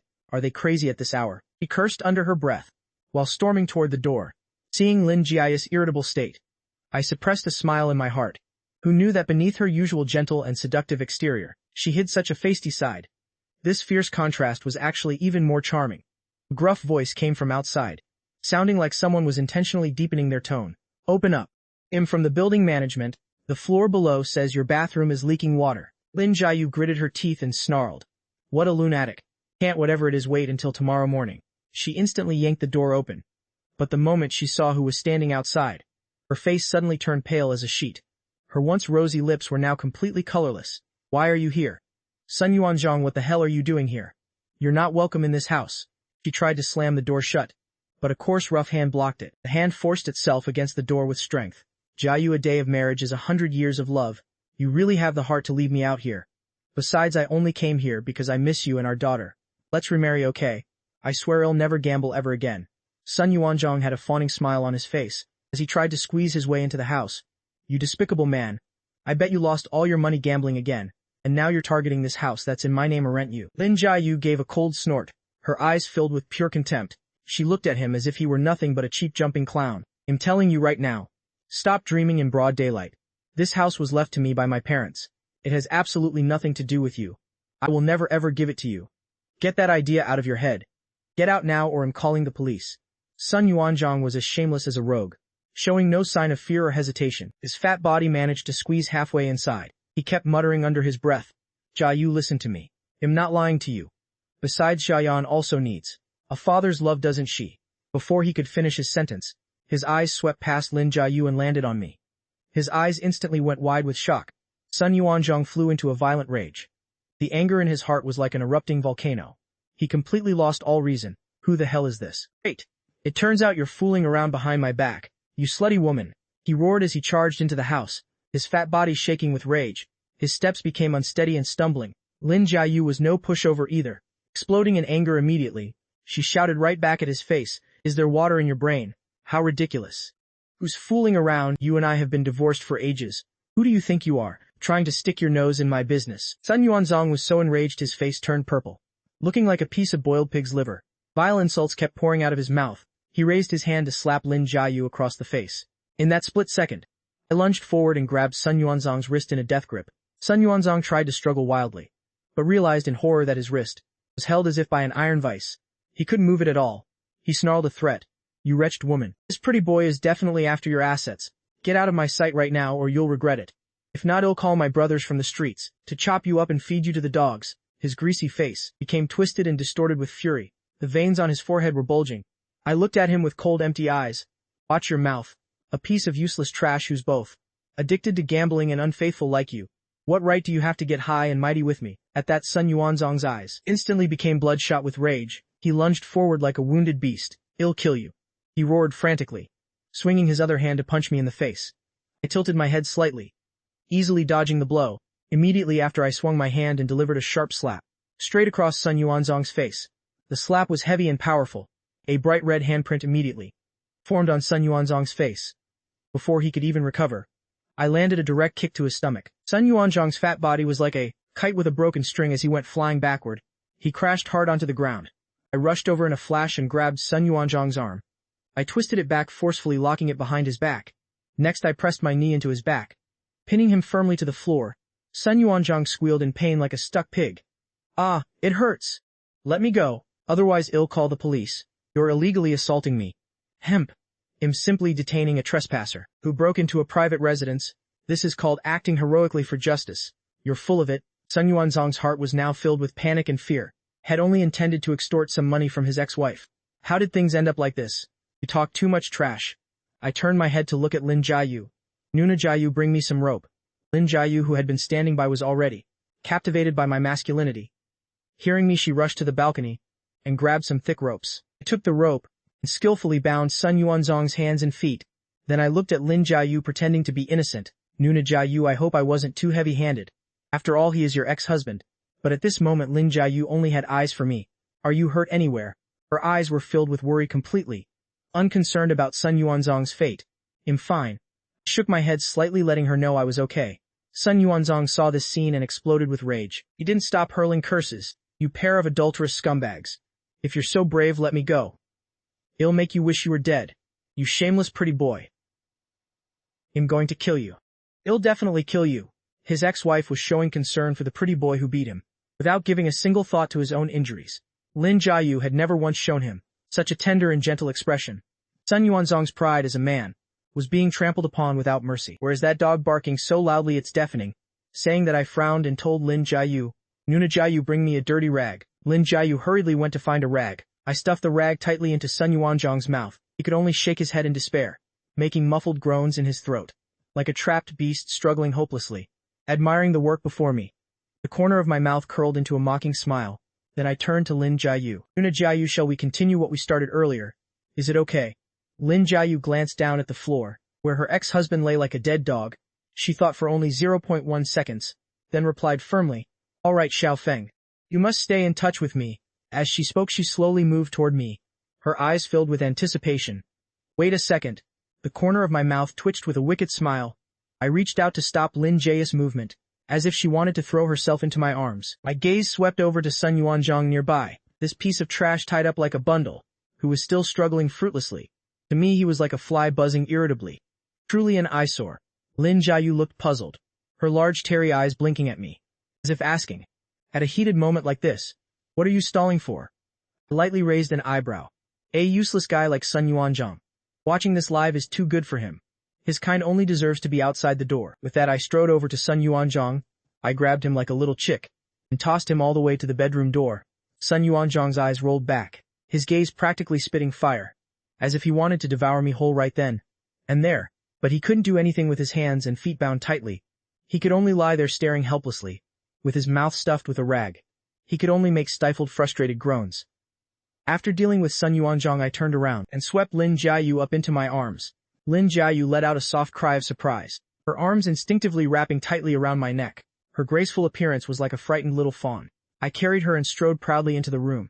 Sun Yuanzong struggled wildly behind us, his body twisting and coiling into a mess. Seeing our intimate scene, her ex-husband Sun Yuanzong could do nothing to me. Half an hour later. Ding! Lin Jia's affection for the host increased by 10. Lin Jia's affection for the host increased by 4. It is now 100 points. Lin Jia's affection for the host has reached the maximum of a 100. To ensure the purity of love and prevent any cuckolding NTR, the system has locked the affection level for the host. This affection level will never decrease, and she will never betray you. After an unknown amount of time, I reached out for the phone by the pillow. The screen lit up, showing that it was already midnight. But at that very moment, from the entrance came a sound, clear and sweet like a silver bell. Mom, I'm home. You're not asleep yet. Lin Jia's face, once blushing with shyness, suddenly turned deathly pale. Panic filled her eyes. What should I do? Xiaoyan is back. If she sees me like this, where will I hide my face? She gripped my arm tightly, her voice trembling uncontrollably. I gently patted her hand and comforted her. It's okay, I'm here. Just trust me. With that I quickly got out of bed, got dressed in a flash. In the living room, Sun Xiaoyan had just returned. Hearing no response from Lin Jiayu, She felt a bit strange. The living room and kitchen lights were on, so where was everyone? She took a few steps forward, scanning the surroundings. She soon discovered Sun Yuanzong tied up at the door. Sun Yuanzong was struggling frantically, making muffled cries for help. When he saw Sun Xiaoyan appear, a final spark of hope flared in his heart. I'm saved. Once I get out, I'll definitely kill that bitch, and that pretty boy too. But Sun Xiaoyan's next words were like a bucket of cold water, extinguishing all his hope. Sun Yuanzong, who gave you permission to come here? Did you do something to my mother? Mom, where are you? Are you okay? Sun Xiaoyan completely ignored the fact he was tied up, instead loudly demanding why he was present. Sun Yuanzong's heart went cold. Sun Xiaoyan looked visibly worried, thinking something had happened to Lin Jiayu. She stepped over Sun Yuanzong and flung the bedroom door open. The moment she stepped in, she saw me. At first she was a bit dazed, but then her eyes suddenly lit up, and she cried out in surprise. Ah, it's you, Appa. I was so lucky you saved me last time. Otherwise those bastards would have disgraced me. As she spoke, she quickly stepped in front of me, her eyes sparkling with infinite gratitude. Looking at the twin-tailed girl in front of me, I wondered blankly, who is this? Lin Jia's daughter, Sun Jia's daughter. Do I even know this girl? I immediately ordered in my head. Check Sun Xiaoyan's information. Name: Sun Xiaoyan. Age: 19. Beauty: 91. Affection: 60. Innate charm: plus 20. Experience: 0. Marital status: single. Status: worried about Lin Jia's health. Current mood: irritated. Current wish: wants her gambling ex-husband Sun Yuanzong to disappear immediately. I suddenly remembered. Turns out she's the twin-tailed girl that I happened to save last time. It was nothing. I didn't expect you to be Nuna Jia's daughter. We really have a fated connection. I smiled and waved it off. Sun Xiaoyan turned to look at Lin Jiayu, who was covered in blankets with a bright red face, and immediately became concerned. She asked anxiously, Mom, what's wrong? Are you feeling unwell? Lin Jiayu was extremely embarrassed, and could only try to act calm. I am okay. She felt like she was about to go crazy. Clearly she had heard noisy sounds from next door, so she had planned to find me and investigate. Who knew her disgusting ex-husband would show up to cause trouble? And even her daughter, who said she was staying over at a friend's house, returned early. What kind of day is this anyway? Why is everything happening all at once? But I guess it's all worth it. Lin Jia's dreamy eyes rested on me. She never thought she could be like this, even while her ex-husband was tied up right outside. Seeing Lin Jia's dazed state, along with Sun Xiaoyan's suspicious look, I sensed trouble and hurriedly spoke up to cover for them. Your mom is fine. It's just that earlier that bastard suddenly burst in, so she's just a little shaken. But Appa has already subdued him, so everything is okay. Hearing me say that, Lin Jiayu gradually regained her composure. Then she added, yes, that's right. Sun Yuanzong is truly a madman. He must have lost gambling again. So he came here to demand money from us. Sun Xiaoyan nodded. It's good that you're okay, Mom. A scumbag like that, you absolutely must not give him any money. Then she turned to me and asked curiously, why are you here, Appa? Did you know my mother beforehand? I smiled and explained. Yes, last time your mother and I, Nuna Jiayu, had a very pleasant conversation. Earlier your water pipe broke, so I came over to help fix it. I didn't expect Sun Yuanzong to try and break in, intending to do something terrible. Ding. Sun Xiaoyan's affection for the host increased by 10. It is now 70 points. Host, please keep up the good work. After listening, Sun Xiaoyan's small face was full of gratitude. Then I really thank you so much, Appa. Last time you saved me, and this time you saved my mother as well. Could he be my Prince Charming? If it weren't for him, not only would I have been disgraced, but my mother would have been harmed by that gambling ex-husband. Maybe I should offer myself in return. I smiled and nodded. Don't mention it, it's a small thing. I'm relieved that you're both okay. Let's go outside first to give your mother some peace. She just had a huge fright. Sun Xiaoyan nodded obediently, then turned to Lin Jiayu. Yes, Mom, please rest for a bit. The two of us walked out of the room. Sun Xiaoyan glanced at Sun Yuanzong tied at the door, and asked with a frown, what should we do with this bastard? Should we call the police, Appa? I nodded in agreement. Call them. This behavior is already against the law. We need the police to handle him. Sun Yuanzong's face turned ashen like burnt wood. He just wanted to wait until he got out. Then he would kill me and Lin Jiayu at any cost. Even if he had to die with us, he wouldn't regret it. Sun Jiayon went out to the balcony and started calling the police on her phone. Meanwhile, I approached Sun Yuanzong. Seeing his expression as if he wanted to eat me alive, I shook my head in disappointment. I took the soul-snatching pocket watch out of my pocket and activated it immediately. In the blink of an eye, Sun Yuanzong's eyes changed from rage to a dull gaze. I ordered, once you're in prison, keep slamming your head against the wall repeatedly, until you're dead. Soon after, Sun Yuanzong returned to normal, his eyes again filled with anger and hatred. At this point Sun Xiaoyan returned after making the call, her face showing clear concern. Last time you saved me, Appa. I didn't have the chance to thank you properly. Were you injured anywhere that time? I saw on the news that those people killed several others, and I thought something bad had happened to you too. I smiled and shook my head. It's fine, they're just a bunch of thugs, who are only aggressive on the surface, no big deal. Sun Xiaoyan breathed a sigh of relief. That's such a relief, truly. Previously she had really thought I was in danger. She had even gone to the police station to ask about it but got no results. Because at that time she didn't know my name or how to contact me. That's great then. I wanted to thank you so much last time, but unfortunately I didn't have your contact information. She hesitated for a moment, and looked at me and continued. Ah, right, my name is Sun Xiaoyan. What's your name, Appa? I smiled and replied. My name is Yefeng. Sun Xiaoyan's eyes brightened. Let's add each other on WeChat. When you're free, Appa. Can I treat you to a meal? Sure. Hearing that, Sun Yuanzhang, who was nearby, was so angry his face twisted. His eyes rolled back as if they were about to fall out. His heart was burning with fury. He didn't expect his daughter to be so enthusiastic toward me. At this moment Lin Jiayu regained her calm and stepped out. But as soon as she reached the door, Lin Jiaya's body suddenly felt weak, and she almost collapsed onto the floor. Sun Xiaoyan quickly ran over to support her, asking anxiously, What's wrong, Mom? Are you feeling tired? I'm fine.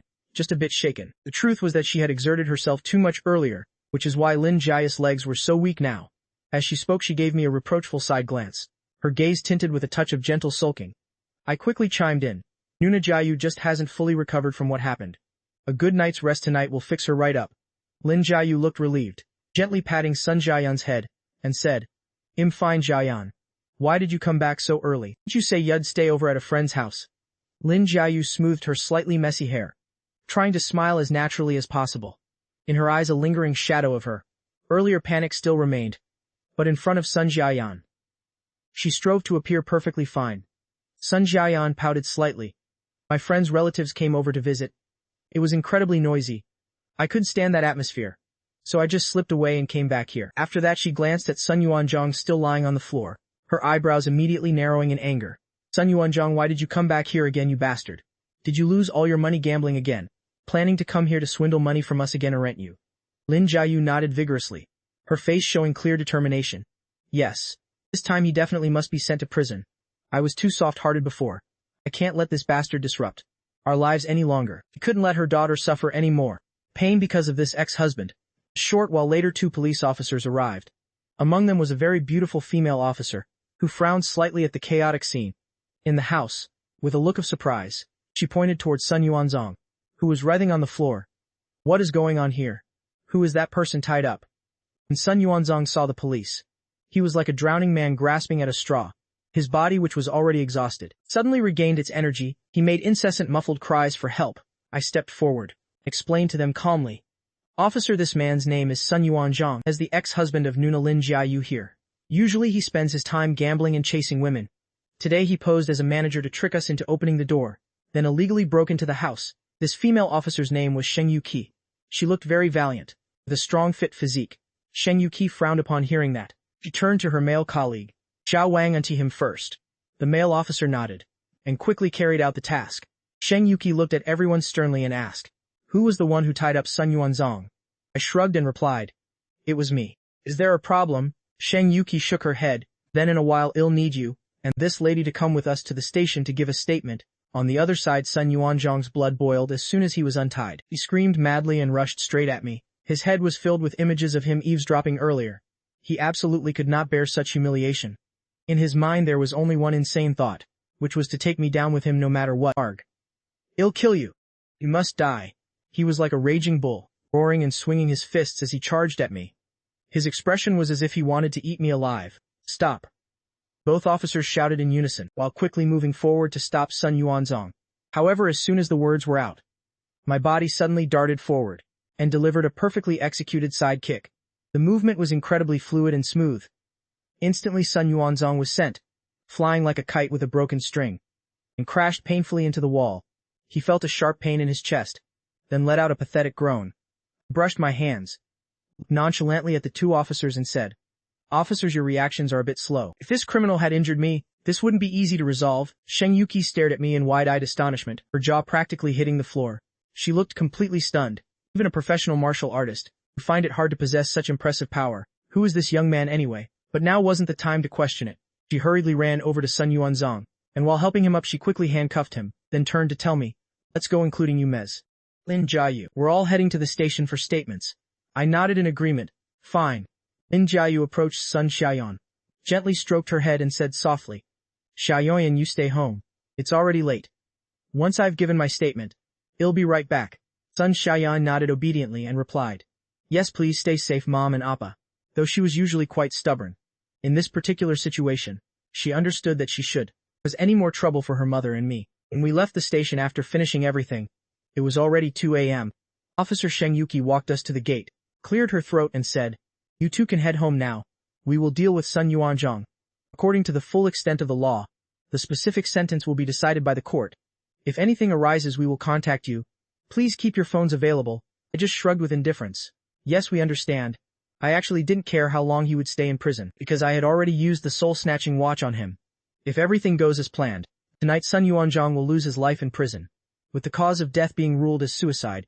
Immediately after I turned and wrapped my arm around Lin Jia's waist. "Let's go, Jiayu, I miss you so much that I can't even sleep." Lin Jia's face instantly turned red with embarrassment. She bowed her head as if trying to hide in my chest. She glared at me reproachfully. But strangely enough, not only did she not refuse, but on the contrary her heart welled up, with an indescribable excitement. Even though we were outside, such an inappropriate place, she still couldn't bring herself to push me away. Walking to the car, I politely opened the door and invited Lin Jiayu inside. Once settled, Lin Jiayu leaned back in her seat, looking at me with dreamy eyes. "Xiaofeng, I truly thank you so much for today. Without you I wouldn't have known how to handle everything." Her voice was incredibly soft, carrying a hint of sincere gratitude, and a touch of strange passionate emotion. I smiled and replied, "It's nothing. Nuna Jiayu, it's enough that you're safe." The car slowly began to move, gliding gently through the quiet streets. Lin Jiayu bit her lower lip slightly, her face again showing a blush of shyness. "Xiaofeng, could you come by my place more often in the future? Actually, being home alone is quite boring. You can just come over to chat with me for fun." Sunder Translator detected a woman whose words don't match her thoughts, automatically activating Lin Jia's thought. Tonight was wonderful.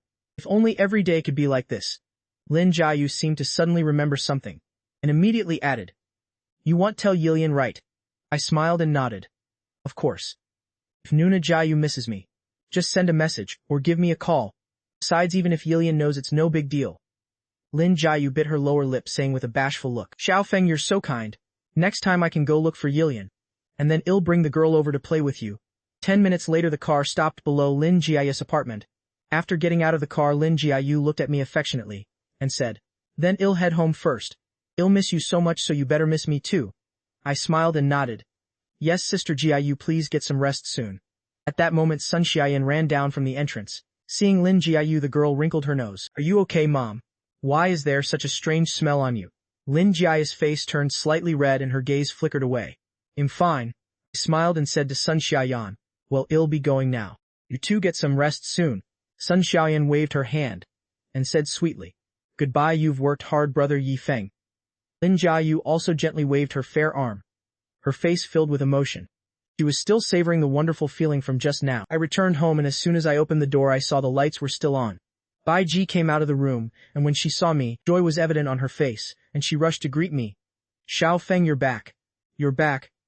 Bai Ji's voice was full of joy.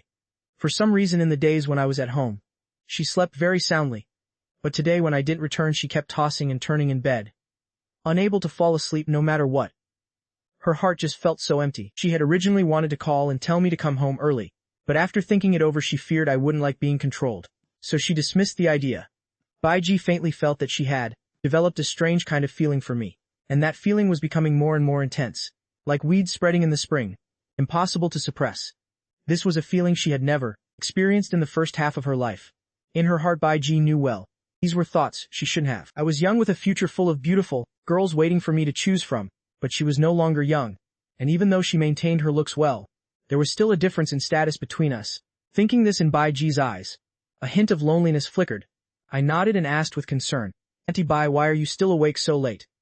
Bai Ji, who was still blaming herself internally, was startled by my words and replied frantically, "I saw you hadn't returned, so I waited for a bit. Are you hungry? I saved some dinner for you." Baiji's duplicity made me a bit suspicious. I spoke up and asked, "Is Sister Ying not home then?" She went back to school probably to write her thesis. I went to the dining table, sat down, and began to eat. Baiji sat beside me, resting her chin on her hands, staring at me intently without looking away. Her eyes filled with tenderness and care. As I ate, I chatted with Baiji about the day and the things that happened at the company. Baiji would occasionally laugh like a silver bell, and the atmosphere was extremely warm. Soon I finished my late-night snack, feeling full of energy again. After eating, I went to take a bath. While soaking in the bathtub, a smile played on the corners of my mouth. It was time to interact with Baiji. I raised my voice and called out, "Auntie Bai, I forgot to bring a towel. Could you please bring it in for me?" Baiji answered, "Okay, wait a moment." And she took the towel and stepped into the bathroom. Seeing the burly physique before her, Baiji's beautiful face flushed bright red. Even the tips of her ears turned a vivid crimson. Her heart rate suddenly accelerated. Just as she was about to hand me the towel, she suddenly slipped. Her whole body tumbled uncontrollably into the water. She was extremely panicked, flailing her arms and legs in a struggle to stand up. But the more she hurried, the more flustered she became, only causing the water to splash even more. Her soaked hair clung to her face, adding to her pitiful and heart-stirring appearance. After fumbling for a long time, I finally had to carry her out. Before she could leave, Baiji leaned against my chest, feeling my strong arms, her heart beating even faster. The redness on her face grew even deeper. "I am going back to my room. I'm all wet. Xiao Feng, be careful not to catch a cold." Having said that, she fled the bathroom as if escaping a disaster. I smiled and slowly followed behind. A while later, with a mix of anxiety and anticipation, I gently pushed open Baiji's bedroom door. "Auntie Bai, let me help you." At this moment I stood before Baiji's bedroom, softly pushing the ajar door. "Auntie Bai, I'm coming in." Inside the room, Baiji was sitting on the edge of the bed, holding a towel and gently drying her long soaking hair. Drops of water slid down her white swan-like neck, gliding over her smooth skin, tracing a heart-stirring curve. Hearing the sound of the door, Baiji's movements stiffened, and she abruptly turned her head. Her beautiful face was filled with shock. Xiao Feng, why did you come in here? You must go out now." Baiji's voice trembled slightly, and she unconsciously tightened her grip on the towel. Her flushed cheeks instantly turned scarlet, like a ripe apple. Her eyes flickered in panic, not daring to look me in the eye. Her heart was racing like a panicked deer. What should I do? What should I do? Xiao Feng really came in. What am I going to do now? Should I kick him out? If I kick him out, will it hurt him? Or should I just let it be? Stop thinking so much. Just stay quiet. Am his elder his superior? This isn't right. Oh, Baiji, how can I even have these kinds of thoughts? Her mind was a tangled mess. All sorts of thoughts intertwining and clashing, leaving her spirit restless. I stepped toward Baiji one step at a time, my gaze growing more fiery. "Auntie Bai, the truth is I've always liked you. I've liked you from a long, long time ago. To me, Baiji was a very special existence. In the years after my parents passed away, I felt like the whole world was submerged in darkness. At that time I locked myself away, not wanting any interaction with the outside world. Baiji back then was like a warm ray of sunshine, gradually dispelling the gloom in my heart. Even in my past life, after being framed by Suruo Shu and sent to prison, Baiji still chose to believe in me unconditionally. She ran around everywhere, sparing no effort to search for the truth. She sacrificed everything for me, and in the end was harmed by Gao Yi to the point of losing her life in a foreign land. In this life I secretly vowed to myself that I would definitely protect and love Baiji well, and never let her suffer even a single hint of pain again. Baiji bit her lower lip, bowing her head and not daring to look at me. Her hands restlessly twisted the hem of her bathrobe. But what about us? Such a big age difference. This isn't right." Her voice was as soft as a mosquito's buzz, filled with hesitation and struggle. Baiji felt like she was going crazy, because she hadn't directly refused. Even in the back of her mind she was imagining how wonderful it would be if their age difference wasn't so great. She kept reminding herself in her heart, "No, I must restrain myself." I patiently guided her. "Auntie Bai, age has never been an issue. Don't think too much. Life is very short. One should live for oneself." Baiji is currently only in her early 30s, at the peak of a woman's maturity and elegance. But if Ying Er and the others find out, how could I ever face them again? Baiji's voice grew smaller and smaller. "If no one knows, then could you?" The little resistance left in Baiji's heart was now like a candle in the wind, flickering and about to fail. After all, she herself had unusual feelings for me, and the time spent with me had actually allowed her to see through her true thoughts. I continued to coax her. "Auntie Bai, it's okay. We just won't let them know, right?" Baiji hesitated for a long time, her eyes full of struggle. Finally, as if gathering all her courage, she gave a slight nod. Her voice was so small it was almost inaudible. Okay. She looked at me with eyes full of love. 3 hours later. Ting. Baiji's affection for the host increased by 5. Currently reached 100 points. Baiji's affection for the host has reached the maximum of 100. To ensure the purity of love and prevent any betrayal, the affection for the host has been locked. It cannot decrease. She will never betray you. Looking at Baiji in front of me, a feeling of joy and achievement, unlike anything before, welled up in my heart. Auntie Bai finally belongs to me. Looking at the dreamlike scene before me, I licked my lips. It was a long time before Baiji snapped out of it. She felt like she had just gone through a mystical journey, like a dream. Her body and soul both immersed in unprecedented happiness. I reached out and gently stroked her hair. Auntie Bai, how are you feeling? Do you want to rest a bit more? The flush on Baiji's face hadn't completely faded. She gave me a resentful look and said coquettishly, "Isn't it all because of you? Xiaofeng has really grown up. I even used to carry you when you were little." In her mind, an image of me as a child suddenly appeared. Back then I was tiny, with smooth fair skin, looking so adorable. Nothing like how you are now. This is so embarrassing. Thinking this, Baiji's face turned even redder. So ashamed she just wanted to find a hole to crawl into. I smiled teasingly. Then isn't Auntie Bai very happy? Baiji's beautiful face instantly flushed, the red spreading from her ears down to her neck. Looking just like a ripe tomato, she got angry out of embarrassment, grabbed a nearby pillow, and tossed it lightly at me. Her voice was reproachful yet sweet. "It's so embarrassing. Why do you keep bringing these things up? Just tonight from now on you absolutely cannot do this anymore." "Absolutely not." I chuckled, looking at Baiji, then hurried to coax her. Weren't those heartfelt words? I wasn't lying. Baiji gave me a graceful glare. "I really can't deal with you. Auntie Bai, fine, ill speak less."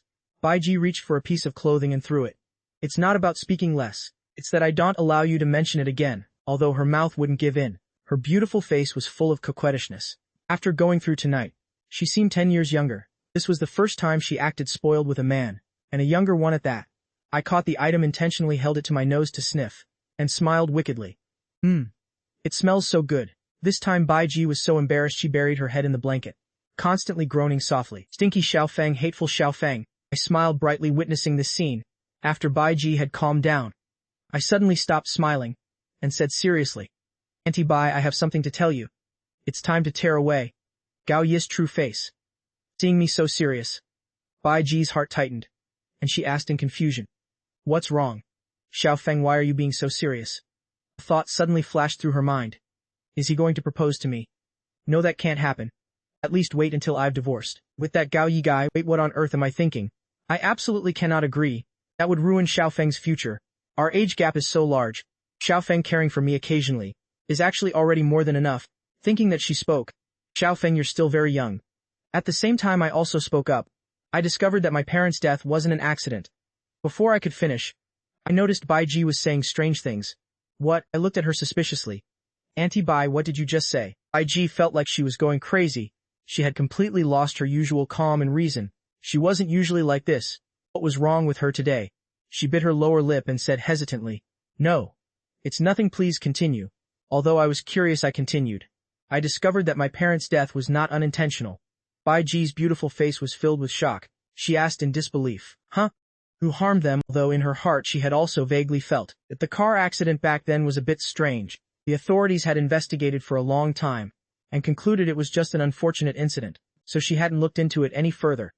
A flash of anger crossed my eyes. "It's Gao Yi." Shocked, Baiji's eyes widened, and her hands unconsciously covered her mouth. It could actually be Gao Yi. Her husband. Truthfully, despite being terrified, it wasn't altogether impossible to accept this truth, because after so many years, no one understood Gao Yi better than his wife. When she first knew Gao Yi, he appeared to be a kind and virtuous man, harboring deep feelings for his late wife, and his childhood friendship with my father was also very sincere. But after they got married, she realized things weren't like that at all. Because Baiji couldn't bear him a son, Gao Yi quickly lost interest in her. Gao Yi stayed away from home all year round, and even kept a mistress outside, with illegitimate children. And because Gao Yi's preference for boys over girls was extremely heavy, his relationship with his 3 daughters was also terrible.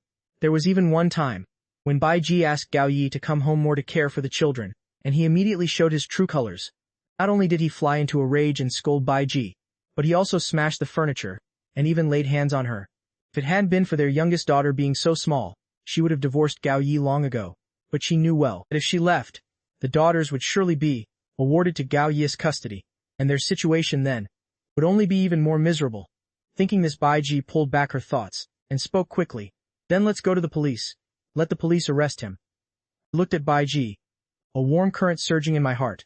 Auntie Bai, do you trust me that much? Or aren't you afraid I might be lying? As expected, Auntie Bai always believed in me unconditionally, and this feeling was truly wonderful. I believe you wouldn't lie to me. Baiji looked at me firmly, her eyes full of trust. Thank you, Auntie Bai. I gave a small sigh and continued. Right now it's just a suspicion. I don't have any actual evidence yet. Baiji looked at me and asked, then do we need to call the police? Let the police investigate. I shook my head. Not yet, Auntie. I'll investigate it myself. And wait until I've found enough evidence before handing it over to the police. In my heart I knew well that in many matters if the police intervened, it would actually tie my hands if I reported it. Not to mention that evidence is hard to find. Even if he were convicted, it would still be far too lenient for that kind of beast.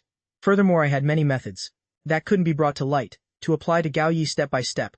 Baiji gently took my hand, her eyes full of anxiety. So that's how it is. Then Xiaofeng, you must be very careful. If you need help with anything, just tell me. If he really did it, then this man is truly terrifying. I'm afraid he might come after you. You must be extremely cautious. Actually, the fact that Gao Yi for so many years had a mistress outside, and even an illegitimate child, I knew about all of it. But back then Kair was still in school, and I didn't want the children to know. Their father was that kind of person.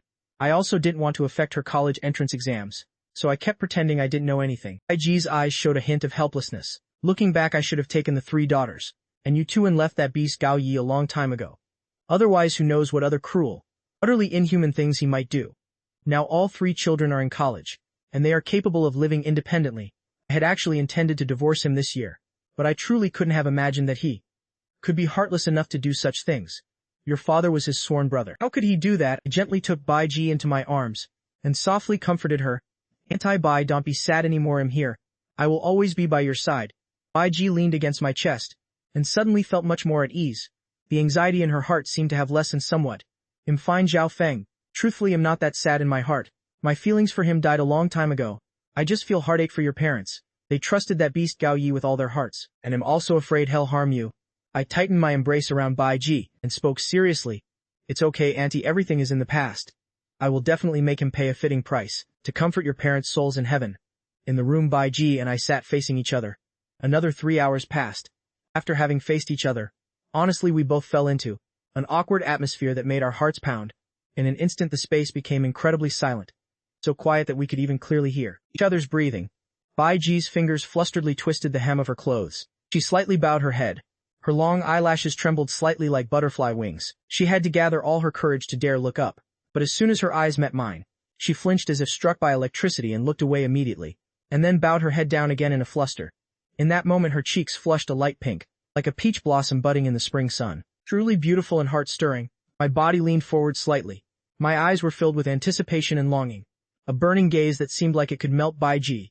Baiji slightly opened her ruby red lips, her voice gentle, but carrying a hint of trembling and shyness. Go back to your room now. Get some rest early, she said as she slightly turned to the side, trying to avoid my gaze.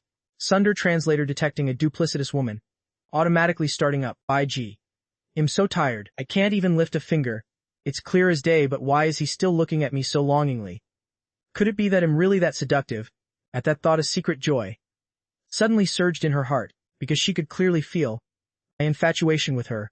I, on the contrary, moved a bit closer, licking my dry lips, and spoke in a slightly hoarse voice. But Auntie Bai, you are truly so beautiful. I just can't control myself anymore. Thanks to the genetic evolution serum, my physical stamina is currently at its peak. Hearing this, the red flush on Baiji's lovely face deepened further. Looking like radiant clouds painted by the sunset at the horizon, she lightly bit her lower lip, her white teeth leaving a mark behind. A faint smile played on her soft pink lips. Don't talk nonsense, Ye Feng. You're still young, you must learn restraint. Otherwise it will take a toll on your health. In truth, there was a flicker of desire in her heart, but she worried it would drain too much of my energy. She felt that simply maintaining this connection, caring for each other occasionally, was more than enough to be content. After all, she was already over 30, always feeling like she wasn't a good match for me, much less wanting to hold back my future. The corners of my mouth curled up slightly, revealing a confident smirk. Auntie Baiji, my stamina is actually quite incredible. Baiji was so shy her face felt like it was catching fire. She let out a soft exclamation. You shouldn't be like this. Even as she thought that, she peeked through the gaps of her fingers, carefully observing the situation.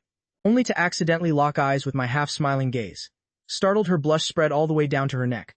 I slowly approached Baiji, wearing a sly grin as I said, "Auntie Baiji, it's still early, maybe I could." Baiji jumped, her voice rising slightly, filled with a mix of panic and embarrassment. "Have you gone mad? What nonsense are you talking about?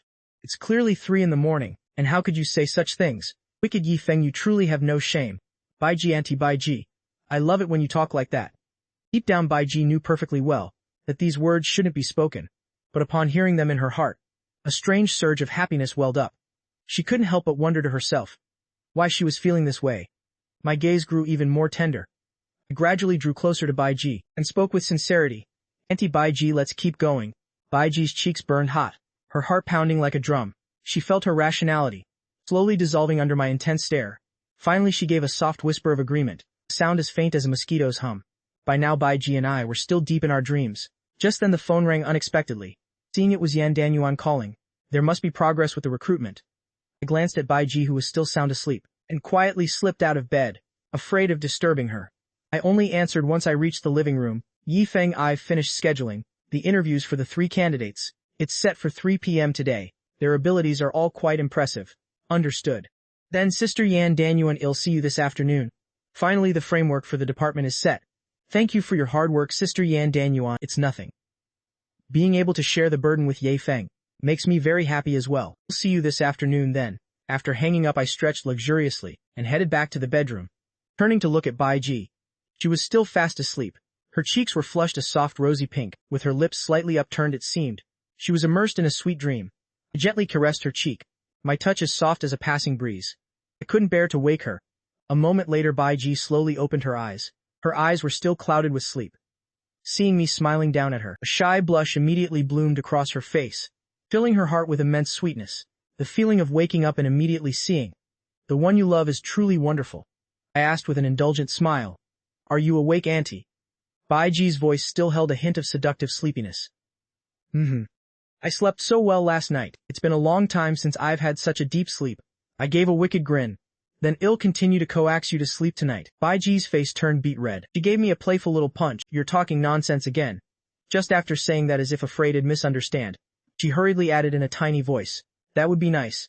I chuckled brightly. "Auntie Baiji, what did you just say?" "I didn't quite catch that." Baiji grew flustered with embarrassment. She gave me a light playful bite. "Wicked Ye Feng, you only know how to bully me." At that moment, Baiji suddenly remembered something extremely important. She bolted up from the bed and exclaimed, "Goodness, is it already this late? I have to go make breakfast. Yi Feng, you stay here and rest for a bit longer."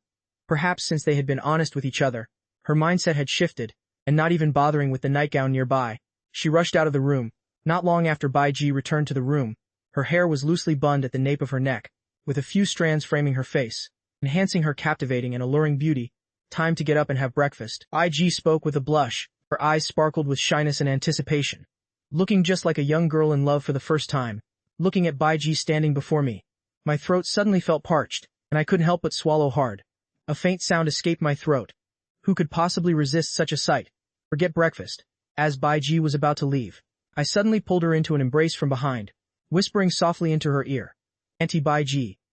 Baiji's body trembled slightly. "Stop fooling around. Can we eat breakfast first? After that you can do whatever you want. Now is for now, and after breakfast is for then. These two things don't conflict at all. Are you trying to kill me?" Baiji turned back, meeting my burning gaze, and a wave of warmth flooded her heart. The words of refusal could no longer escape her lips, and she gave a faint consenting nod. An hour later, the two of them finally emerged into the dining room. I sat down and popped a pastry into my mouth. Baiji watched me eat with relish, a happy smile clear on her face. "Eat as much as you like. I'll make more if it's not enough." I chuckled. "Auntie Baiji, you're so good to me. I'll reward you after we eat." Baiji shot me a side eye. "You smooth talker." By now she had grown accustomed to my occasional teasing. Moreover, she was increasingly coming to love this feeling of flirting like couples in love. This was something she had never experienced before. Her marriage to Gao Yi was merely a calculation of gains and losses. But beside me she finally felt a happiness she hadn't known in half a lifetime. I grinned mischievously. "That's not nearly enough. I have to admit, teasing Auntie Baiji is truly fun. Especially when I see your shy lowered face. It brings me endless joy." Baiji lightly bit her lower lip, her delicate eyebrows furrowing slightly. She feigned anger and said, "Just focus on your breakfast. I already told you it's good, and yet that mouth of yours still won't stop." Naughty Ye Feng, so improper this early in the morning. Always saying such embarrassing things. I became even more excited, licking my lips before flashing a sly grin. My gaze deliberately lingered on her lips, as red and luscious as if they were about to melt. Auntie Baiji, the food is indeed delicious. But if you want to silence me, then this alone isn't going to be enough. I leaned forward slightly, as if wanting to get even closer to her. Being stared at like that by me, she turned flustered with embarrassment. She put her hands on her hips and spoke up. Stop talking. Her voice unconsciously rose several octaves. Her body trembled slightly. Yi Feng is getting more and more out of hand. If this continues, he'll surely be left flustered, and completely at a loss for what to do. After all, I'm the elder here. How can I show such weakness in front of Yi Feng? Seeing this, I knew when to stop, and quickly backed off a little. Couldn't push Bai Ji too hard. I had to take it slow. Breakfast quickly came to an end. Bai Ji sat at the table resting her chin on her hand. Her beautiful eyes filled with affection as she looked at me. A gentle, happy smile played on her lips. Noticing she hadn't even touched her food, I couldn't help but wonder. Auntie Bai Ji, why aren't you eating? Bai Ji shook her head slightly, a brief look of daze appearing on her face. She spoke softly. I guess I'm just not that hungry. I chuckled and licked my lips, a smile carrying a hint of mischief. Then let me feed you something else of mine. Hearing those words, Bai Ji froze for a second. Almost immediately she understood the implication, and her face flushed even more intensely. She shot me a glare, then stared me down, scolding me playfully. I haven't even finished my sentence yet. Naughty Ye Feng, don't interrupt me. Naughty Ye Feng, it seems men really do turn bad once they have a woman, and now you're starting to get all smooth-tongued. And yet she felt that this playful romantic banter was actually quite sweet. I shrugged with a devious grin. Maybe it's just because the weather is too hot. Bai Ji brushed back her long hair that fell over her shoulders, her eyes full of concern as she spoke. Yi Feng, why don't you rest for a while? You stayed up so late last night. It's fine, Auntie Bai Ji. Look, I'm still full of energy. Hearing this, her lovely face turned bright red, the blush spreading from her earlobes down to her neck. I carefully swept her up in my arms, and walked straight toward the bedroom. My movements were very gentle, every step incredibly steady, for fear of disturbing the Bai Ji in my arms. Back in the room, I gently laid her on the bed, and even thoughtfully covered her with the blanket, to prevent her from catching a cold. Auntie Bai Ji, I'm going to the office to interview new staff first. I need to finalize the department quickly. It took Bai Ji quite a while to regain her composure. She responded warily as if all her strength had been drained. Her voice was very soft, as if she had exhausted every ounce of energy in her body. And yet that slight upturn of her lips clearly revealed the sweetness in her heart. I planted a kiss on Bai Ji's lips, and then said, Wait for me, Auntie Bai Ji. I'll cook a wonderful meal for you when I return tonight. Bai Ji, who was still immersed in the afterglow of happiness, sat up instantly upon hearing those words. So startled she forgot the H's throughout her body. In her confusion, even the blanket slipped off. Her eyes widened as she spoke hurriedly. No, you can't. No way, please spare me. Can you give me a day's rest? I really can't take any more. Besides, cooking is tiring for you too. Shy and flustered she felt that my stamina was simply too much, and she couldn't possibly handle it. But I wouldn't let her off the hook, still wearing a devious grin on my face. That won't do. I'll show off my skills for you tonight, and even prepare some dessert after the meal. Bai Ji let out a helpless sigh, a hint of blush reappearing on her face, as she whispered softly, Fine, I'd like that too. She lowered her head, her hands fidgeting with the corner of the blanket. Half an hour later I left the villa and drove straight to the company. Soon I arrived at the floor of Wuyu Media. As soon as I pushed the door open and entered, I saw Yan Danyuan in the distance, walking toward me with a smile. Every step she took was graceful and fluid, highlighting her alluring curves. I smiled and said to Yan Danyuan, Sister Yan Danyuan, thank you so much for this time. Having you at home truly is like having a treasure. Yan Danyuan shot me a playful look and scolded me lightly. You smooth talker. Come on, let's head to the meeting room. The 3 candidates are waiting for you there. I nodded, and we both walked toward the meeting room, following behind Yan Danyuan. My eyes unconsciously drifted to her waist, which swayed with every step she took. I silently marveled to myself. It really made one's blood boil. Who could resist such beauty? I wondered when I'd finally get to have a little interaction with Sister Yan Danyuan. Inside the meeting room, we both sat on one side of the conference table. We interviewed a total of 3 people: Lin Yuyu, Gao Changqian, and Li Mei. Lin Yuyu had been orphaned at a young age and raised solely by her grandmother. Although she was a bit nervous during the interview, Yan Danyuan and I both believed that with a little training, she would definitely excel at the job. She was the brightest candidate for the assistant position. While Gao Qiangqian's abilities were slightly less impressive, she possessed a very striking appearance, making her perfect to be groomed as an influencer. I told her to stay and wait at the influencer department upstairs. As for Li Mei, it was clear she was only here to try and seduce me. After finishing all 3 interviews, I spoke up. Alright. Sister Yan Danyuan, let's head up to the influencer department to see how things are coming along with Gao Chuangcan. With that, Yan Danyuan and I went upstairs together, inside the influencer department office, which used to be an abandoned space. Everything had been completely transformed. A stark contrast to the dusty, chaotic and cluttered scene it once was. Yan Danyuan beamed at me, prized. All of this was thanks to her. Supervising the logistics team's cleanup, she had even personally helped out with some of the tidying. Not only that, she had gone out to buy new office, desks and computers. Seeing everything before me, my heart was filled with gratitude. You've worked so hard, Sister Yan Danyuan.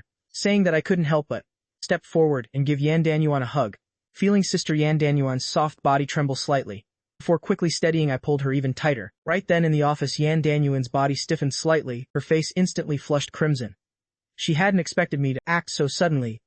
In an instant, a swirl of conflicting emotions rose in her heart: astonishment, a touch of joy, and even a hint of shyness. In this ambiguous atmosphere, we both felt that our relationship seemed to have taken a subtle turn. That thin veil of separation seemed as if it were about to be broken. Once I regained my composure, I grabbed an artist contract from beside the printer and went to find Gao Qianqian to sign it. Gao Qianqian was sitting at her desk. Seeing Yan Danyuan and me enter together, she hurried to her feet to greet us.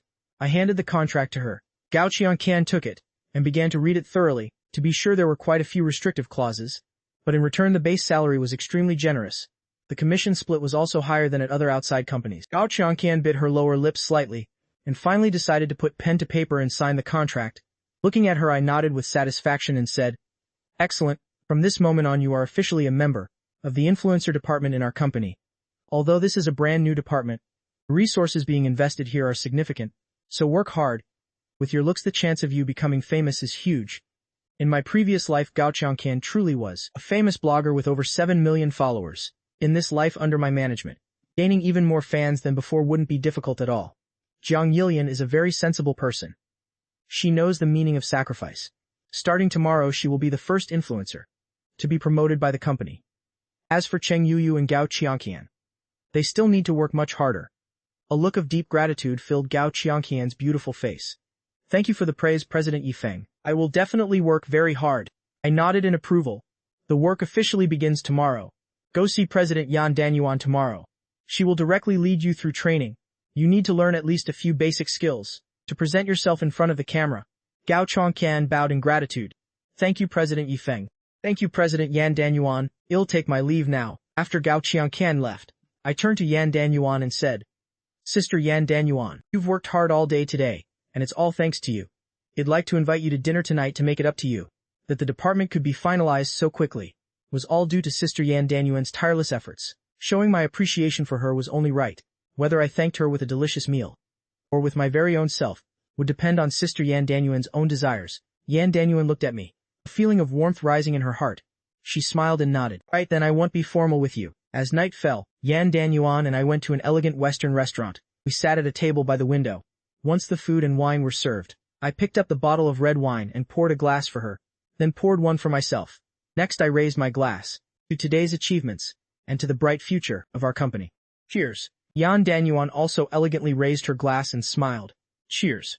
We clinked our glasses together lightly and drank the red wine. As the wine gradually took effect, both Yan Danyuan's face and mine flushed red, our gazes becoming hazy and intoxicated. The alcohol made our consciousnesses start to blur, but the feelings in our hearts only grew more passionate. An hour later, Yan Danyuan and I supported each other. Stumbling out of the restaurant together, Yan Danyuan's cheeks were crimson. Looking no different from a ripe apple, her large eyes were watery, her gaze full of daze. Her hair brushed against the tip of my nose, carrying a faint, pleasant fragrance. She looked up slightly and let out a soft sigh. Her voice softened and sweetened by the alcohol. "Goodness, is it already this late? I've had such a wonderful time talking with Ye Feng." She paused for a moment, a distant sorrow flashing through her eyes. "To be honest, I haven't lived well at all these past few years. The company your father worked so hard to build was stolen by that villain Gao Yi. He even caused the company to decline. But it's fine now. I really never imagined my Yi Feng would be so capable. When I was your age, I was just a naive student who only knew how to study." She spoke as her body swayed from the alcohol, her fair skin turning an even deeper shade of red. I reached out to support Yan Danyuan, a profound sense of compassion rising within me. I gave her shoulder a gentle soothing pat. Sister Yan Danyuan, you flatter me. I've simply learned a little here and there. Besides, I'm truly grateful for your willingness to help me. My voice was also laced with alcohol, sounding slightly hoarse. Without Yan Danyuan's full support, how could building the department have been such smooth sailing? Even if I could have established it, it would surely have taken much longer. For me, having a trusted confidante who believes in me unconditionally is truly an invaluable and incomparable thing. I silently made up my mind that I must work even harder to make Yan Danyuan's affection level for me reach the absolute maximum. Yan Danyuan shook her head slightly, a very gentle smile appearing on her face. All right, the two of us don't need such empty words, Yi Feng. I'm the one who watched you grow up. How could Sister Yan Danyuan not help you? I have no other family left now, and I have no intention of starting a family. Yi Feng, you are the person closest to me right now. Just then a cold wind suddenly blew by. She unconsciously pulled her coat tighter and instinctively moved closer to me. It seemed she wanted to find a bit of warmth from me. Anyway, it's already very late. Let me call a taxi and head home first. I'll see you tomorrow. Seeing this, I quickly reached out to stop her. Let me take you home. Yan Danyuan waved her hand, trying to refuse. No need to trouble you, Yi Feng. I can get back myself. She wasn't just being polite. It was because both of them were now quite drunk. If they went home together now, a man and a woman alone in one room, who knows what would happen? She didn't even dare to think about it. But it wasn't that she didn't want it either. It's just that everything happened so fast she couldn't quite adapt. I frowned, speaking with a face full of worry and concern. Yan Danying, be good and listen to me, you're drunk. Besides, it's already this late. I'm worried about your safety. I won't be at ease unless I personally take you home. She felt a bit helpless but still muttered a soft complaint. Fine, okay then. Little rascal, you really have no respect for your elders. Actually telling me to listen to you. Yan Danying felt a surge of warmth in her heart.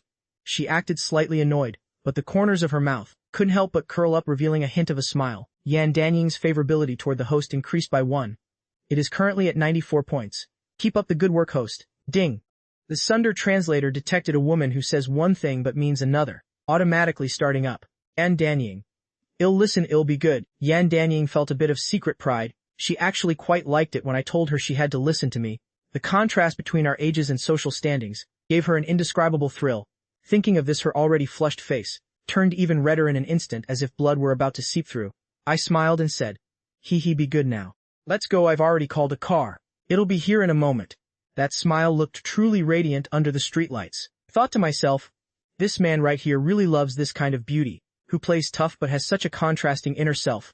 I hope you stay this way, saying one thing and meaning another forever. Not long after the rideshare car slowly pulled up in front of the restaurant, I carefully helped Yan Danying into the car and got in after her. The whole way back, Yan Danying unconsciously leaned against me. Her drunkenness grew heavier as she gradually fell into a deep sleep. Gazed at Yan Danying's sleeping face, a strange sensation welling up inside me. Then I gently adjusted my posture slightly so she could lean more comfortably. At the same time, I did my best to suppress the urges in my heart. Soon the car came to a complete stop at the apartment complex gate. I gently shook Yan Danying awake. Yan Danying, we're here. Yan Danying opened her eyes groggily. She looked around and realized she was home. Oh dear, how could I fall asleep like this? And even leaning on Xiao Feng, she looked down and saw a wet patch on my chest. Hurriedly wiping the corner of her mouth, she thought to herself, how embarrassing. It's bad enough I fell asleep, but I even drooled. Xiao Feng must have seen it. She awkwardly stood up to get out of the car, but found that her legs were weak and trembling. She simply couldn't stand steadily. Seeing this, I picked her up in a bridal carry. Yan Danying let out a small cry of surprise, instinctively wrapping her arms around my neck, her face flushing red in an instant. Ah, Xiao Feng. Put me down quickly, you really are. I looked at Yan Danying and spoke in a tone that brooked no refusal. Be good. Just listen, you can't even stand straight. Stop being stubborn. Which floor is your apartment on? Yan Danying whispered. Unit 1, room 2304. Her voice was as quiet as a mosquito's buzz, and her face was as red as a ripe tomato. Smelling the strong masculine scent on me, she felt her head spin, still trying to reassure herself in her heart. This must definitely just be the alcohol talking. I'm not actually being infatuated by Xiao Feng. I had no idea what kind of wild thoughts were racing through Yan Danying's mind. I carried her into the elevator. Since the elevator was a confined space, the air felt a bit heavy, our breathing intertwined, and the atmosphere became increasingly ambiguous. Yan Danying leaned against my chest. Feeling the strength of my shoulders, an unprecedented sense of security welled up inside her. It was as if in this tiny space, the entire world consisted only of the two of us. As for me, I was working hard to control my heartbeat, trying to keep my breathing steady. Having reached the 23rd floor, I walked into the apartment. and gently placed Yan Danying on the sofa. Looking at her, I asked tentative, "We're here now, so I'll be heading back." Yan Danying grabbed my hand and said, Wait a moment, come in and sit for a bit. You're already here anyway, have some water before you go." Yan Danying felt her throat was parched. She didn't even know what she was thinking. It's just that she couldn't bear to let me leave just like that. In the heat of the moment she held me back. But we're both drunk now. With a man and woman alone in a room like this. Do I actually want something to happen with him? I shouldn't, it's not right. After all, I am his elder. Alright. I nodded, sitting down beside Yan Danying. Of course I wasn't going to leave. Just now was just a bit of a push and pull. I had calculated this carefully. No matter what today, I must make sure. Yan Danying's favorability hits 100. The atmosphere became more and more suggestive. Yan Danying was so stirred by this atmosphere that her mouth went dry. She really couldn't take it anymore. She hurriedly stood up and said, I'll go pour you a glass of water. With that, she stood up and walked toward the kitchen. Looking at the water dispenser and the wine cabinet next to it, she hesitated for a moment. To be honest, deep in her heart, she was also quite lonely. At this moment, the alcohol rushed to her head, even though her mind was still fairly clear. But if something were to happen, she could entirely blame it on being drunk. She took a chance and decided. She took a bottle of red wine and 2 glasses from the cabinet. Then with slightly unsteady steps she returned to me. Seeing her flop down beside me, I pretended to be oblivious, asking in a puzzled tone, "Sister Ying, why did you bring out red wine? Didn't you say you were going to pour water?" Yan Danying's beautiful face grew even redder. She avoided answering my question. "Oh, I don't want to drink water anymore. Since we're already drunk today, we might as well have a few more glasses." As she spoke, she skillfully opened the wine bottle and poured a glass for each of us. I took the wine glass, clinking it gently against Yan Danying's. "Right then, I'll drink to the end with Sister Ying." Yan Danying took a sip of the red wine, then looked at me with dreamy eyes. "Xiao Feng, you're so handsome. I'm sure many girls chase after you in university, right?" Oh, she couldn't help but sigh in her heart. She wondered if Xiao Feng had any feelings for her at all. University is full of beauties, young, beautiful, and full of vitality. While she was already over 30, her beauty was bound to fade. I smiled and replied, "I think there are, but I don't really pay attention. It's hard. When I have such a great beauty like Sister Ying by my side, how could I possibly be interested in other girls?" Yan Danying gave my shoulder a light swat, then scolded coquettishly, "You have such a silver tongue, ding." Yan Danying's favorability toward the host has increased by 1. It is currently 95 points. "Host, please keep up the good work." Yan Danying knew I was just coaxing her to be happy, but she still felt very sweet in her heart. Spoke with an incredibly serious face. "Sister Ying, it's unfair of you to say that. Every word I say is from the bottom of my heart. Sister Ying is both young and beautiful. How can those little girls who are still wet behind the ears ever compare to you?" Yan Danying's face was full of radiance, secretly delighted, yet in those dreamy eyes a flicker of expectation appeared. "This rascal, I see that not only is your business ability great, but your flirting skills are just as top tier." I purposefully let out a sigh, showing a face full of regret. "I'm not joking. With Sister Ying being this beautiful, I wonder which lucky man will end up with you." Yan Danying said half jokingly, "I never intended to date or get married anymore anyway. I might as well just focus on assisting Xiao Feng to help the company grow. How about I just give myself to you then?" In her heart she was secretly happy. Is this kid trying to play the suggestion game with me? So what if she lets me have my way? She was just afraid I didn't have the guts. I said excitedly, all right. I'm all in heart and soul." At this moment my face was lit up with a brilliant smile. "There's nothing I won't dare to say. Besides, isn't this exactly what I aimed for tonight? Wasn't this my goal all along? You rotten brat. Are you trying to play tricks on me again?" Yan Danying laughed and swatted me. But because she was drunk she lost her balance and fell directly onto me, while the wine glass in her hand spilled. Red wine splashed all over my pants. She looked at me and said with a smile. There was a hint of mischief in that smile. "Oh my, look at you, always wanting to tease Sister Ying. Now look what happened. You've got your pants all wet." I laughed and said, "How could I bear to bully you? It's fine. Wet is wet. I don't have any men's pants here for you to change into. My pants probably won't fit you either. So how about I give you a dress to wear for now? Xiao Feng in women's clothes." Really looking forward to that. Yan Danying burst into hearty laughter. The laughter was clear and incredibly pleasant to hear. "Well played, Sister Ying. You're clearly teasing me." As I spoke I suddenly reached out my hand and tickled Yan Danying. "Aunt, I was wrong, Xiao Feng. I'm sorry, it tickles so much, stop tickling me." Yan Danying laughed while begging for mercy, struggling to escape my hands. I laughed and said, "Ahaha, it turns out I found Sister Ying's weakness. It turns out it's right here at your waist." But my hands didn't stop. Yan Danying said with feigned anger, "You brat, how dare you? What is there that I wouldn't dare? Surely Sister Ying wouldn't have the heart to hit me, right?" With that I continued tickling Yan Danying.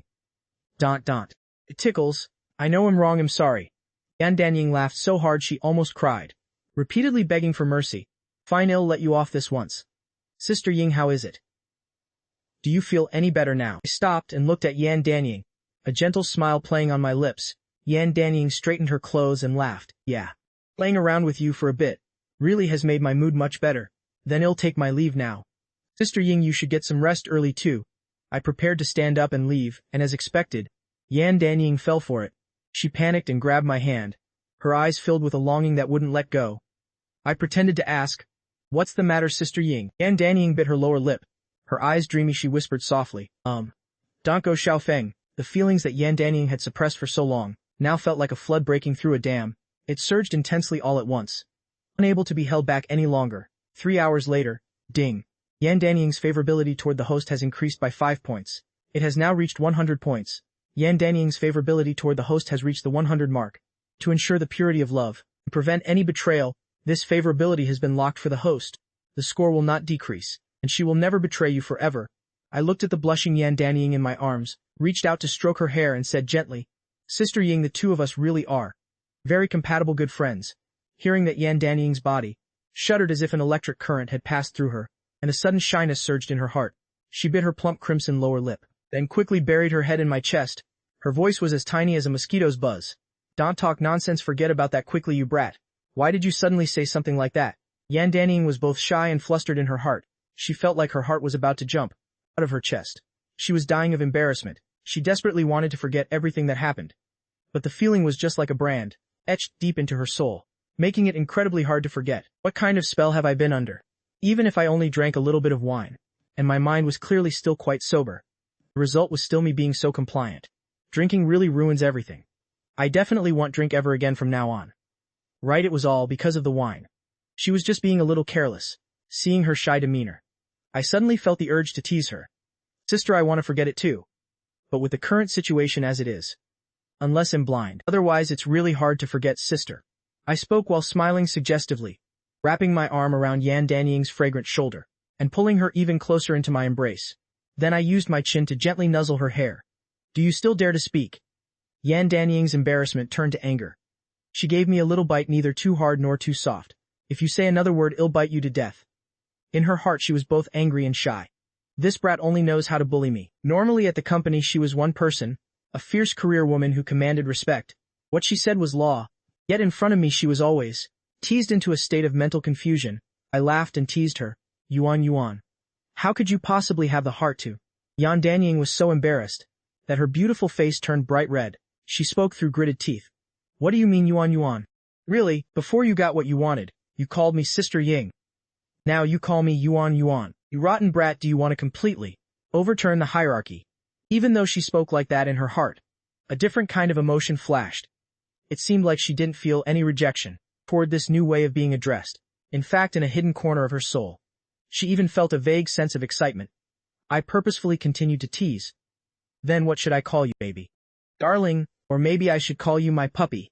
I spoke while carefully observing her reaction. Yan Danying swatted me in a huff, but even after hitting me she wasn't satisfied, so she gave me another light bite.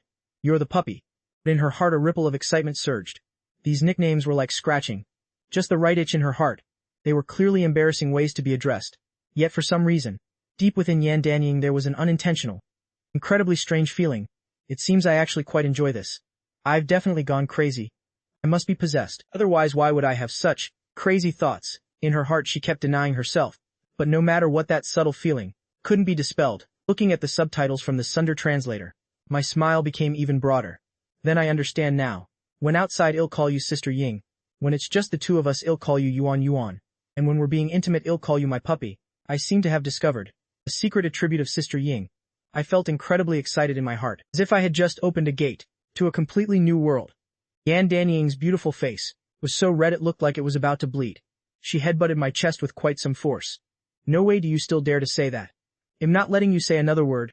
You rotten brat, what exactly is inside that head of yours? This is really too much.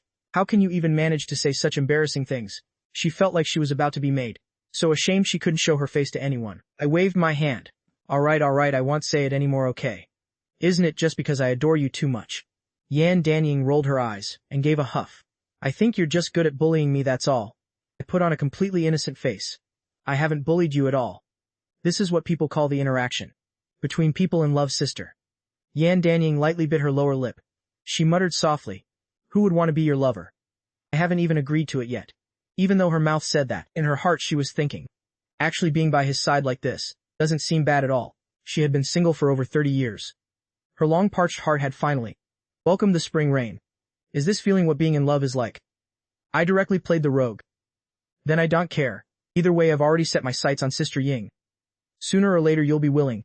Yan Danying blushed and gave a light scoff. What a truly thick-skinned guy.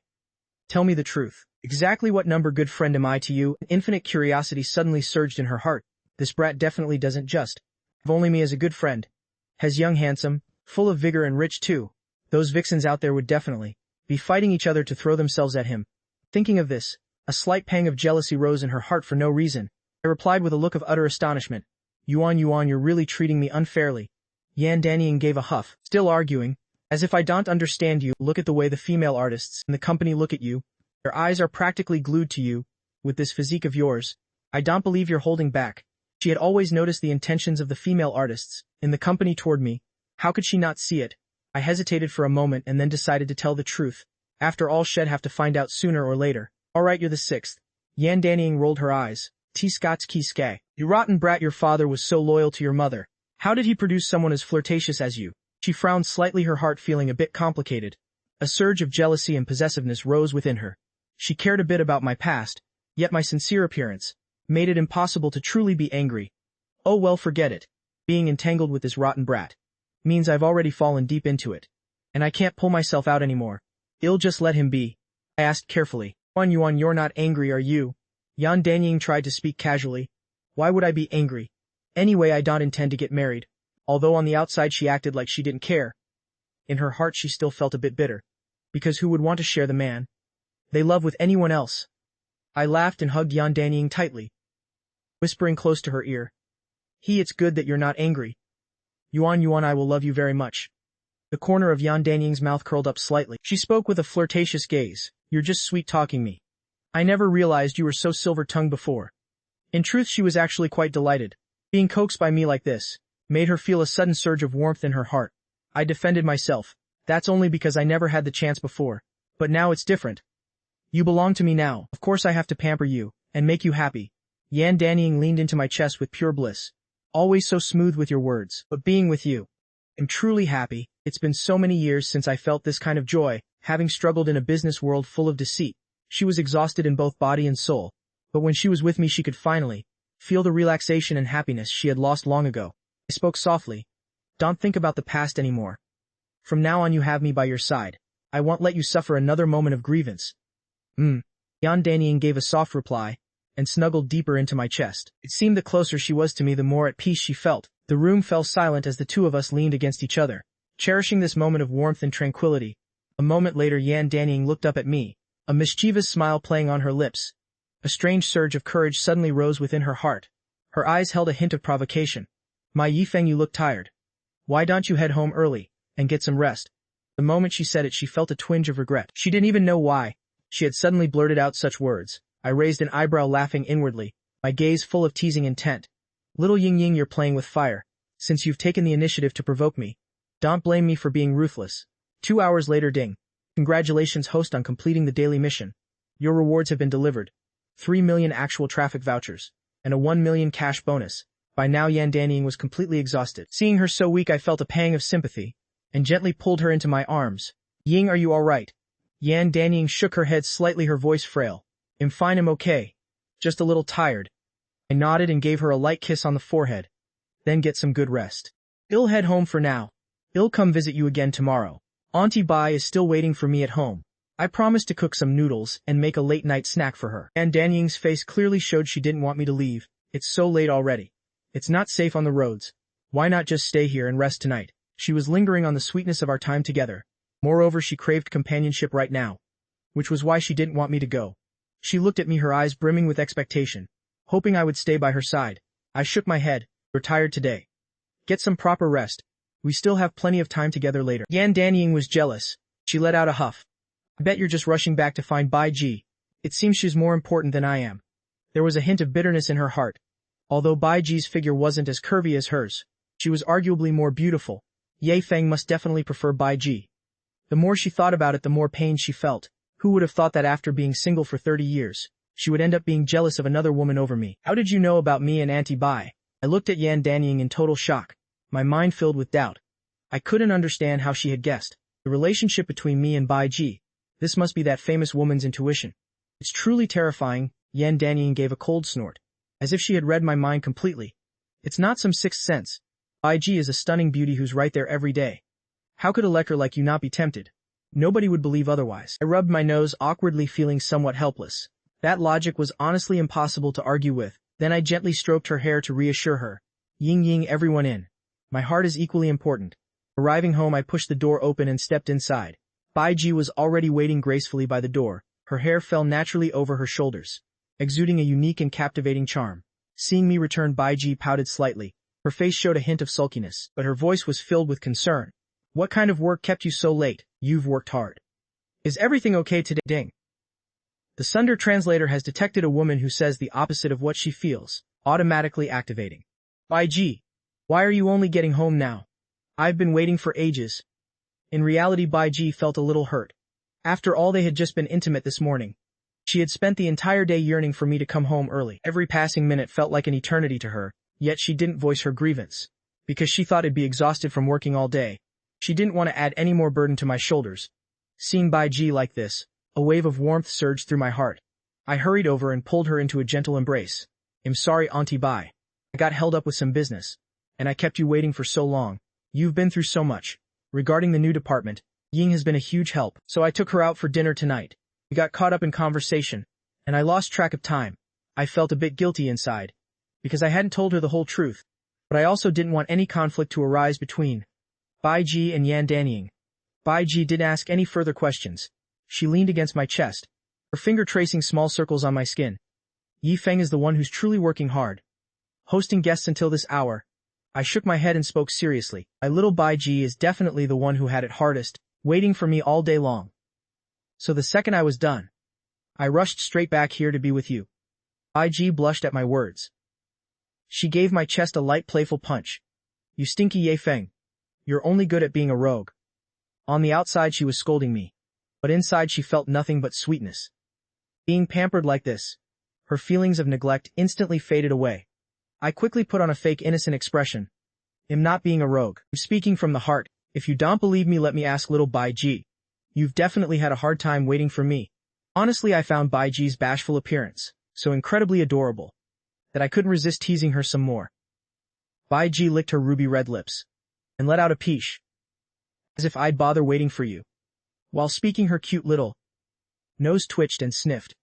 Have you been drinking again? Let me warm up a glass of milk for you. Otherwise it'll hurt your stomach. Honestly, you really don't know how to take care of yourself. With that, she walked barefoot into the kitchen. A few minutes later, she brought out a warm glass of milk for me. Her eyes were brimming with concern. Here, Ye Feng. Be good and drink up. I felt an extraordinary warmth in my heart. I downed the milk in a single gulp. Auntie Bai, you're too good to me. Bai Ji's face suddenly turned bright red. She gave me an affectionate glance and lightly scolded me. Keep talking. You stinky Ye Feng are all words. If you're so brave, why don't you just make your move? Though she said that it was clear she was thoroughly enjoying herself, I immediately shook my head. I'm not just all talk. I'm going to take action right now. At this moment, the air in the room seemed to freeze, leaving only the sound of heavy breathing and racing heartbeats. 3 hours later, Bai Ji sat slumped on the floor. Seeing Auntie Bai so exhausted, I felt a deep sense of pity. Auntie Bai, the floor is very cold. Let me carry you back to the room, Bai Ji answered weakly. By now she didn't have an ounce of strength left. It could only let me do as I pleased. Once in the room, I gently laid her down on the bed. I accidentally glanced at the wall and realized the wedding photo of Bai Ji and Gao Yi had been taken down at some point, moved to a corner of the room, and even covered with a black cloth. Looking at the ring finger of Bai Ji's left hand, her wedding ring had also vanished. Auntie Bai trusts me completely, which is why she did all of this. A faint smile spread across my face. What could possibly bring a greater sense of achievement than this moment? I looked over at Bai Ji, who had just regained her strength, and asked pointedly, Oh, Auntie Bai, why has the picture on the wall been taken down? Bai Ji's face turned beet red the second she heard me. She stammered, It's nothing. I just happened to take it down. I smiled triumphantly. Is that so? Where is your ring, Auntie Bai? Bai Ji hung her head shyly and complained, you already know yet you still ask. Don't ask me anymore. Bai Ji obviously didn't want me to misunderstand. All she felt for Gao Yi now was pure disgust. I refused to let her off the hook. Tell me, I want to hear it. Bai Ji didn't dare look directly into my burning gaze and lowered her head further. I just didn't want you to misunderstand. I intentionally feigned ignorance and continued to press her. Misunderstand? Misunderstand what exactly? I wanted to lead Bai Ji into revealing her true feelings. Bai Ji bowed her head even lower, the blush spreading from her cheeks all the way down to her chest. She whispered, I don't want you to misunderstand me. To me, Gao Yi is nothing but a source of loathing now. Seeing Bai Ji's bashfulness, a surge of satisfaction welled up inside me. So I asked once more, then what about me? Bai Ji's crimson lips parted slightly, her expression filled with shyness. Her voice was so gentle, yet profoundly firm. I belong only to you, my Yi Feng. I laughed and said, I don't want to be called Yi Feng anymore. Bai Ji felt like she was about to suffocate. Choked with excitement, she didn't know why, but she absolutely loved this ambiguous atmosphere between us. She tilted her head up, gazing at me with flirtatious eyes. That single hubby was like a spark that instantly detonated the powder keg in my mind. I yanked the black cloth off the picture frame, revealing the wedding photo of those two, and then I flashed a wicked grin. Bai Ji's face was burning hot, and she stammered, Hubby, what are you doing? Don't take the black cloth away. I didn't care at all, letting her watch just like that. Early the next morning, Bai Ji and I woke up after a deep slumber. Bai Ji looked at me, her face flushed with a shy glow. She recalled the intimacy we shared last night, feeling both sweet and a bit embarrassed in her heart. She gave me a gentle nudge. Hubby, wake up. It's time for breakfast. I opened my eyes and admired her bashful appearance. Feeling a flutter in my heart, reached out and pulled her back into my arms. Let me hold you just a little longer, sleep a bit more. My heart still clings to this warm moment, unwilling to let it end so soon. Hearing my words, a blissful smile bloomed on her lips. She gently nuzzled her head against my chest. You lazy pig. An hour later I slowly got up, dressed and headed to the kitchen. IG was busy at the stove wearing an apron. Her silhouette in the early morning light was truly stirring. I softly hugged her from behind, resting my head on her shoulder. Auntie Bai, your breakfast smells incredible. Having such a gentle and virtuous woman by my side is truly my greatest blessing. Bai Ji laughed and said, You really are just a flatterer. Though she said that, she was inwardly overjoyed. Bai Ji wore only an apron, partially concealing her smooth sensual body. Her long hair fell loosely over her shoulders, with a few playful strands resting against her pale cheeks, adding to her lazy yet seductive allure. I rested my head on her shoulder, taking a deep breath of her clean scent, then smiled and said, Breakfast smells wonderful, but it certainly can't be as sweet as you are. As I spoke, I gave her cheek a soft, gentle kiss. The warmth caused her cheeks to instantly flush. That bashfulness only made her look more mature and beautiful. IG lightly slapped my hand and playfully scolded, You're just a smooth talker, always so silver-tongued. In her heart she was feeling so much sweetness, and she lowered her head slightly, like a shy young wife. IG herself found it hard to believe that in such a short amount of time, her mood could have shifted so dramatically. Just a few years ago she had clearly only seen me as a child. Auntie Bai. I wrapped my arms tightly around her waist, pulling her even closer to me. Then I gently breathed onto her slightly reddened earlobe, my warm breath like a feather, drifting softly across her skin, making her shudder slightly. While I whispered, I also gently caressed her neck. Bai Ji was already bashful from my words. She was about to scold me for being a naughty boy, but my actions left her tingling all over. She pleaded softly, Oh, stop it. Don't play around. I still have to cook, or breakfast will be completely burnt. Bai Ji felt both sweetened and helpless. I said, It's fine, even if you burn it, I'll still love eating it.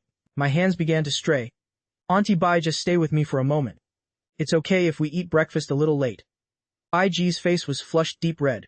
Sweat-soaked strands of hair clung to her forehead and stuck to her cheeks, making her look even more radiant. Her face bore both the shyness of a young girl and the sultry charm of a mature woman, beautiful beyond comparison. In her heart she could stop sighing. This kid Yi Feng, he only knows how to bully me. Bai Ji's face was crimson with excitement. She panted, biting her lip. You rotten Yi Feng. You just don't want to let me rest, do you? She was both angry and bashful. I don't know why this stinky Yi Feng is suddenly so dominant. I'm truly at my wit's end with you. While later seeing the timing was right, I looked up at Bai Ji, then reached out and turned off the stove. Then a wicked smile spread across my face. Auntie Bai, let's not cook breakfast. I can just order something later. By now Baiji didn't care about anything else. As long as she was with me, nothing else mattered. 2 hours later, Baiji leaned against my chest exhausted. She was gasping for air, but her face was filled with a happy smile. I stroked her hair with one hand, while using the other to order food on my phone, long after she had regained her energy. Baiji gave me a glare. Hubby, you are so wicked. Hemp, go ahead and keep bullying me. She said this while lightly punching my chest. Hearing that, my eyes lit up. You're the one telling me to bully you. So such a good thing really exists, you stinky Yifeng. That was a rhetorical question. Baiji rolled her eyes and continued, look at this mess now. There's no breakfast left to eat. She said it while playfully poking my chest with her finger. I laughed and pulled her tighter. It's fine, I've already ordered. The road ahead is long. I plan on eating your breakfast for the rest of my life, so I don't mind missing it once. Though she felt warm inside, she still playfully scolded me. Keep talking. Who knows how long? You'll even stay interested in me. Your Auntie Bai is already old and ugly now. Perhaps after such intense activity, she started having stray worries. Feeling insecure. Even though she knew she shouldn't ask for more, she still wanted me to give her a greater sense of security, because of the age gap. Her beauty and figure might only last another 10 or 20 years, but I would still be in my prime then. The more she thought, the more anxious she became, fearing that one day I would leave her. I held her tight and spoke seriously. Auntie Bai, I like you not just for your looks or body, but for our soulful connection as well. A virtuous wife and mother like you, Auntie Bai, is a once-in-a-millennium find. Baiji felt the sincerity in my words, and her inner anxiety instantly vanished. In a flash she became infatuated. Her eyes were dreamy as her small lips whispered, Hubby. Receiving this signal, I immediately responded. Half an hour later, the delivery arrived. The two of us rested for a bit, before getting up to head to the dining room. However, just as Baiji tried to stand, her slender legs suddenly gave way, and she lost her balance, collapsing onto the floor. Luckily, I was quick enough to catch her. I teased her. Auntie Bai, do you feel completely secure now? Will you still dare to talk nonsense later? Baiji glared at me and replied irritably, Isn't this all your fault? You stinky hubby, you bad man. I threatened playfully. Still won't admit you're wrong. Do you want even more security? Baiji flinched, and her beautiful face immediately took on a pitiable and helpless expression. She bit her lip and pleaded, Hubby, I know I'm wrong. I'm already overflowing with security now. I nodded with satisfaction. Good, very good. There's still room for improvement. Then I scooped her up and carried her to the dining room. The two of us ate breakfast, while laughing and chatting together. Suddenly, as if remembering something, Baiji asked with an incredibly bashful face, Hubby, are you free tonight? After asking, she looked at me with a reserved expression. I asked curiously, What's the matter, Auntie? Actually, I already had a date with Yan Danying tonight. But if Auntie Bai was inviting me, I could speed things up over there to get back home as early as possible. At this moment, Baiji looked exactly like a shy teenage girl, her cheeks flushing crimson. It's just, let's go see a movie together tonight. Even though we've already been intimate, she still wanted us to have a formal date like any other couple. She hoped for a romantic date with me. However, she didn't want to interfere with my work or personal life. Her heart was filled with both anticipation and worry about whether I would agree or not. Hearing Baiji's words, my mind drifted for a moment. Even though I promised to stay over at Yan Danying's place tonight, seeing the expectant look on Auntie Bai's face, I still nodded and said, Of course, Auntie Bai. I'm looking forward to it too. Is there any movie you'd like to see? I sighed inwardly. Looks like I'll just have to speed things up tonight. I hope Ying Ying can hold out. Baiji's face lit up with a happy smile. Really? That's wonderful. I was worried you might be busy. Her heart was bustling with joy. She felt as though she were the happiest woman in the world. The soft morning light. Baiji was like an obedient little kitten, snuggling tightly against my chest. Even though her hair was a bit disheveled, it didn't lose any of its gentleness. On the contrary, it added a touch of lazy charm. With both hands around my waist, she whispered in my ear, Hubby, don't work too hard today. After cuddling with Baiji for a long while, I finally got up slowly and headed out. Baiji's eyes were filled with longing. She reached out to adjust my collar, her movements incredibly gentle and meticulous. Come home early tonight. I'll cook something delicious for you. She smiled tenderly. The love in her eyes was so deep that words could not describe it. I placed a soft kiss on Baiji's forehead. Then I said, I will definitely come home early to you. After saying that, I turned and walked out of the house. Baiji stood leaning against the door, watching my back until I disappeared behind the gate. I had just arrived at the company and sat down when Yan Danying walked in elegantly. The moment she saw me, her cheeks immediately flushed with a charming pink hue. Even the beauty mark at the corner of her eye was highlighted by that flush, making her look even more exquisite and heart-stirring. She avoided my gaze. The interactions with me last night made her unbearably embarrassed, made her just want to find a hole, crawl into and hide. A wicked smile crept onto my lips. Oh, Sister Ying, why are you so bashful today? It's nothing like your usual decisive self. I remember everyone in the company used to call you the female demon, or the ice beauty. Why are you standing before me now, looking like a soft little wife? My gaze lingered on Yan Danying's inviting red lips. After breakfast it's normal to have some sweets for dessert, right? Yan Danying bit her lip. Those red lips beneath white teeth looked even more provocative. She said sulkily, "Isn't it because you were so wicked last night, and now you're just making fun of me?" As she spoke she stepped closer to me.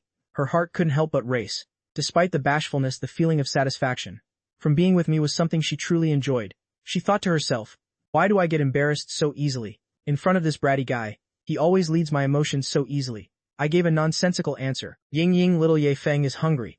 He wants some sweets. Yan Danying was stunned. All sorts of thoughts raced through her mind.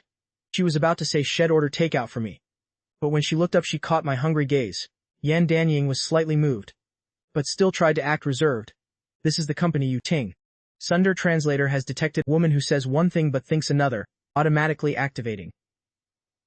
Yan Danying, actually am a bit hungry too, but even if I want sweets, I can't eat them at the office. If colleagues see or hear anything, it would be so embarrassing and troublesome. Seeing the subtitles from the translator, a playful smirk appeared on my face. Ying Ying, it's fine, I'm the boss. I'm the one who decides everything in this company. Yan Danying's eyes widened. She struggled internally for exactly 0.1 seconds, but in the end she couldn't win against the gluttonous bug in her body. I really can't deal with you, she said softly. Her tone carried a hint of helplessness, but was filled with anticipation. Now in the office Yan Danying was embracing me. She said in a coquettish voice, Xiao Feng, I want. Before she could finish a knock sounded at the door. Yan Danying froze instantly. She looked at me in panic. What do we do? Someone's here. She hurriedly crawled under the desk. I smiled helplessly, then cleared my throat and shouted, come in. Yu walked in. She bowed and said politely, good morning, President Yi. I nodded and replied hesitantly, good morning. As I spoke I secretly glared at Yan Danying under the desk. Just you wait. I'll deal with you later. I tried to keep a straight face, so Lin Yu wouldn't notice anything suspicious. You looked at me with a strange expression. She was incredibly curious. What's wrong with President Yi? Why does he keep gasping like that? Does he have a toothache? And these weird sounds. But there's no one else in the office drinking water, right? How bizarre. Then you snapped out of it and said quickly, President Yi, I'm here to ask about my work assignments for today. My mind was elsewhere, but I tried my best to stay calm and speak clearly. You go notify Zhang Ruolin, Cheng Yu, Jiang Yilian and Gao Chongqian. Tell them to wait for me in the meeting room. I have some things to arrange. Even for a short sentence I was stuttering and struggling to finish. Yes, President Yi. I'll get to it right away. Lin Yu suppressed her curiosity. Subordinates shouldn't pry too much into their leaders' affairs, she acknowledged and turned to leave the room. Once she was gone Yan Danying crawled out from under the desk. Her face was still flushed with a lingering pink glow. Her eyes showed a mix of tension and a touch of embarrassment. Yan Danying tidied her clothes and hair, regaining her usual capable appearance. I'm going to work now, Xiao Feng. After saying that she prepared to turn and leave, I grabbed her soft fair arm. I smiled, but I was calculating internally. Ying Ying, after teasing me like that, you think you can just leave? Isn't that a bit too much? Yan Danying's legs went weak from the shock. She stammered. Xiao Feng. I didn't do it on purpose. I was just a little hungry. This is completely understandable, right? Surely Xiao Feng will forgive me. I smiled and patted Yan Danying's head. It's okay, but if you do wrong you must accept it. Be a good girl and take your punishment. Yan Danying put on a very pitiful face and pleaded. Xiao Feng, please let me off this time. I shook my head firmly. My gaze drifted toward the small lounge inside the office. I had specifically told Yan Danying to renovate this place. Inside there was a large bed. I strode to the office door and skillfully turned the latch to lock it. Then I turned back smiling as I walked toward Yan Danying, seemingly sensing what was about to happen. Her beautiful face suddenly turned bright red. I gently led Yan Danying by the hand into the room. A long time later everything finally returned to quiet. Yan Danying lay limp on the bed, looking just like a lazy little kitten. Looking at her face fast asleep and exhausted, yet also appearing truly happy, I placed a soft kiss on her forehead, then tiptoed out of the small room. I was just about to enter the meeting room, when a wave of cool fragrance hit my face. The girls had been waiting here for a long time. Hearing the door open, the one who reacted the fastest was still the Cheng girl. Before I could even step fully inside, she gleefully swayed her way toward me. Brother Ye, you're here. You've worked so hard. Brother Yi is so busy with 1,000 things. Yet you still find time for a private meeting with us. Ting. Sunder Translator has detected a woman who says one thing but thinks another, automatically activating. Cheng Yuyu. Brother Yi has finally decided to show up. I've been waiting for ages. The water in my flower pot is almost dried up here. The corner of my mouth twitched slightly. I nodded and said, No matter how busy I am, I had to come and reassure you. After all, you four can be considered the first generation of influencers under my wing. This is an operation where we can only win, not lose. I snickered inwardly. Busy with work. Cheng Yuyu. Oh, Cheng Yuyu. You really are a smooth flatterer. You really know how to please people. Thinking of Yim Dan Wian still fast asleep, and that frenzied work session just now, I couldn't help but laugh to myself. Hearing this, Cheng Yuyu immediately leaned in. She put on a sycophantic look, reached out, and began massaging my neck. Then she said in a coquettish tone, Brother Ye, you've worked hard. Let me rub your shoulders. On the other side, reacting half a beat late, Zhang Yilian could no longer sit still. She looked at this scene, gritting her teeth. Her eyes bulged as if her most precious possession had just been stolen. One step behind again. She hurriedly trotted forward, mimicking Cheng Yuyu's tone. She whispered softly, Brother Ye. Even though we've only been apart for a day, I missed you so much. After saying that, she looked at Cheng Yuyu triumphantly. Her gaze was filled with contempt and complacency. Cheng Yuyu's beautiful eyes blazed with anger.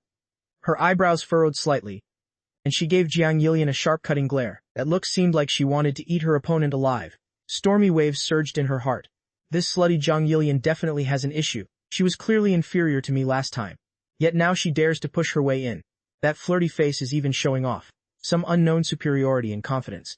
She began to speculate wildly in her mind. Wait, Zhang Yilian just said they haven't met for a day. But it's clearly been 2 days since the last contract signing. Why did she say 1 day? No, this slutty girl must have met the boss behind my back. Damn it. Turns out she beat me to it. I can't let this happen. I have to do something. Before Cheng Yuyu could even speak, I gently and discreetly pulled both girls off me. All right, enough with the small talk. Let's get down to business first. I found Cheng Yuyu's reactions, Jiang Yilian's little calculations, to be very interesting. Half an hour later, after assigning tasks to them, I glanced at the time, calculated that Yan Danying should be awake by now. I waved my hand. All right. The tasks are clear. Now get to work. Just as Cheng Yuyu and Gao Qianqian were about to leave, Jiang Yilian swayed her slender waist and slowly approached me. She reached out her delicate fingers and said coquettishly, Brother Ye, I have something private to discuss with you. Can you let me stay for a bit? As Jiang Yilian spoke, she peeked from the corner of her eye at Cheng Yuyu standing by the door. He was secretly triumphant. Hemp Cheng Yuyu. Do you see? Someone like you wants to compete with me. You're still way too green. I raised an eyebrow, my lips curling into a clearly interested smile. Fine, you stay. Hearing what I said, Cheng Yuya's steps toward the door suddenly halted. Her face turned from pale to flushed, her hands clenched into fists, nails digging deep into her palms. Why does that girl Jiang Yilian get to stay alone with Brother Yi? This slutty vixen has beaten me to it again. Only being alone with him gives a chance to interact. Tonight I must absolutely achieve my desire to have some fun with Brother Yi. She stomped out of the room in a huff, looking extremely irritated. Inside the office, Jiang Yilian drew closer and closer to me. A faint scent of perfume from her body filled the air. I pretended to be oblivious and got straight to the point. Yilian, is something the matter? Obviously asking me to be the proactive one was impossible. Zhang Yilian isn't my official girlfriend. At most she's just a playmate. Zhang Yilian lightly bit her lower lip, looking at me with eyes full of affection. Brother Ye, you know what I mean, right? I acted puzzled, completely unmoved. I don't understand. If there's something, just say it directly. I have things to do later. Zhang Yilian blinked her large watery eyes. She intimately hooked her arm into mine. Could you help me scratch an itch? Gave a satisfied smile and nodded in agreement. Of course. I am your boss after all. Resolving the concerns of a beautiful employee is my responsibility. After saying that, I looked up. Go lock the door. Like throwing a frisbee, the little puppy will always eagerly run to fetch it. Zhang Yilian walked toward the door, quietly engaged the lock, then turned to lean against the door. She looked at me with seductive flirty eyes. Her chest heaved restlessly, her gaze a mix of anticipation and a bit of nervousness. Myriad thoughts raced through her mind. She never thought she would be so obedient to a man. Originally she naively thought she should be reserved to act like a lady. But in front of me all of that was just a joke. I had her completely under my thumb. She knew she had fallen too deep, to the point where there was no escape. I stood up, my gaze carrying a hint of playfulness. Zhang Yilian felt her heart beating faster by the second. She gripped the doorknob tightly, trying to stay calm. I said in a deep masculine voice. Very good. Jiang Yilian looked up her eyes, filled with both bashfulness and expectation. Then she slowly closed her eyes. 2 hours later, Jiang Yilian lay limp on the floor. I stood beside her, and gently ran my fingers through her hair. My voice was gentle yet full of teasing. Having fun. Jiang Yilian's cheeks were flushed bright red, just like a ripe apple. The corners of her mouth curled into a sweet smile. I'm having a lot of fun. Brother Yi being with you every day is extremely joyful. She swayed her little head, rubbing her hair against my hand, as obedient as a tamed little kitten. Good to hear. I nodded in satisfaction.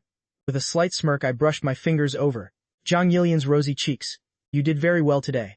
I'll take note of that. Now I have some things to do, so I'll head out first. Jiang Yilian really performed well today. Exactly as I wanted. Both obedient and proactive. The new influencer department is starting up, and there's a pile of work waiting for me. I can't linger here for too long. Besides, Sister Ying is still sleeping in the office. I have to go and wake her up. As for Jiang Yilian, let her clean herself up. Jiang Yilian was still sprawled on the floor. She was going to close her eyes and rest for a bit. But as soon as she heard I was leaving, she snapped her eyes wide open. Regardless of her exhausted body, she struggled to pull herself up. Her whole body suddenly went numb, as if a bolt of electricity had surged through her. Gritting her teeth, she propped herself up to look at me. Her red lips pouting slightly, her little face showed she couldn't bear to see me leave. She grabbed my arm and pleaded coquettishly. Brother Ye, I really don't want you to go. After speaking, she felt a sudden sense of emptiness. Brother Ye is so outstanding. He must have so many things to handle. I shouldn't be too clingy.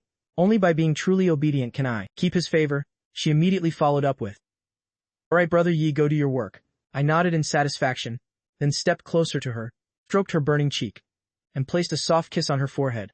Rest assured you'll get what's coming to you. Get some good rest. After saying that, I turned and left the meeting room. Take care, Brother Yi. You'll be a very good girl.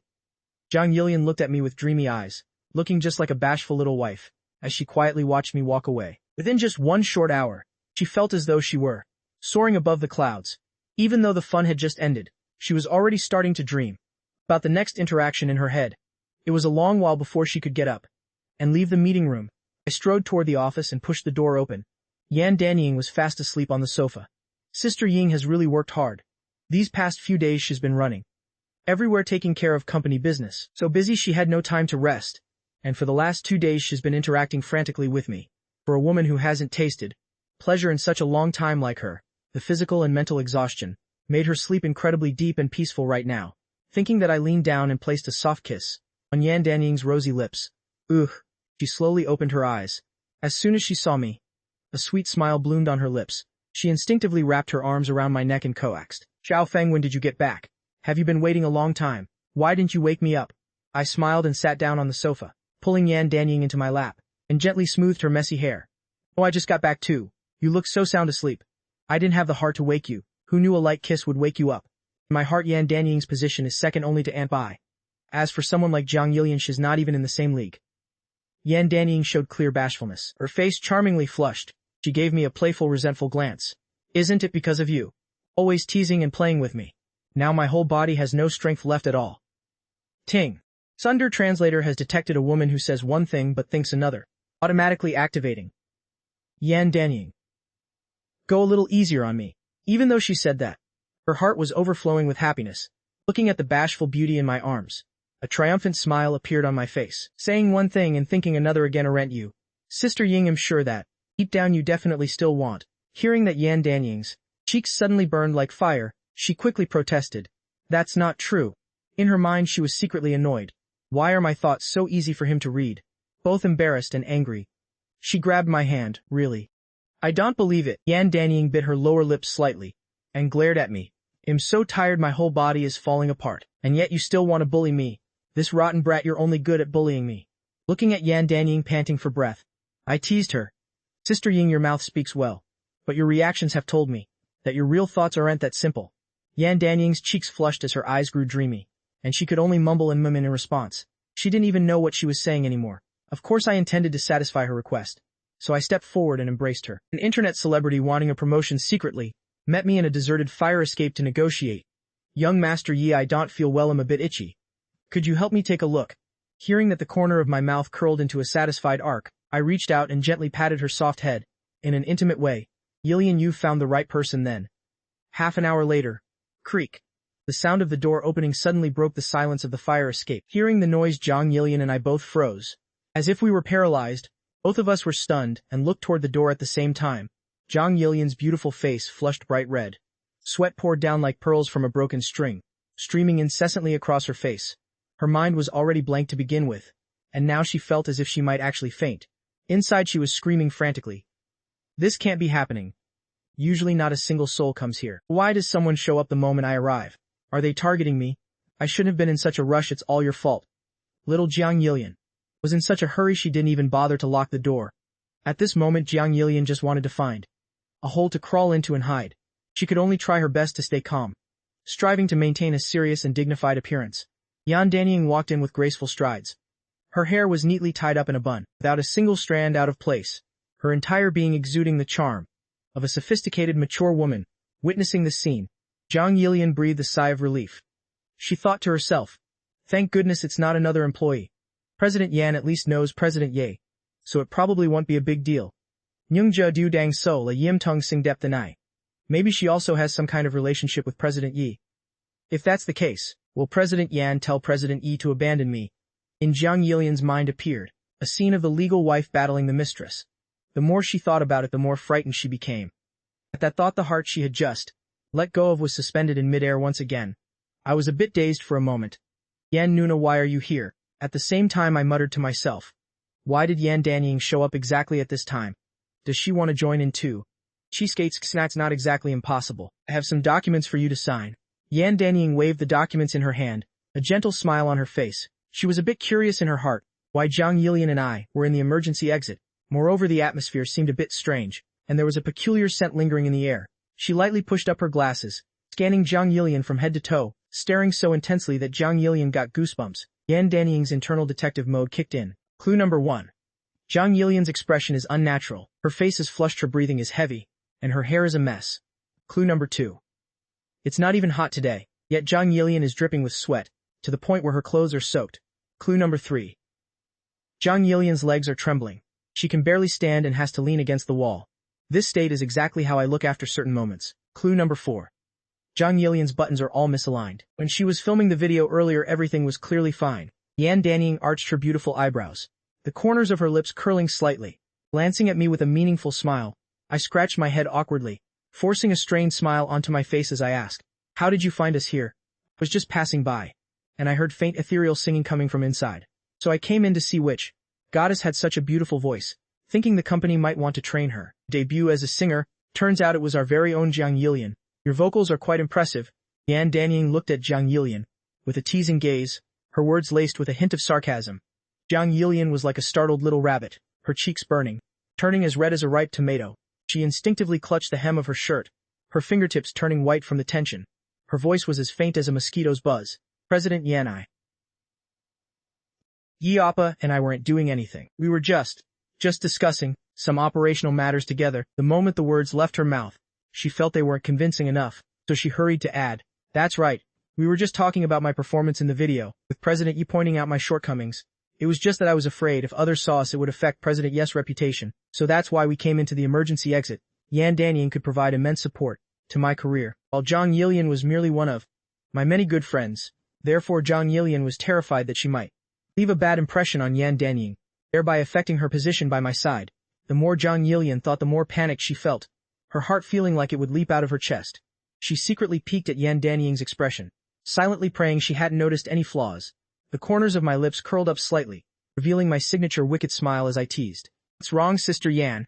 Have your sarcasm skills improved again? Hearing my words, Zhang Yilian felt much more relieved. Immediately after, a surge of emotion washed over her, and she thought to herself, Yi Appa is so wonderful, is actually willing to talk back to President Yan, just to protect an ordinary friend like me. Yan Danying crossed her arms over her chest. She arched an eyebrow showing a meaningful smile, and pretended to snap back bluntly. How could I ever compare to President Ye's coolness? You really are a busy man. I look for you to sign things and you're nowhere to be found.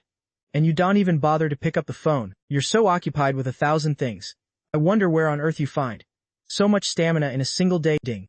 Sunder Translator has detected a woman who says the opposite of what she thinks, automatically starting up. Yan Danying. Yi Feng, you rotten man. You don't know how to share your affection fairly at all. I haven't even tried this emergency exit yet. So on what grounds? Why does this, wet behind the ears brat get to be alone?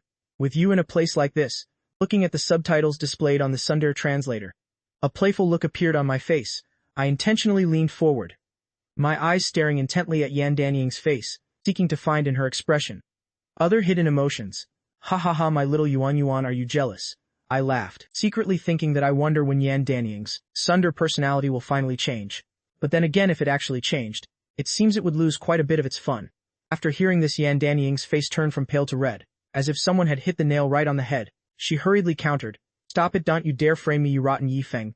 Don't be so narcissistic. Who would be jealous of you? I don't feel anything in my heart. Not even a single bit. Actually hoping someone will help me take some of the heat. Otherwise, with you tormenting me like this, it'll be the end of me sooner or later. Even if you're surrounded by beauties outside, living as wildly and freely as you want, you're still not allowed to forget about me." Yan Danying unconsciously showed a seductive expression, her beautiful face gradually heating up, a rosy flush slowly spreading downwards. She looked at me and gave me a sharp glare, her eyes filled with both reproach and a touch of helplessness. Although she said that, in her heart Yan Danying was always longing for me to focus more of my attention on her. It's just that she has always been strong-willed, so she truly could bring herself to express these feelings directly. Zhang Yilian standing nearby had a look of pure shock on her face, and fearing they would notice, she quickly lowered her head. What? It turns out President Yan is also one of President Ye's women. Her heart was shaking uncontrollably. Before she thought they were just business partners, never imagining they had such an intimate relationship. Zhang Yilian secretly looked up at Yan Danying, and an unavoidable sense of inferiority welled up inside her. At the same time, I said to Yan Danying with a very gentle expression, "Don't worry, Yuan. Your position in my heart is higher than all of theirs." I reached out as if coaxing a child, lightly pinching Yan Danying's cheek. While pinching Yan Danying's cheek, I thought to myself, I have to soothe this little vinegar jar. Otherwise she's going to keep sulking. Yan Danying gently brushed my hand away, the action looking a bit rough, but in reality it carried quite a bit of intimacy. Then she handed over the documents. "You're just good with your words. Hurry up and sign this." Even though Yan Danying was pretending to be annoyed, she could stop the corners of her mouth from curving up slightly. In truth, her heart was already blooming with joy. I took the documents and quickly skimmed through them, and after signing, I handed the stack back to Yan Danying. Yan Danying took them and said half-jokingly, "Maybe I came at the wrong time, and interrupted your little chat. So I'll be going now. You two take your time and continue your conversation." With that, Yan Danying turned to leave, but her heart was tightening, full of hope that I would ask her to stay. She moved each step slowly, secretly watching my reaction from the corner of her eye, thinking to herself, "I hope he can understand my feelings. No, you came at the perfect time." I grabbed Yan Danying's hand tightly, and pulled her into my embrace. Hearing this, the faces of both Yan Danying and Zhang Yilian instantly turned as red gak fruit. Zhang Yilian hung her head low, her heart pounding like a drum. She didn't know what would happen next, but she had a vague idea, a feeling of being both nervous and expectant. As for Yan Danying, she leaned close against my chest, though her face still showed a hint of sulking. Her heart was overflowing with sweetness. Savoring this intimate moment, quietly calculated my own plans, thinking that I must coax both beauties skillfully, never letting any animosity arise between them. Can't let a fire break out in my harem. After all, they are both people I cherish. 2 hours later, I looked down at my watch and spoke. "It's getting late. We should head out." Cheng Yuyu and Gao Chengqian, those two are still waiting for me to check on them. Yan Danying and Zhang Yilian nodded in unison, both nodding at the same time, responding in weak voices. Yes. Yan Danying tried to steady her rapid breathing, took out her makeup mirror to touch up her lipstick, and then smoothed back her hair. On the other side, Zhang Yilian dusted off her clothes, trying to make herself look more presentable. She looked at the tear in her clothes, feeling completely helpless. This was clearly an expensive outfit. I can't believe the quality is so poor. Once we finished tidying up, we opened the door and walked out of the emergency exit. The corridor outside was still as silent as before. I gave a long deep stretch. Zhang Yilian felt a wave of exhaustion spreading through her entire body. She frowned slightly and gently bit her lip. "Yappa, please go ahead with your work. I'm not feeling very well, so I'll head home first." In truth, she felt a bit disappointed. The time spent with me always felt so short. Yan Danying looked at Zhang Yilian, then turned her gaze to me, a lingering sense of regret still in her heart. Her eyes kept darting back and forth between Zhang Yilian and me, her emotions as jumbled as a spilled jar of 5-spice powder. But as soon as she thought about the fact that tonight I had promised to have dinner with her, a wave of sweetness surged in her heart. She calculated silently. It doesn't matter if we save the best moments for tonight. The world for 3 people just now was still too crowded, but a private world for 2 in the evening, Just thinking about it filled her with anticipation. At this thought, the corners of Yan Danying's lips curled up slightly, revealing a gentle smile. She nodded slightly. All right then, I'll head off to arrange some work. You go on and do your thing. Although she said that, deep down she still felt a brief flash of disappointment. However, thinking about how it'd be with her tonight, she felt the wait was hardly anything at all. Ding. Sunder Translator has detected a woman who says the opposite of what she thinks. Automatically starting up. Yan Danying, I'm hungry. I still want to keep eating, but whatever you go, take care of your official business first. Looking at the subtitles on the Sunder Translator, I could only shake my head helplessly. But a doting smile appeared on my face. Sister Yan, I'm still waiting tonight to enjoy your cooking. I'll come to you as soon as I finish handling these matters. Hearing that, Yan Danying smiled as radiantly as a flower, and her heart was instantly filled with emotion. Xiao Feng is so good. Has so caring toward me, even the tiny bit of grievance in my heart was noticed by him. Right at this moment, Yan Danying felt like she was the happiest woman in the world. She lightly bit her lower lip, looking like a shy flower bud beginning to bloom in spring. She looked at me with deep affection and softly replied, yes. So the three of us parted ways right there. Yan Danying went to tackle the mountain of pending work, while Jiang Yilian headed home to rest and recover. Her body truly needed proper recuperation. As for me, I strode with steady steps toward the gym, already calculating in my mind the scene of meeting Cheng Yuyu and Gao Qiangqian. The corners of my lips curled up unconsciously. Cheng Yuyu, Gao Qiangqian, it's your turn now. Inside the training area at this time, Cheng Yuyu and Gao Qiangqian had just finished a high-intensity workout session. They were standing in the middle of the floor performing stretches. Cheng Yuyu's jet black hair, her sleek short hair, was completely soaked with sweat. A few strands clung to her jade-white cheeks, only adding a touch of unique charm to her look. Due to the heavy sweat, her leggings clung tightly to her thighs. Her endless, perfectly straight legs were fully on display for everyone to see, becoming even more provocative and enchanting. While she performed her stretches, she kept breathing heavily. Though her body was exhausted, her mind was anything but peaceful. The resentment filling her heart was like a flood breaking through a dam with no way to release. Damn it, Jiang Yilian, you flirtatious vixen. I only let you get ahead of me because of a momentary lapse in focus. What do you have to be so smug about? I don't believe for a second that I'm inferior to that loose mistress Jiang Yilian. I have to train hard to become the next influencer Yi Appa promotes. Cheng Yuyu silently encouraged herself and geared up her spirits. Today she had to perform perfectly in front of me, trying to make my gaze linger on her just a little bit longer. Gao Qiangqian, standing nearby, didn't have nearly as many schemes. Dense beads of sweat covered her forehead, and she was using a towel to continuously wipe them away. The towel was already more than half soaked with sweat. Seeing me walk in, Cheng Yuyu, who was just gritting her teeth, reacted instantly, switching her expression to a bright smile, and trotted over to my side. Cheng Yuyu's voice was both sweet and coquettish. President Yi, you're here. Gao Qiangqian also hurriedly followed. Good afternoon, President Yi.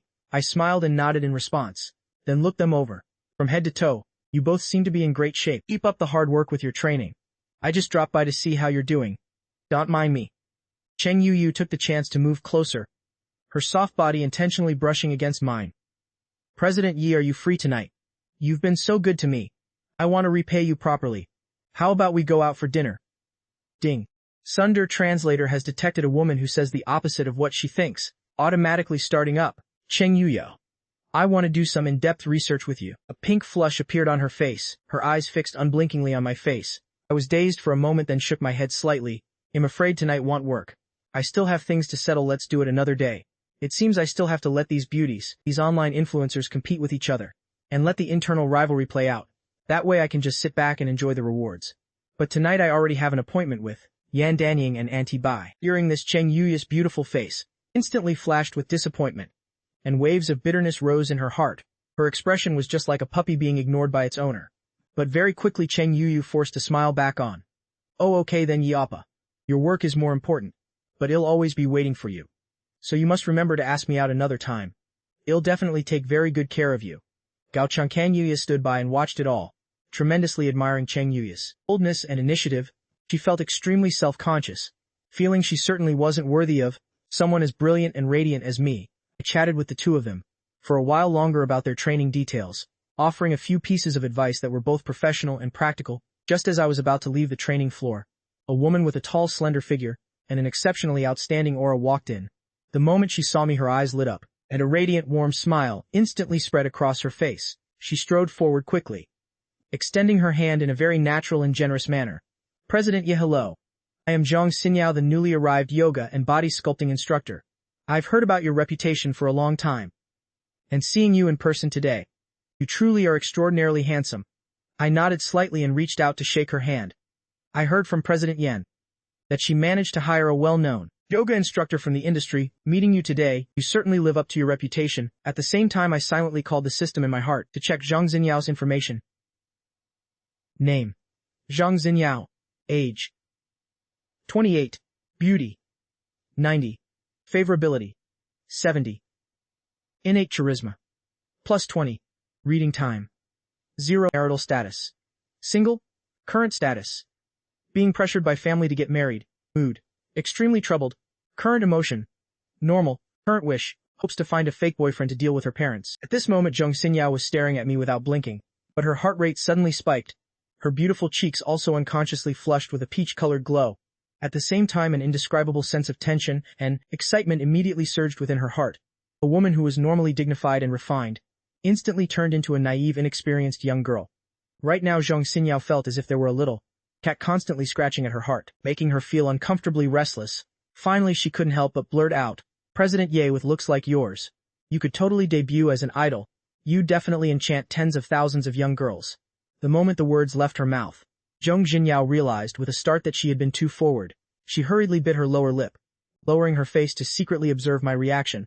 Her mood was restless and uneasy, both hoping for a response and fearing she had been too abrupt. I was slightly dazed and immediately waved my hand saying, "Instructor Zhang, you're making me blush. I actually think I look quite ordinary. On the contrary, Instructor Zhang, your aura is the one that's outstanding. You are truly beautiful." Hearing that, Zhang Xinyao instantly lost her usual elegant and intellectual composure. Her little head shook rapidly like a pellet drum. "President Yi, you absolutely mustn't be so modest. Truth be told, plain and simple, none of those little fresh meat idols today can even hold a candle to you. If you were to enter showbiz, you would surely crush all of them." I looked at Zhang Xinyao with a questioning gaze, wondering in my heart. Then I patiently explained. Right now, the company's influencer department has just been established, and things are still very hectic. In the near future, I don't have plans to do anything else. Besides, before I could even finish my sentence, Zhang Xinyao suddenly became very excited. She gestured animatedly, talking non-stop. "President Ye, I can help you. I can design a body sculpting training plan based on the characteristics of our trainees that can yield results very quickly." Zhang Xinyao then enthusiastically explained her knowledge of body sculpting. She was completely immersed in her own professional world, as if everything else around her had ceased to exist. All she wanted now was to showcase her professionalism, to help me quickly train the newcomers. Then she told me to hurry up and enter the entertainment industry to shine. Don't waste your life in this company anymore. I was stunned and dazed. "Hey girl, is your execution capability really that strong? Is this the power of a career fan in the fandom world?" It seems this girl is a bit obsessed. I looked Zhang Xinyao up and down, unable to help but secretly admire her in my heart. This teacher Zhang truly has an extraordinary aura, and she is also outstanding in her professional field. I thought to myself, currently Zhang Xinyao and Wuyu Media only have a short-term contract. But if I can keep a teacher like this to work long-term, then the newcomers will surely achieve a bigger breakthrough in shaping their physiques. Besides, I won't have to spend so much effort anymore. Thinking this, I cleared my throat. "Teacher Zhang, I accept your kind intentions. As far as I know, you and our Wuyu Media only signed a short-term contract for 1 month. However, running a company is the one-off business. It's not just about training 2 or 3 influencers and being done. Later, once the accounts for girls like Cheng Yu have stabilized, we will continue to recruit more newcomers, training more new influencers, keeping the cycle going continuously. So I really don't have much time to debut or anything like that." Zhang Xinyao frowned, feeling a bit hesitant. She had collaborated with many celebrities before. Even when facing A-list stars, she only signed short-term contracts. But when facing me, her thoughts started to waver. But to change oneself for an idol, is that exactly what a career fan like her should do? Zhang Xinyao lightly bit her red lips. "I can sign a long-term contract with your company to help you build the company up." Seeing things get on track, I was overjoyed. Hurriedly stepping forward to grasp Zhang Xinyao soft small hand. Then it settled. "Don't worry. Once the company is on the right track, he'll let you appear before the public." I only said she'd appear before the public, not that she would become a star. Isn't being an influencer also appearing? It just so happens to align with my original plan. Zhang Xinyao, this handsome man lover, after I held her hand, instantly felt as if all her strength was drained, her whole body going limp. She felt like she was about to faint, her beautiful face flushing red and feeling burning hot. During the time that followed, We seriously discussed the physical training plan, while Cheng Yuyu and Gao Qianqian stood by listening. In my heart I highly agreed with the proposal Zhang Xinyao presented. Before I knew it evening had arrived, I said somewhat apologetically, "Teacher Zhang, our exchange today has been very fruitful. But I still have some matters to attend to, so I must leave first. Regarding the details of the plan, if you have any ideas you can tell my assistant Lin Yu first. We can discuss it more thoroughly later." Zhang Xinyao was slightly disappointed, but she immediately adjusted her mood and wore an enthusiastic smile again. "Of course, President Yi, please go ahead with your work." Just as I turned around to leave, Cheng Yuyu and Gao Qianqian ran over. Cheng Yuyu stepped quickly in front of me, grabbing my arm and saying coquettishly, "President Yi, are you leaving already? I still wanted to ask for more of your guidance." Seeing this scene, Zhang Xinyao's eyelids suddenly twitched, and an unknown fire of anger flared up intensely. "This temptress dares to hinder my idol's career. Doesn't she know that idols shouldn't date? Shouldn't have any scandals? Even as a teacher I haven't been able to touch my idol's arm. She's just a student, what right does she have?" The more she thought, the angrier she got. "You'll see what's coming later. I will definitely give you a proper training, Cheng Yuyu." Meanwhile, Gao Changcan stood shyly on the other side. Though she wasn't as bold as Cheng Yuyu, but her eyes also clearly showed reluctance to see me go. Gao Qianqian lightly bit her lip, gathering her courage to speak softly. "President Yi, please take care. We will work hard at our training." I smiled and reassured them. "All right, just train well. He'll come back to check on you next time." Saying that, I gently removed Cheng Yuyu's hand, then walked steadily out of the training area. Crossing the hallway, I arrived at the door of Yan Danying's office. Settling my emotions a bit, I reached out and knocked gently on the door. "Come in." A gentle but slightly wary voice of Yan Danying drifted out from the room. I wore a warm smile as I pushed the door open. "Ying Nuna, you've worked so hard. How is it going? Are you finished with today's work?" "I came to see you as soon as I finished." Yan Danying was currently buried in a mountain of documents. Those files were like small hills, almost submerging her petite figure.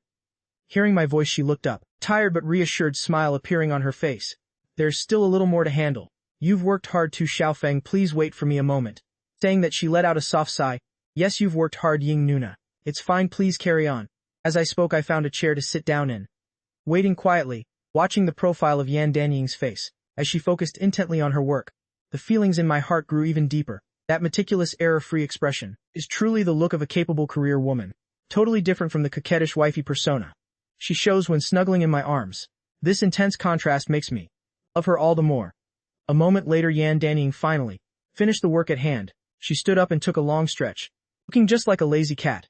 Under the bright lights, her perfect curves were displayed without reservation, her full chest, slender waist, and long legs, making anyone who looked feel a stir in their heart. "Finished. The new department has so much work. These past 2 days I've been so busy I'm dizzy. But it's okay, in a few days when the department is on track, the work won't be as hectic as this." Yan Danying rubbed her aching shoulders, while looking at me with eyes as gentle as water. Her heart had already flown back home. She had begun to fantasize about having a warm and romantic evening with me tonight, where the two of us could fully enjoy each other's company. Seeing this, I immediately stepped behind Yan Danying, lightly placing my hands on her shoulders, and started massaging her shoulders. "You've worked hard, Ying Nuna, let me give you a massage. Just relax a little. He'll treat you very well tonight. Whatever you want." I thought to myself. Thankfully, I got that genetic evolution serum from the system, making my physique comparable to Captain America. Otherwise, with this intensity of several dozen rounds a day, anyone else would have turned into a dried husk by now. I wanted to help her feel more comfortable through the massage, but Yan Danying found my actions ticklish. She couldn't help but burst out laughing. She glanced at me with eyes full of playful resentment, yet brimming with boundless love. "You naughty Xiaofeng, you're just a sweet talker. So tell me, how are you planning to treat me tonight? Say it and see if I'm satisfied. If not, I'll have to punish you." I paused for a beat, intentionally being mysterious. "Oh, so you're acting tough today? Then I must serve you very well, Nuna. Tonight let's say 10 rounds. Upon hearing that, Yan Danying's beautiful face immediately flushed pink, the blush quickly spreading, even starting to burn hot, the red hue moving from top to bottom, fully displaying her bashfulness. She gave a loving scold, lightly slapping me with her soft white hand. "Are you trying to work me to death? Count for yourself how many rounds it's been. And you still won't stop. You naughty Xiaofeng, I see you're clearly doing this on purpose. I'm already this tired, yet you still do this. You only know how to bully me." Yan Danying felt her body beginning to go limp, as the scene I just described involuntarily appeared in her mind. She was both fearful and a bit expectant. Then Yan Danying took a sharp breath, and while her thoughts ran wild, she couldn't help but start imagining the things about to happen tonight. The blush on her face becoming even deeper. Watching Yan Danying's fluctuating expression, I gave a mischievous smile and immediately stopped the massage. My hands slid down from Yan Danying's shoulders, wrapping around her in a tight hug. Then I whispered softly into her ear, "Wifey, you don't know just how much I love Ying Ying." After hearing my words, her face turned even redder, her neck so hot it could fry an egg. She squirmed her body trying to escape my embrace. "Hey now, don't talk nonsense. I'm not like that, we can't do this here." The Sunder language translator detected a woman who says one thing but means another. Automatically starting up, Yan Danying. "I'm going to break, I was wrong, please spare me." How could I let her off so easily? So my arms held her even tighter. Then I said with a smile, "Not at all. It's clear your mouth says no, but your body is being very honest. Besides, you're not being honest at all. And those who are honest will be severely punished by me. Now let me see if you like it or not." As I spoke, I acted as if I were about to plant a kiss on Yan Danying's face. Yan Danying was so scared her limbs went weak, and she hurriedly pleaded, "Aunt, I was wrong, I admit my fault. Ye Feng, my good big brother. Can you spare your little sister?" At this moment inside Yan Danying's heart, there was both tension and bashfulness, as she feared I would actually do something intimate right here in the office, since this was still a workplace after all. Seeing Yan Danying's adorable appearance, I couldn't help but burst out laughing. "He'll spare your life for a moment. But don't get too ahead of yourself. This is just a temporary reprieve. Wait until we get home later, and I'll show you." The cold queen, wanting 10 times the pleasure, proactively invited me over for dinner tonight. Just as the two of us stepped inside, I looked around the room. That was both familiar and strange. Last time I was here I had drunk until I was wasted. So I hadn't taken a good look at Yan Danying's house. Yan Danying had changed into comfortable loungewear, which though loose still couldn't hide her full and shapely curves. She walked confidently toward the kitchen, then turned her head and smiled. "Tonight I'll show off my skills and let you taste my cooking." I followed her into the kitchen.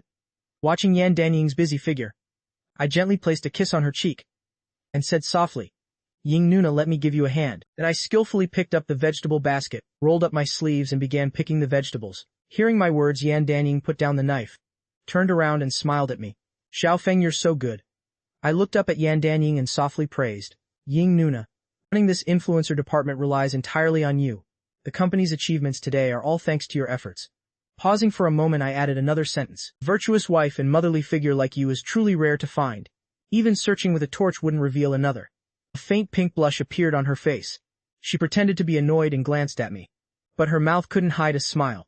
"Tiske, just a sweet talker with honeyed words. And calling me a virtuous wife too, I don't care for that." She gave a soft huff. Then, as if suddenly remembering something, her expression changed slightly. "And what about you? With so many beauties surrounding you, who are you actually going to choose?" I stopped picking the vegetables in my hands, slowly approached her, and wrapped my arms around her waist from behind, resting my chin lightly on her soft shoulder. My voice full of seriousness. "Choosing. Only children have to make a choice. As an adult, naturally I want it all." She was stunned, her cheeks flushing with even brighter red clouds. I continued, "Between us it's long since been something that mere formal terms could define. Is there any couple that could be as in sync as we are?" Yan Danying bowed her head and smiled without replying, merely holding onto my hand that was wrapped around her waist. I tightened my hold on her waist, deliberately lowering my voice. "Even though I can't give you a marriage certificate, you know my heart only has room for you, so don't worry. Ying Ying, those others don't stand a chance. And those flirtatious girls out there, though they're fine, it's a long way before they can shake the position of Yan Danying in my heart." After hearing my words, the pink flush on Yan Danying's face was almost visibly spreading even further, her whole being looking like a seductive ripe peach. She bowed her head and gave a sigh, but then pretended to scold me by lightly slapping my hand, the movement as soft as a feather brushing past. "You naughty Xiaofeng, you're really too much. Only you would dare to say that. Anyone else, and I would have kicked them out long ago." Deliberately flashed a sly smile to tease her. "Oh, but you clearly looked very moved just now, Nuna." Yet Yan Danying couldn't help but scold lovingly, but her tone couldn't hide her delight. "It's because you're greedy, wanting to have everything for yourself. Aren't you afraid of being stuffed to death?" Though her mouth scolded and laughed like that, her eyes had gained a few more parts of tenderness. How could I possibly stop there? My finger lightly poked her small belly, and while grinning slyly I blew softly into her ear, and said, "Stuffed? Clearly it's you who is stuffed, Ying Ying. You're so stuffed that your cup size can't contain it anymore. Do you want to call little Ying Ying out to testify?" Tease. "You're always talking nonsense." Yan Danying was so teased by me that she felt ticklish. Laughing until her whole body trembled like a flower in the wind, she squirmed her body trying to escape from me. In her fluster, her beautiful face flushed deep red like a vibrant peach blossom forest, but her mouth still remained stubborn. "I'm not stuffed, you're the one seeing ghosts." Ding. Sunder language translator starting up, Yan Danying. "It's true that I'm a bit stuffed, but the sweet feeling is also real. Perhaps because she was too bashful. She lightly lowered her eyelashes. Seeing her like this, I couldn't help but laugh happily, love and affection showing in my eyes. Yan Danying lightly bit her lower lip, her expression showing a hint of confusion. Looking like a startled little fawn, she spoke up timidly. Also, don't call me Ying Ying. There's a gap of over 10 years between us. It's really embarrassing, though her mouth constantly refused. Her eyes were clearly telling me that. The name itself was a soft guitar string in her heart. Actually, she really liked being called that. It was just the pride in her bones that made her unable to accept it for the time being. I smiled, reaching out to gently tuck a loose strand of hair behind her ear, then purposefully lowered my voice. Why can't I call you Ying Ying? How about little girl then? Or should I call you my sweetheart? I intentionally drew out my tone, my words brimming with teasing playfulness. Her face turned yet another shade of red, as if covered by the glow of dawn. This powerful woman who once commanded the wind and rain, when in my arms is just a little girl longing to be pampered. I tightened my arms, holding her soft body even closer to my chest, a satisfied smile appearing on my face. And she no longer struggled, quietly leaning her head against my chest, pressing her face into my shirt, and letting out a soft coquettish sound. That was almost inaudible. Under the bright lights, the light pink silk loungewear she was wearing swayed gently with every movement of her body, the smooth fabric highlighting her alluring and graceful figure. I involuntarily stared in a daze. Yan Danying was busy standing in front of the stove, the warm yellow light in the kitchen shining down on her, forming a picture as beautiful as a painting. Causing a stir in my soul, I looked until I felt a throb in my heart, so I purposefully spoke up. All right, since you're stuffed it seems you're still not full. I'll have to personally feed you until you're truly full, Nuna. My voice was soft, but I leaned in even closer to her. The red on Yan Danying's face deepened bit by bit. Sound of a heartbeat seemingly audible in the silence. She spoke up in a fluster, her voice trembling slightly. What are you doing? I'm sautéing vegetables. Stop it. The vegetables are about to burn. No sooner had she spoken than the pan actually began to give off a burnt smell. I held back a smile, lightly placed a kiss on her neck, and teased in a low voice. It's fine, you keep sautéing your dish, and I'll sauté mine. Neither of us will bother the other. After speaking, I tightened my embrace, only wanting to tease her into blushing a bit more. The burnt smell drifted from the pan, blending with her increasingly rapid breath, making the surrounding air both sweet and warm. The vibrant pink on Yan Danying's cheeks was like the most exquisite flower in the world, captivating the one facing her. She gasped for air. Her face flushed as she looked up at me, her glistening eyes full of infatuation, mixed with a bit of bashfulness. Looking at the food that had burnt black in the pan, couldn't help but smile, reaching out to gently tuck a few loose strands of her hair, and said tenderly, all right, this dish is ruined, but it's okay. We can start over, can't we? Yan Danying lightly patted my chest, then blushed and scolded coquettishly. It's all your fault now, look what happened. This dish is gone. Though her mouth let out words of blame, her eyes were brimming with joy. She looked toward the stove, and bowed her head to look at the black mass in the pan, and couldn't help but laugh softly. It really is okay, we can still make it again. She quickly discarded the burnt food, and set to work preparing the ingredients again. Her movements while chopping vegetables were decisive and skillful, a gentle smile appearing on her lips, as if the previous incident was no longer a big deal. I stood beside her, picked up the vegetable basket, and got busy preparing with her, while she was preoccupied with chopping. I secretly stole a few glances at her, a few strands of hair swaying gently with the rhythm of her hands, that gentleness making my heart throb incessantly. I couldn't restrain myself and exclaimed, Ying Ying, seeing you chop vegetables like this, I truly feel that, if you cooked for me every day, then I could definitely be called the happiest man in the world. Yan Danying's hand movements paused for a moment. She looked up and gave me a side-eye glance, but her eyes were brimming with joy. Just a smooth talker, so you want to eat my cooking, fine. As long as you want, I'll cook for you every day from now on. Her voice was very gentle, mixed with a bit of pampering. Hearing that, my heart suddenly felt exceptionally warm. In the kitchen, the sound of the spatula hitting the pan blended together to create a peaceful melody. Fresh and delicious dishes were gradually laid out across the table. I pulled out a chair and smiled at Yan Danying, gesturing for her to sit down. Please sit down first, Nuna. My tone was both a bit serious and somewhat playful, causing Yan Danying to give me a coquettish glance. She sat down accordingly, while I sat on the opposite side, picked up my chopsticks to take a piece of braised pork and began to enjoy it heartily. On the opposite side, Yan Danying rested her chin in her hands, watching me eat so joyfully, a happy smile slightly appearing at the corners of her mouth. She put some green vegetables into my bowl. Don't just eat meat like that, you have to balance your nutrition. Pausing for a moment, she suddenly added, did you exhaust yourself a bit too much today? Next time I'll buy some oysters and chives to nourish you properly. I almost spat out my rice, but she kept a perfectly calm expression. After finishing the meal, I put down my chopsticks. I looked at her deeply, and my tone became a bit more serious. Danyuan Nuna, it has been hard on you lately. We'll handle the matters regarding Jiang Yilian and the others from now on. You just need to provide support. Ruan Danyuan picked up a piece of food and put it in her mouth, thought for a moment and then slowly spoke. Don't worry, I know you're concerned about me, but I'm really fine. For your sake, I am willing to do all of this. I couldn't help but stop my chopsticks, staring blankly at her profile. Suddenly she seemed to remember something, and looked up to add one more thing. But don't you dare punish me recklessly. I burst out laughing at her sudden teasing. We just got some peace and you're already overthinking. The atmosphere immediately softened significantly. She paused for a moment, and then continued. Oh, that's right. Back then your parents sponsored my university education, and gave me so many opportunities. If it weren't for them, I wouldn't have been able to reach where I am today. For a long time I've been unwilling to be entangled with that bastard Gao Yi. Fortunately I endured it so that I could finally meet you. Otherwise my life would have missed out on so much of this unexpected happiness. Saying this, a look of gentle gratitude appeared in her eyes. Meanwhile my emotions fluctuated slightly, as she spoke of my parents with gratitude. But when Gao Yi was mentioned, a surge of uncontrollable anger rose within me, and I unconsciously clenched my fists. I said in a low voice, the debt Gao Yi owes our family I will definitely can pay back every single bit of it. Ruan Danyuan reached out and gently patted the back of my hand, her voice gentle but full of determination. Yi Feng, don't be in a rush. Everything is currently moving in our favor. Gao Yi is now just like a grasshopper after autumn. He won't be able to jump around for much longer. After the meal, as I was preparing to clear the dishes to wash them, Ruan Danyuan stood up and stopped me. She said softly, Yi Feng, you've been tired all day today. Just let me clean up. Before she could finish, I blocked her movement with my hand, and shook my head. Danyuan Nuna, these hands of yours are for cooking delicious food. They shouldn't be used for washing dishes anymore. Just leave these trivial chores to me. Without waiting for her to refuse, I quickly began the washing.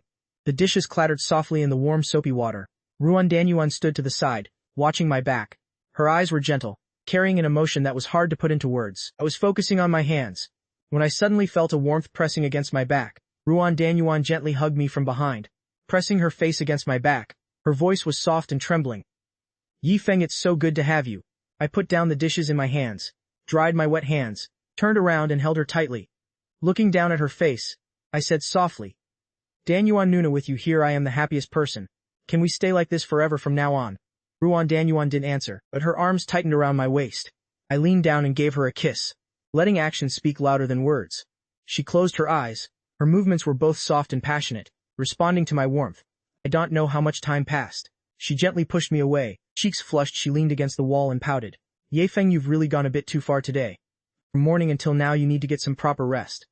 Otherwise, how can your body handle it? Ruan Danyuan's tone carried a mix of sulkiness and sweetness. A mischievous smile flashed in my eyes. Danyuan Nuna, you caught me this time. Actually, I'm a Superman with infinite stamina. I've only spent this much energy. It's absolutely no problem at all. Ruan Danyuan's face immediately turned as red as a ripe apple. Her eyes avoided mine, looking at my expression with helplessness. But you're not a Superman.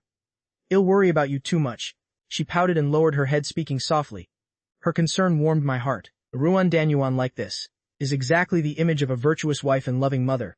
All her care and thoughtfulness seemed to be etched into her very bones, making her completely irresistible. I took another step closer, gently reaching out to rub the top of her head. Lowering my head slightly, I saw her hands tightly twisting the hem of her shirt, with an expression of wanting to push me away but staying close, trying to avoid my gaze. I understood that she was worried about my health. I smiled and intentionally teased her. Be good now. Don't worry, tomorrow I'll still be as strong as a dragon and tiger. Even if we go a few more rounds today, I'll be perfectly fine. Ruan Danyuan, full of shyness, took small steps toward me, pulled on my arm and gathered her courage to say, Ye Feng, can you just listen to me? Take a day off to recover your strength. Well, worry about it tomorrow. I was so touched I couldn't help but gently rub her shoulder, my voice half joking and half serious. Got it, Danyuan Nuna. You're really too capable. I can't bear to let you worry so much. Ruan Danyuan gave a relieved smile, and then carefully advised again. Seriously, you must pay attention to your health. Don't overdo it. Her last sentence was so quiet it was almost inaudible. I glanced at Ruan Danyuan leaning against the kitchen door. She bowed her head, crumpling the hem of her shirt. Her face flushed like a ripe apple. I couldn't help but smirk, intentionally teasing her. Tell me, do you want to? Ruan Danyuan's gaze was flickering, her ears so red they looked ready to bleed. She murmured, your health is the most important thing. You've already been very tired today. Her voice was weak, so I smiled and moved closer to rub her head. Don't worry, I know my own health best. Trust me, I can still go for another 300 rounds. Ruan Danyuan bit her lip, clearly half believing and half doubting. She even pretended to be angry and gave me a light punch. Stop boasting. You really can't mess with your health. Despite saying that her voice was as soft as cotton. Seeing her worry, I carefully took her hand and whispered to reassure her. Danyuan, I'm really fine. I gently rubbed the palm of her hand. My eyes were full of mischief. And Ruan Danyuan just blushed. Staying silent for a long while, she took a tiny step closer to me. The shy look on her face made one unable to resist the urge to tease her. I suddenly reached out to cup her face, lowering my voice, a burning gaze locking onto hers. Tell me, do you want to or not? She was clearly startled, and her breathing immediately became erratic. Her lips trembled a few times, until she finally squeezed out a sentence as faint as a mosquito's buzz. I don't know. Her reaction made my heart leap with joy. I intentionally put on a serious face, gently tracing her burning cheeks with my fingertips. Ruan Danyuan's face turned even redder, and she instinctively took a step back. I had already gripped her waist firmly with my hand, and our eyes met. She finally couldn't another word. After drying my hands, I leisurely walked out of the kitchen. On the sofa, Ruan Danyuan was like a little kitten, lazy and obedient, curled up there in a soft heap. Her body was still trembling slightly, as if she hadn't yet escaped the aftereffects from earlier. I gently walked over, brushed back her slightly disheveled hair. Her face still held a trace of unfaded flush. I leaned down and gently picked Ruan Danyuan up, heading toward the bedroom. Then I tenderly laid her on the bed, and carefully tucked her in, looking at her face slightly tired, yet full of satisfaction. Couldn't help but smile. Ruan Danyuan was truly exhausted, to the point that even her breathing had become completely steady. Though I really wanted to stay by her side, I knew deep down that there was someone else waiting for me at home. I gently leaned close to her forehead, gave it a kiss and whispered, "Get some good rest. I'll come to see you again tomorrow." She smacked her lips slightly, her nose wrinkling a bit, looking like a little girl who didn't want to part. I let out a sigh, and reluctantly closed the door as I left. Half an hour later, I pushed open the door and entered the house. The figure on the sofa suddenly moved. Bai Ji stood up. She was wearing a provocatively styled lace dress. The deep V-neck and snug waistline accentuated her body's curves to the absolute maximum. Her hands were tightly clutching the hem of the dress, her flushed face showing a hint of shyness and anticipation. "Yi Feng, you're back. Work must have been very exhausting. I missed you so much." Her voice was as faint as a mosquito's buzz, but it carried a tone of careful inquiry. The woman before me was completely different from the mature, capable image she projected during the day. She looked more like an anxious little girl. I walked over quickly and gently pulled her into my arms. Looking at her flushed cheeks, hearing her words, my heart felt unusually warm. I couldn't help but lean down and steal a kiss on her face. "Have you been waiting long? It's been hard on you, Auntie Bai." She blushed and buried her head in my chest. Her voice was so low it was almost impossible to hear. "Have you eaten yet? I was afraid you'd be hungry, so I saved some food for you. Shall I warm it up for you?" Before finishing her sentence, her hand unconsciously grabbed my shirt, showing clear anxiety and anticipation. Seeing the eagerness in her eyes, I couldn't help but tell a white lie. "I haven't eaten anything yet." Upon hearing that, Bai Ji's eyes immediately lit up. She said hurriedly, "I'll go warm it up right now. Go sit in the dining room, and wait. It'll be ready in no time." Before the words were fully out, she was like a little fawn skipping quickly into the kitchen. In the kitchen, while Bai Ji was busy warming the food, she hummed a nameless tune. The steam rose from the pot in billows, making her face even more rosy. The warm light enveloped her figure, thinking about being able to do something within her power for me. The radiant smile on her face even transmitted through the glass door to where I was. Her eyes occasionally peeked at me through the kitchen glass. Not long after, Bai Ji came out carrying a tray of hot food. The aroma quickly spread throughout the dining room. I smiled and praised her. "You've worked hard, Auntie Bai." After she finished setting out the food, we ate and chatted. I couldn't help but speak up. "Auntie Bai, why are you dressed so beautifully today? It's making me unable to take my eyes off you." Being praised, Bai Ji lightly bit her lip, her face turning slightly pink. She responded shyly, "As long as you like it, that's enough. Actually, it's been a long time since I felt like dressing up." She lowered her head and added in a whisper, "Today is our first date, so I thought I should take a bit more care with my appearance." I continued to praise her sincerely. "Auntie Bai, you are truly beautiful today. I absolutely love it, without exaggeration. You're much prettier than those top stars." "Not at all. You're just very good at coaxing people." Bai Ji denied it with her words, but the smile on her face was impossible to hide. She lowered her head, pretending to adjust her dress, but the corners of her mouth kept curling up. Suddenly my eyes swept over the lace V-neck dress she was wearing. An indescribable thought rose in my heart, and my tone became serious. "However, Auntie Bai, this outfit is too revealing. You can only wear this at home for my eyes only." I won't allow you to wear it outside from now on. Upon hearing my words, Bai Ji clearly froze for a moment. Disappointment was immediately visible on her face, looking like a wilting flower. She lowered her head and whispered back, yes. Then I'll just go change out of it. If you don't like it. Her voice carried a fragile sadness.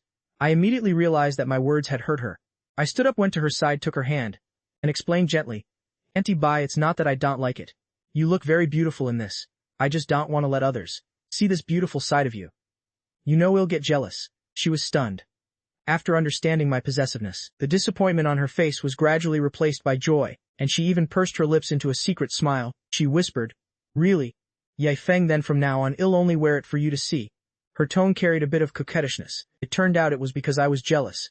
Bai Ji felt very happy in her heart. Until now she had always been a bit insecure. After all, she was much older than me. So in this relationship she often worried that she wasn't good enough for me. But now seeing me show such intense possessiveness and control, not only did she not feel uncomfortable at all, but instead it was like she had just taken a powerful sedative. I smirked mischievously and said, it's true. If you don't believe me, then I'll just have to prove it a little. With that I moved closer to Bai Ji. Ye Feng, what are you trying to do? Bai Ji's face immediately flushed deep red, but her eyes held a spark of seduction. In her heart she was both nervous and full of anticipation, even though her body and heart both wanted it. Bai Ji had a second thought. I had been busy at the company all day, so I must be exhausted both physically and mentally. Moreover, the movie was about to start, and if we didn't leave now we'd be late. Thinking of that, Bai Ji suddenly snapped out of it, so she spoke hurriedly. That won't do. The movie starts in only an hour. If we keep this up we'll be late. Ding! The Sunder translator has detected a woman saying the opposite of her heart, automatically activating. Bai Ji, I really wanted, but you need to rest. I ignored everything. It's fine. If we miss this screening, well, just buy tickets for the next one. Right now there's something more important to do. You're the one who started this after all. I said as I gently held Bai Ji. I was wrong, I didn't start it. Ye Feng, I know my mistake. Can you let me off? Let's go see the movie, be a good boy. Forgive me, okay? After the movie you can do whatever you want with me. Bai Ji both pouted and tried to escape my embrace. She didn't want to miss the date she had long anticipated. Even more so, she didn't want someone as tired as me to exert even more energy, but I still refused to let go. We can just buy tickets for the next screening. Besides, a date at the theater is a date. And a date at home is also a date. Bai Ji said helplessly. In that case, you have to be quick, okay? Knowing she couldn't win the argument, she had to compromise. A triumphant smile appeared on my face. 2 hours later, Bai Ji was panting repeatedly, barely managing to regain her breath. She picked up her phone to check the time and immediately looked helpless. She said, pouting, Ye Feng, it's all your fault. The movie has been playing for an hour already. Let me see when the next screening is. I'll go watch the next one. Ding. The Sunder translator has detected a woman saying the opposite of her heart, automatically activating. Bai Ji. Hee, that was so much fun. It felt just like riding a roller coaster. While talking, Bai Ji used her phone to check the movie schedules. I intentionally teased her. Auntie, you don't seem very satisfied. How about we skip the movie tonight? We can just keep going. I was wrong, Ye Feng. I know my mistake, dear. Please forgive me. Ding.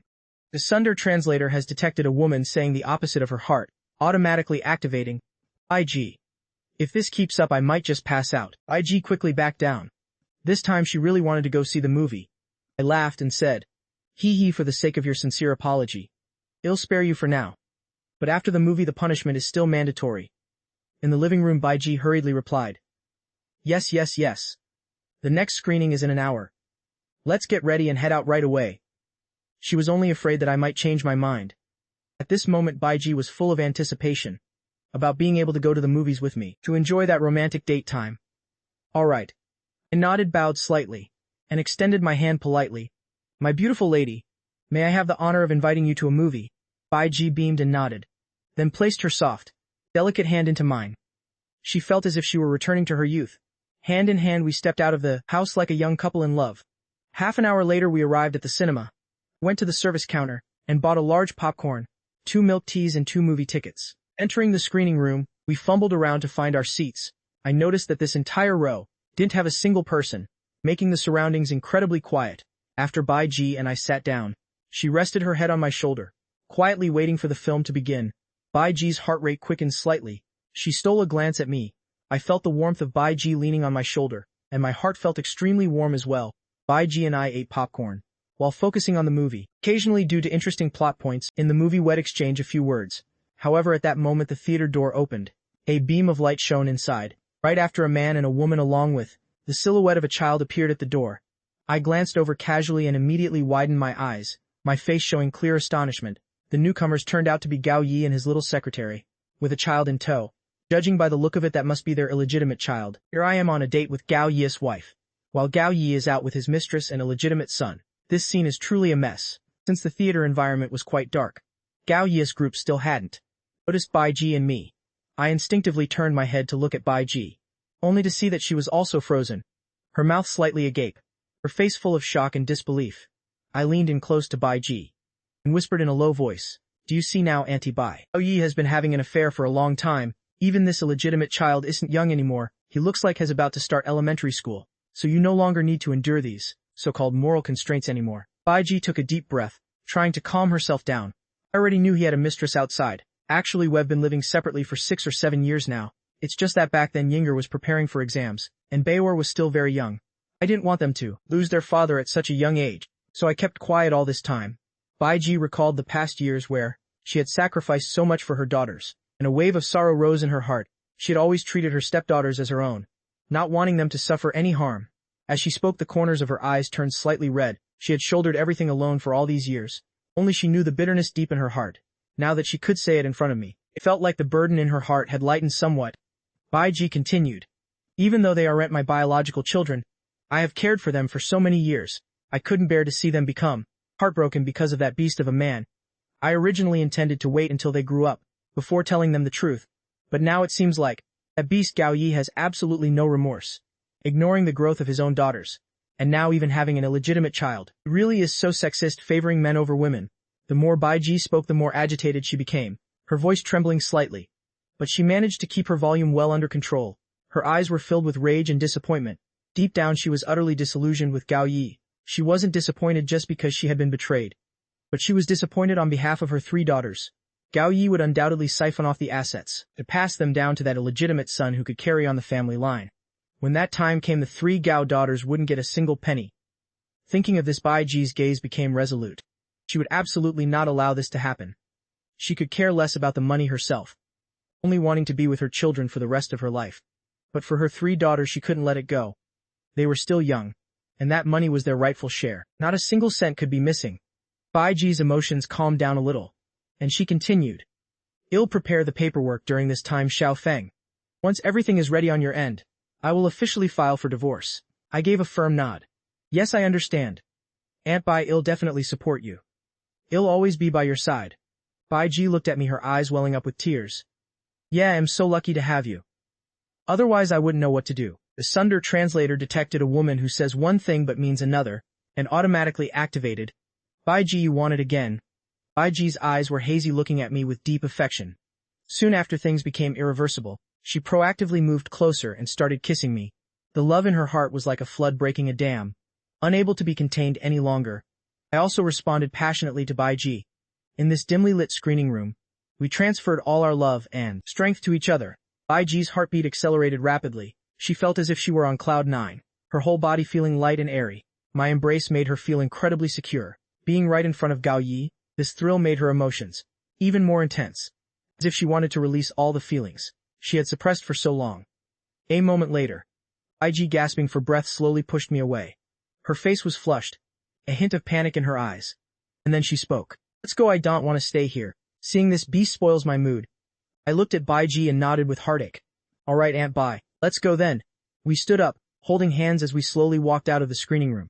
Bai Ji's footsteps were a bit hurried. She wanted to quickly get away from this place that made her nauseous, while I stayed close by her side, always paying attention to her emotional shifts. After leaving the room, Bai Ji's mood still hadn't settled. Her chest heaved violently. She took a deep breath of fresh air, but some anger still lingered in her eyes. I looked at Bai Ji with a heart full of compassion, then gently held her and comforted her. "Aunt Bai, don't be angry anymore. It's not worth harming your health over him." Bai Ji leaned into my chest, tears falling uncontrollably. She choked out, "I just feel like I've been so foolish all these years. He doesn't even care about his own daughters. Instead he just spends all day in debauchery." I gently stroked Bai Ji's hair. "You're not foolish. You're the kindest person. From now on I will love you so much, and I will make you happy." Bai Ji looked up. gazing at me with eyes full of affection. She was moved by my tenderness and steadfastness. The love in her heart instantly ignited, and suddenly, she felt a powerful impulse surge through her body. She didn't want to suppress her feelings anymore. She only wanted to be closer to me. She bit her lip and whispered, "Xiao Feng, I can't hold back anymore." I nodded. "Let's go, let's get to the car." I led Bai Ji by the hand toward the parking lot. Arriving at the car, I opened the door. Bai Ji bit her lower lip, her glistening eyes holding a mix of shyness and anticipation, like a frightened little deer. She gracefully sat in the back seat. I slid in right after her. I slammed the car door shut. The temperature inside instantly soared. I pulled Bai Ji into a tight embrace. Bai Ji's face was pressed against my chest. We could both clearly feel each other's racing heartbeats. Hatred for Gao Yi surged within me. That beast even has an illegitimate child outside. No wonder in my past life when he caused Bai Ji's death, he didn't feel the slightest psychological burden. If that's the case, then I'm going to possess you completely, Aunt Bai. My low voice carried urgency and longing. My heart was both anxious and expectant, wondering how Bai Ji would react. Bai Ji leaned against my shoulder, looking up slightly, long eyelashes fluttering. I looked at her exquisite face, my eyes firm and burning as I spoke. "Let's have a baby together, okay?" As I said those words, my heart felt like it was going to jump out of my chest. Bai Ji froze for a moment, and her pale face instantly turned red. She shyly buried her head in my chest, her voice coquettish and slightly pouting as she replied, "I wanted to talk to you about this before, but I never knew how to bring it up. I didn't expect you to be the one to say it first." At that same time, Gao Yi had just reached the parking lot when his footsteps halted. His eyes stared straight ahead. That familiar luxury car was his own family's. The car was still shaking slightly, and his pupils dilated instantly. Isn't this my car? Why is it here? Could Bai Ji have taken a young lover? A bad premonition rose within him. His brows furrowed deeply, and his heart began to pound with unease. All sorts of sensitive scenes flashed continuously through his mind. Rage instantly ignited, and he gritted his teeth, growling lowly, "Bai Ji, I'm going to kill you." Clenching his teeth, he strode toward the car. He reached the side of the car and knocked hard on the window. The sound echoed through the empty parking lot, extremely jarring. Inside the car, Bai Ji and I had just finished talking. As soon as the sound of his footsteps reached us, I had already noticed him. But I wasn't panicked at all. Instead, I watched through the gap in the curtains, with interest as Gao Yi seethed with anger. What if we were caught anyway? Bai Ji was a bit scared at first, but then she thought better of it. The beastly things Gao Yi had done, Yetgi, killing brothers, cheating, and having an illegitimate son, what he did was miles worse than this. So she relaxed her mood, and both of us began to calmly put our clothes back on. Bai Ji shot me a reproachful look, pointing at the torn black stockings under the seat and pouting, "Look at the good job you did. Even if we have money, we shouldn't waste it like this. And besides, you were so rough." I licked my lips and gave a wicked smile. "Don't tell me you didn't like it." Hearing that, Bai Ji bit her lower lip, her face turning so red it looked like it would bleed. She glared at me, and lazily and coquettishly murmured, I liked it." After speaking, she shyly lowered her head, not daring to look at me. I smiled wickedly and continued to press her. Liked what exactly? Every time I saw Bai Ji's shy appearance, it sparked inspiration in my heart. Bai Ji was so embarrassed she covered her face, quickly whispering, "The roughness." After saying that she just wanted to find a hole to crawl into, I said with a smile, "Then I will fulfill your wish." The two of us were flirting with each other, completely oblivious to the approaching footsteps, until Gao Yi knocked on the window. I looked at Bai Ji and asked, "Are you ready?" "Gao Yi is here. If you're ready, I'll open the window." Bai Ji took a deep breath to steady her mood, then nodded. "Yeah, it's fine. I'm ready, open it." Though she hated him and wanted to lay her cards on the table with Gao Yi immediately, then divorce him to live with me forever. But clearly I had other plans. I nodded, as if I had seen right through her thoughts. "It's okay, Gao Yi won't be able to flaunt himself much longer. At most 1 month. I'll make him pay." With that, I pulled back the small curtain and pressed the button. The car window slowly rolled down. Gao Yi stood beside his family car. Some time had passed since he knocked on the window, yet there was no reaction from the people inside. He felt like he was being cuckolded, every second of waiting feeling like torture. He clenched his fists, his knuckles turning white. His nails were almost digging into the palms of his hands. His heart rate suddenly spiked, as a bad premonition flooded his mind. He couldn't help but imagine all kinds of terrible scenarios. Impossible. He shook his head violently, trying to dispel those filthy thoughts. In his heart, Bai Ji had always been a virtuous and proper wife. How could she do such a thing? But this car shaking slightly before his eyes, along with the window that refused to open, was like a thorn in his side. He suppressed the anxiety within him, and took a deep breath. raising his knuckles again. Just as he was about to touch the glass, the window suddenly made a whirring sound. He stopped his hand in midair, holding his breath as he focused on the interior of the car. The window rolled down slowly, and the first thing he saw was my face. Moreover, I looked very calm, without a trace of panic. But that bright smile was so dazzling that it made him feel as if I were intentionally provoking him for no reason. His brows furrowed even more tightly, his heart filled with suspicion. Why is it Xiao Feng? Could I be overthinking things? In his view, even if Bai Ji were having an affair, it shouldn't be with someone like me. After all, he saw a massive age gap between us. Besides, I was just a wet behind the ears kid. Gao Yi's gaze shifted past me toward the back, and his breath instantly hitched. Bai Ji in the passenger seat was flushed, a thin layer of sweat on her forehead, and her lipstick seemed slightly faded. Although Bai Ji's hair had been smoothed down, a few strands still clung to her cheeks. Furthermore, what puzzled Gao Yi even more was that Bai Ji looked remarkably radiant right now. A terrifying, unbelievable, yet incredibly logical thought appeared in Gao Yi's head, but he still didn't want to believe it. Bai Ji couldn't possibly be interested in this brat. Seeing him silent, I leaned halfway out of the car to greet him. "Oh, Uncle Gao, is that you? What a coincidence." Hearing this, Gao Yi suppressed the suspicion in his heart, his voice raspy and cold as he asked, "Yifeng Bai Ji, what are you two doing here?" I smiled in response. "Watching a movie and taking a walk, what else?" Gao Yi's face remained stony, his heart still filled with uncertainty.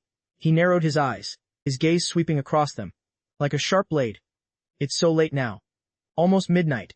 And you two are only here to watch a movie. It's almost morning. A young man and a woman going to the movies together.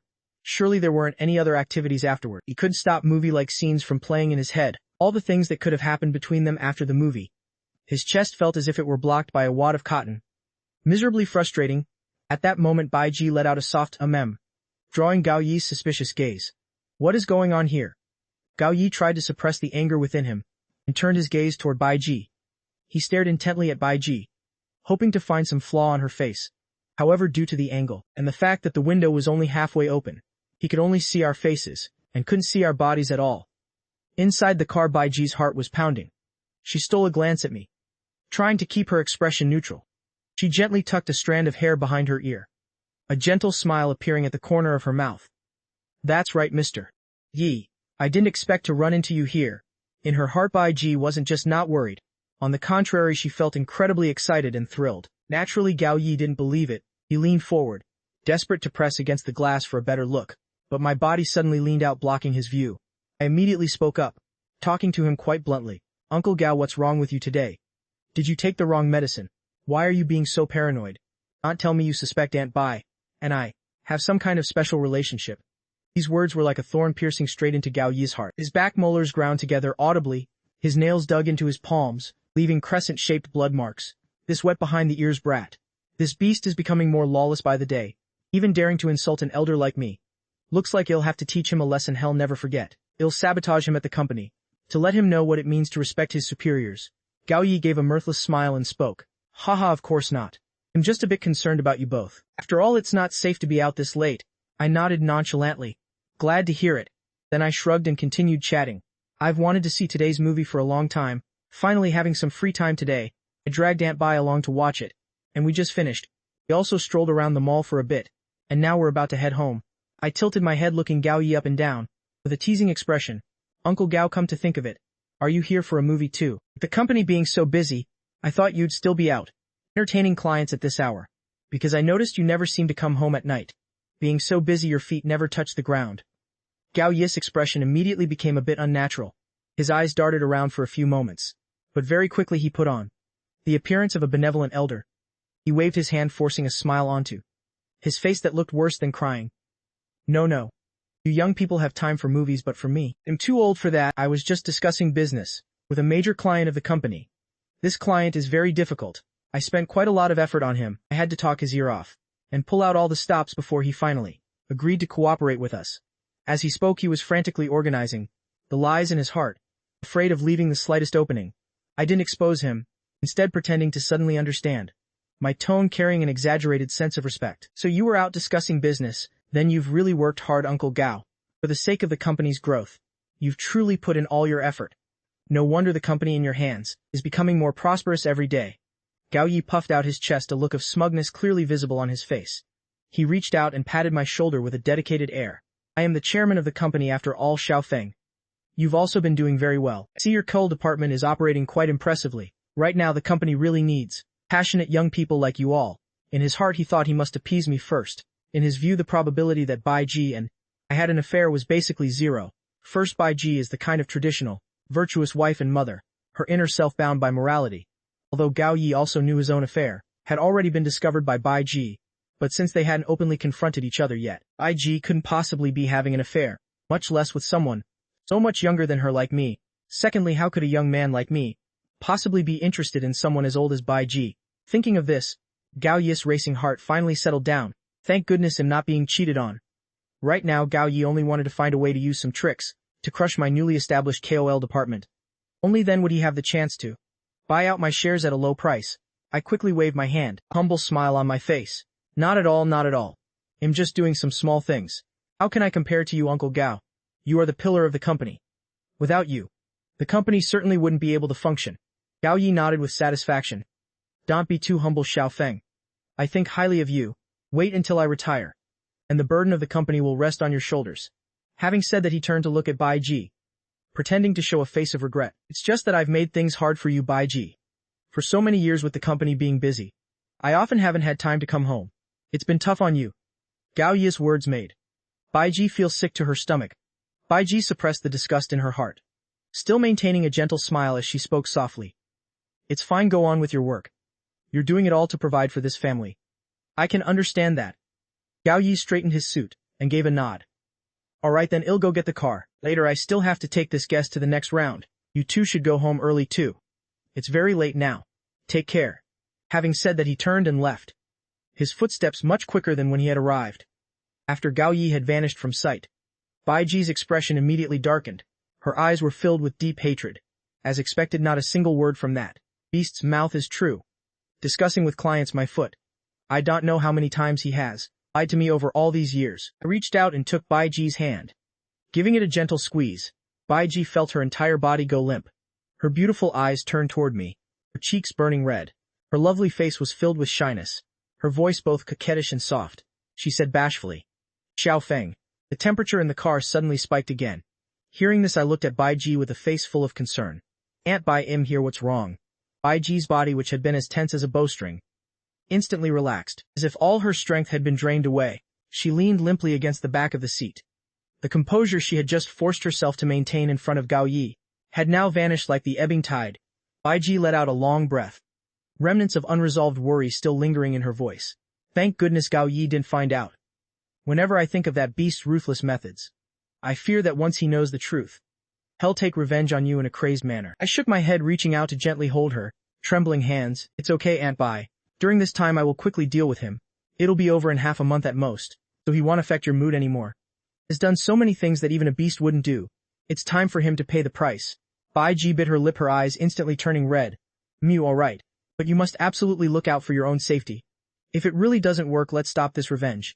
Just let the police handle it. That beast Gao Yi has such a wicked heart. Your father trusted him so much, and treated him so well, that he could be so cruel to his own brother whom he had known since childhood.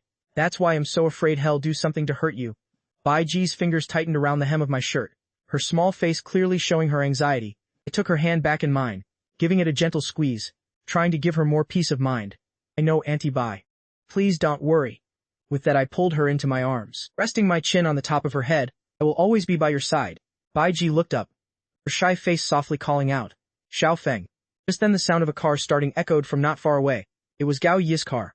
Bai Ji's body suddenly stiffened, but a moment later a thought flashed through her mind. A provocative glint sparkled in her eyes, an excitement that was almost manic coursed through her body like an electric current. She took the initiative to wrap her arms around my neck. I was momentarily dazed, but then I immediately understood her intention. Outside the window, Gao Yi's car slowly drove by. He clearly hadn't noticed a thing. The thrill of potentially being caught at any moment made my heart race faster than ever before, my breath becoming hot and heavy. After everything settled down, I started the car and left the parking lot. In the passenger seat, Bai Ji leaned back, her small face flushed red. Strands of messy hair were stuck to her sweat-beaded forehead. Arriving home after parking the car in the garage, I turned to look at Bai Ji, who was still fast asleep. I gently picked her up, even though my movements were soft. When I reached the main door, Bai Ji still woke up with a start. She yawned, her dreamy eyes looking at my face, Half awake and half dreaming, Bai Ji naturally wrapped her snow-white arms around my neck. Her lips moved as she gave me a kiss, and then called out in a soft voice, "Hubby." I smiled looking at the dazed Bai Ji. "Auntie Bai, you're tired, aren't you? It's very late now, you should rest early, and don't worry too much about today's matters. I'm right here." After saying that, I carried her and laid her on the bed. Seeing Bai Ji's exhausted state, my heart felt extremely pained for her. So after kissing her cheek, I prepared to leave quietly, but Bai Ji seemed to sense that I was about to leave, and she suddenly jolted awake. Then she instinctively grabbed my hand tightly, biting her lower lip with a pleading look in her eyes. "Xiao Feng, don't go. I want you to stay with me." I shook my head helplessly, caressing her smooth white cheek. "Auntie Bai, you're tired too, get some rest. We can talk tomorrow morning." Bai Ji sat up straight looking at me with embarrassment. "Xiao Feng, I'm still." I was stunned but firmly shook my head and said, "No, you must go to sleep. Otherwise it won't be good for your health." Hearing that, Bai Ji immediately pouted her red lips. She hugged my arm and shook it back and forth coquettishly. "No, just for tonight." Her sulky appearance looked just like a little girl asking for candy. I couldn't resist this cuteness at all, and could only throw up my hands in surrender. All right, you. Have it your way." Bai Ji was in no hurry, she said mysteriously. "Xiao Feng, go outside first. Don't come in until I call you, okay?" Having said that, she pushed me toward the door. I raised an eyebrow, feeling a bit curious. Bai Ji giggled, then said playfully, "Don't worry about it, you'll find out soon. Be a good boy, it'll only take a moment." Then she closed the door right in front of me. In the bedroom, Bai Ji's face grew redder and redder. It even started to feel burning hot. She went straight to the wardrobe and took out an outfit she hadn't worn in many years. A while later, Bai Ji was ready. She took a deep breath, parting her red lips. "It's done. I love you, can come in now." Hearing that, I impatiently opened the door and entered. In an instant, I was set ablaze by the sight before me. Bai Ji was wearing a wedding dress looking like a princess straight out of a fairy tale. Her long hair fell naturally over her shoulders. A few strands draped over her chest, only adding to her lazy sensual charm. The wedding photo of Gao Yi on the wall was a stark contrast to the image of Bai Ji in her wedding dress right now. Bai Ji sat on the bed, a shimmer of shyness in her eyes. She struck an incredibly seductive pose.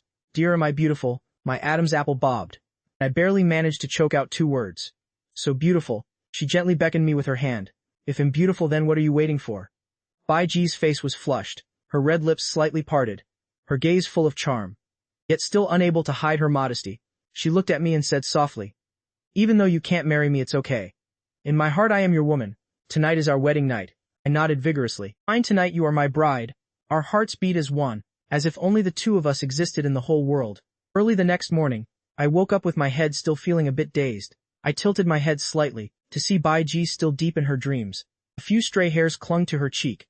Her face still had a trace of tired flushing, but the corners of her lips were curled up slightly. A surge of warmth rose within me, and a satisfied smile spread across my face.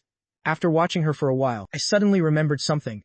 I picked up my phone to check the time, and my heart skipped a beat. It was almost 10 o'clock, and today I had to go to the company to monitor the release of Jiang Yilian's first video. I stepped off the bed softly, afraid of disturbing Bai Ji's sweet dream. Then I ordered some breakfast for delivery. A long while later, Bai Ji finally slowly opened her eyes. She gave a long deep stretch. She looked as lazy as a little kitten that just woke up. As she moved, she realized her whole body was sore. Even her fingers felt as heavy as 1,000 pounds. She couldn't lift them at all. Bai Ji bit her lower lip softly, her eyes unintentionally drifting toward me. "Good morning, my love." But when she saw the clock, she immediately covered her mouth in shock. "Oh my, it's already past 10 o'clock. I still haven't gotten up yet. I haven't even made breakfast." She pouted her lips with a bit of frustration. "Dear, wait for me. You'll go make breakfast right now." After saying that, she struggled to get up, wanting to get out of bed to cook for me. But her legs had no strength left. She collapsed back onto the bed, seeing that my heart clenched. And I hurried to the bedside, to carefully support Bai Ji, gently lifting her back onto the bed. I leaned down and kissed her forehead. "It's okay, Auntie Bai. I know you're tired. Just rest today. Besides, I've already ordered takeout. You don't need to cook anything today."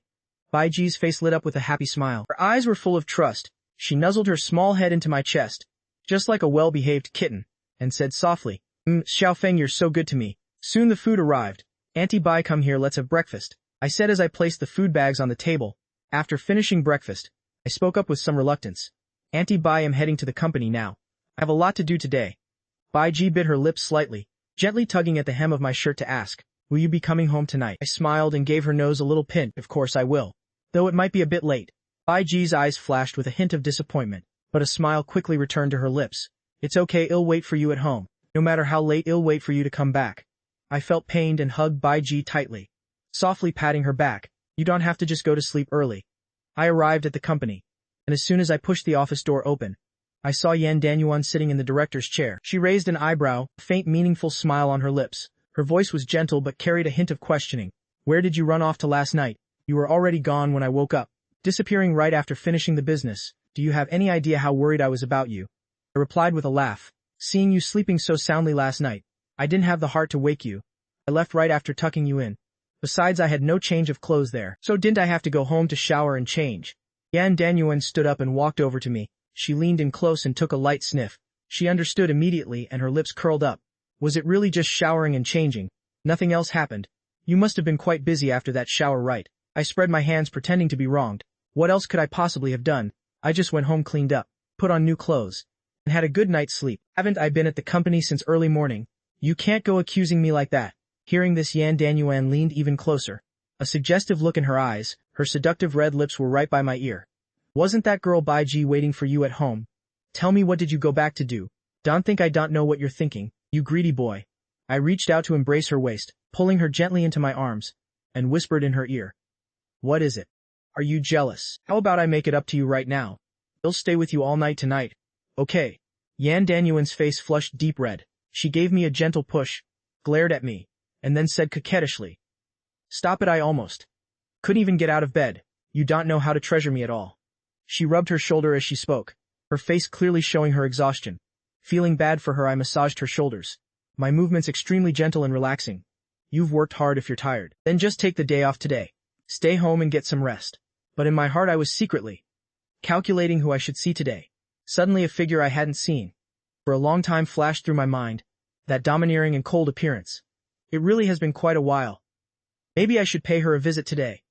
Yan Danyuan adjusted her hair, immediately returning to her capable and resourceful self. Isn't today the day Jiang Yilian posts her first video? How can I not be there to see it? She's a key trainee the company is grooming. There absolutely cannot be any mistakes with this debut video. I nodded in agreement. Once Jiang Yilian has posted her video, then you should just go home and rest early. Leave the rest to me. I was secretly planning. Once I was done here, I had to arrange a perfect plan for tonight. As I thought, I intently watched Yan Danyuan. She's truly beautiful. My gaze lingered on Yan Danyuan's inviting red lips. Right, Yan Danyuan is just physically exhausted. After a pause, I asked caringly, By the way, Danyuan, have you eaten breakfast yet? Hearing that Yan Danyuan bit her crimson lower lip, her eyes were filled with seduction. I haven't eaten yet. 2 hours later, Yan Danyuan and I walked toward the livestream area. Yan Danyuan was walking with a limp, seemingly still quite exhausted. She felt her legs were too weak to stand, feeling like she would collapse after just a few steps. I gently took her hand, guiding her as we moved forward together. Arriving at the livestream area, after finishing the check on Jiang Yilian's video, Yan Danyuan and I returned to the office. Yan Danyuan then looked at me with a smile. Xiao Feng, you're truly incredible. I didn't expect you to come up with such a wonderful idea. Smelling the rich scent lingering on Yan Danyuan, I couldn't help but swallow hard, thinking to myself, Danyuan is truly an enchantress. I tried to compose myself. I forced a slightly awkward but polite smile. Hee Danyuan, isn't this the result of our joint efforts? I only contributed a small idea. Whether it works or not is all thanks to you. It was you who helped me recruit this team of staff. As I spoke, I glanced at the snow-white neck of Yan Danyuan, and couldn't help but reach out to place my hand gently on her shoulder. My fingers caressed her lightly. Yan Danyuan seemed to notice my little action, her cheeks flushing slightly. She gave my shoulder a light tap and said playfully, Really, stop being so modest. If you hadn't written such a great video script, our shoot this time wouldn't have been so brilliant. Being tapped by Yan Danyuan like that, I not only didn't stop, but instead became even more aggressive. A meaningful smile formed at the corner of my lips. Danyuan, this is all just what I should do. Besides, there's no rule saying that after breakfast, you can't have some dessert, right? Xiao Feng don't. You have to go to the meeting room in a bit. Yan Danyuan's face was beet red, her forehead beaded with sweat. A few strands of hair were stuck, as drops of sweat rolled down her cheeks, which were hot and flushed. She looked both vulnerable and utterly enchanting. I didn't stop my gestures, even speaking with a serious tone. Be a good girl, Danyuan. It's fine, let the operations team start the discussion first. But right at this moment, there was a sudden knock on the office door. Both Yan Danyuan and I were startled. Yan Danyuan frowned. She looked toward the door with a bit of irritation, muttering under her breath, Who is it? Knocking at a time like this? She straightened her clothes and stood up from my side. I took a deep breath trying to regain my composure. Come in. The door slowly opened, and a petite figure appeared at the doorway. As soon as Zhang Yilian saw me, her eyes immediately lit up. She came skipping into the room saying happily, "Young Master Dai.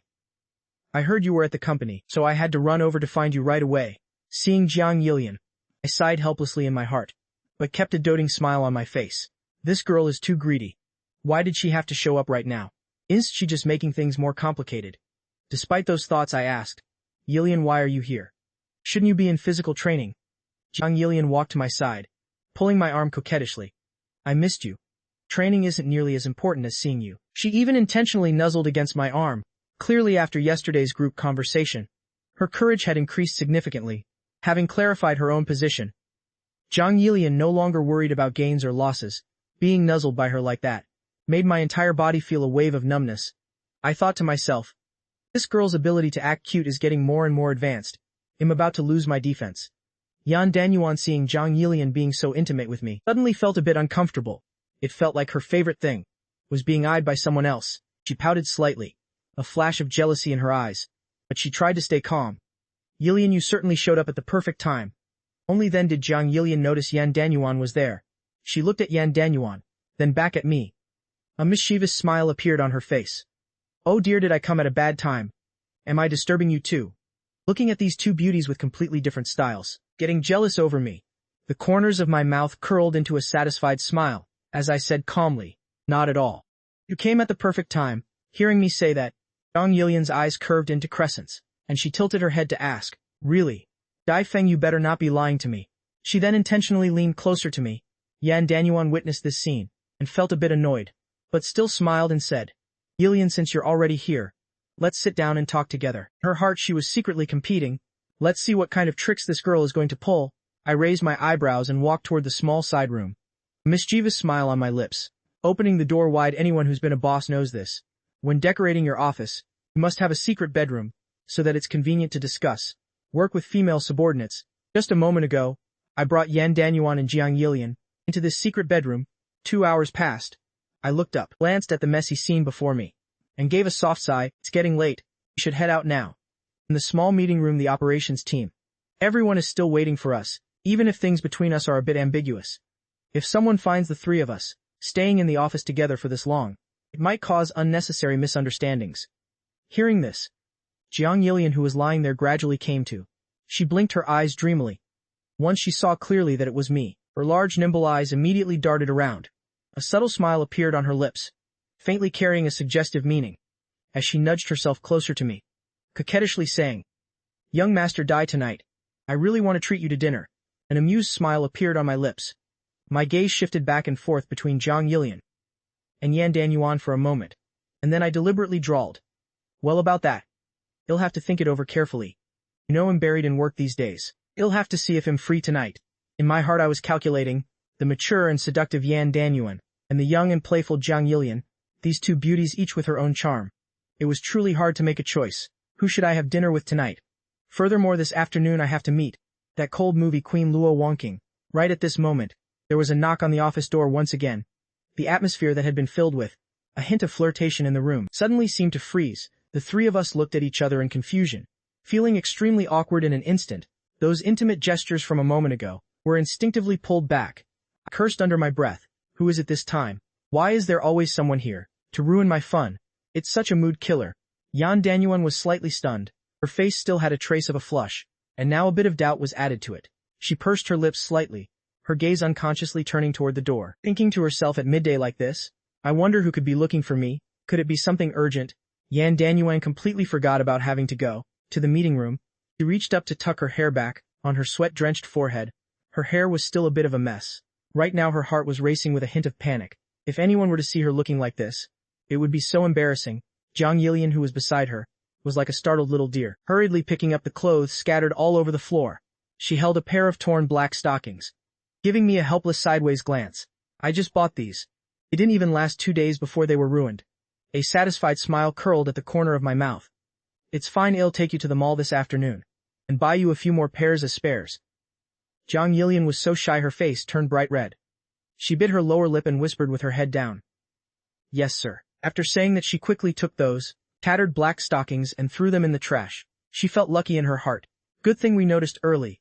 Otherwise I would have gone out wearing them like that. A moment later, after the three of us had finished tidying up our clothes, I cleared my throat and called out, "Come in." The door slowly opened. An assistant Lin Yu appeared at the doorway. The sight that greeted her as she entered left Lin Yu stunned and shocked. Yan Danying's forehead was covered in sweat. Messy strands of hair stuck to her cheeks, and her breathing was still a bit heavy. Jiang Yilian's face was as red as a ripe apple. Her eyes were shifting, she was drenched in sweat, and her clothes still had a few wrinkles. Lin Yu looked at me, then at Yan Danying and Jiang Yilian, and couldn't help but feel a surge of suspicion. Why is the atmosphere between these three so strange? Could there be some unspeakable secret? But could they really be so bold as to do that right here in the office? So blatantly? As thoughts raced through her mind, Lin Yu tried to appear calm. The corners of her mouth twitched slightly, forming a professional smile. CEO Yi, the operations team is waiting in the small conference room. They want to discuss the upcoming work plan with you.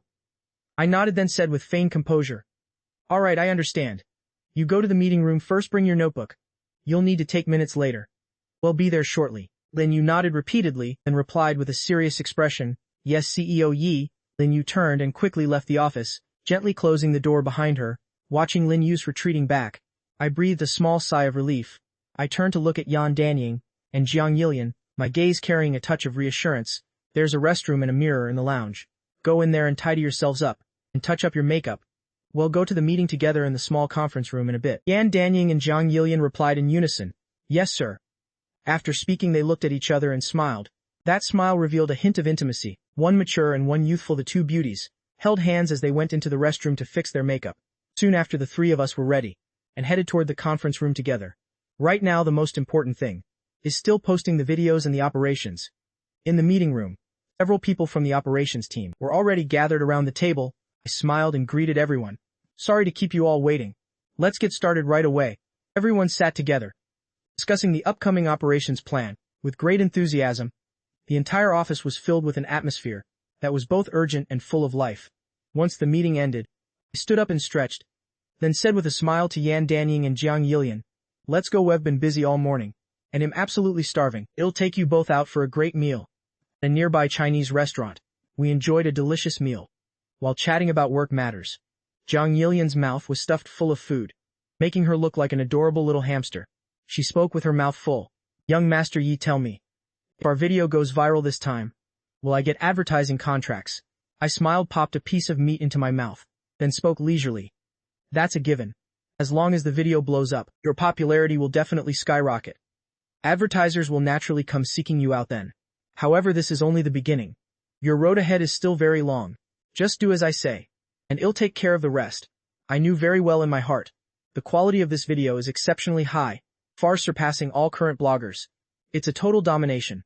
Yan Danying and Jiang Yilian glanced at each other, though they still had some doubts. Seeing how confident I was, they quickly nodded in agreement. Jiang Yilian tilted her head slightly, resting her chin on her hands and pursing her lips, then said in a soft voice, "Young Master Ye, will the video we post today really cause a storm?" Even now she felt like she was in a dream, feeling that everything was very surreal, so her heart was always restless, worrying about success and failure. Her eyes were filled with anxiety and trust, like I was stroking a well-behaved kitten. I gently patted Jiang Yilian's head. "Today's video will absolutely 100% blow up. You'll see as soon as we get back to the office." Seeing Jiang Yilian's small figure, both nervous and full of anticipation, I couldn't help but give her cheek a gentle pinch. Jiang Yilian nodded vigorously, looking just like an obedient little student. Suddenly she seemed to remember something. Sighed softly, her eyes filled with deep emotion. "Young Master Yi, you're truly the benefactor of my life." Jiang Yilian lowered her head slightly, her hands unconsciously clutching the hem of her shirt.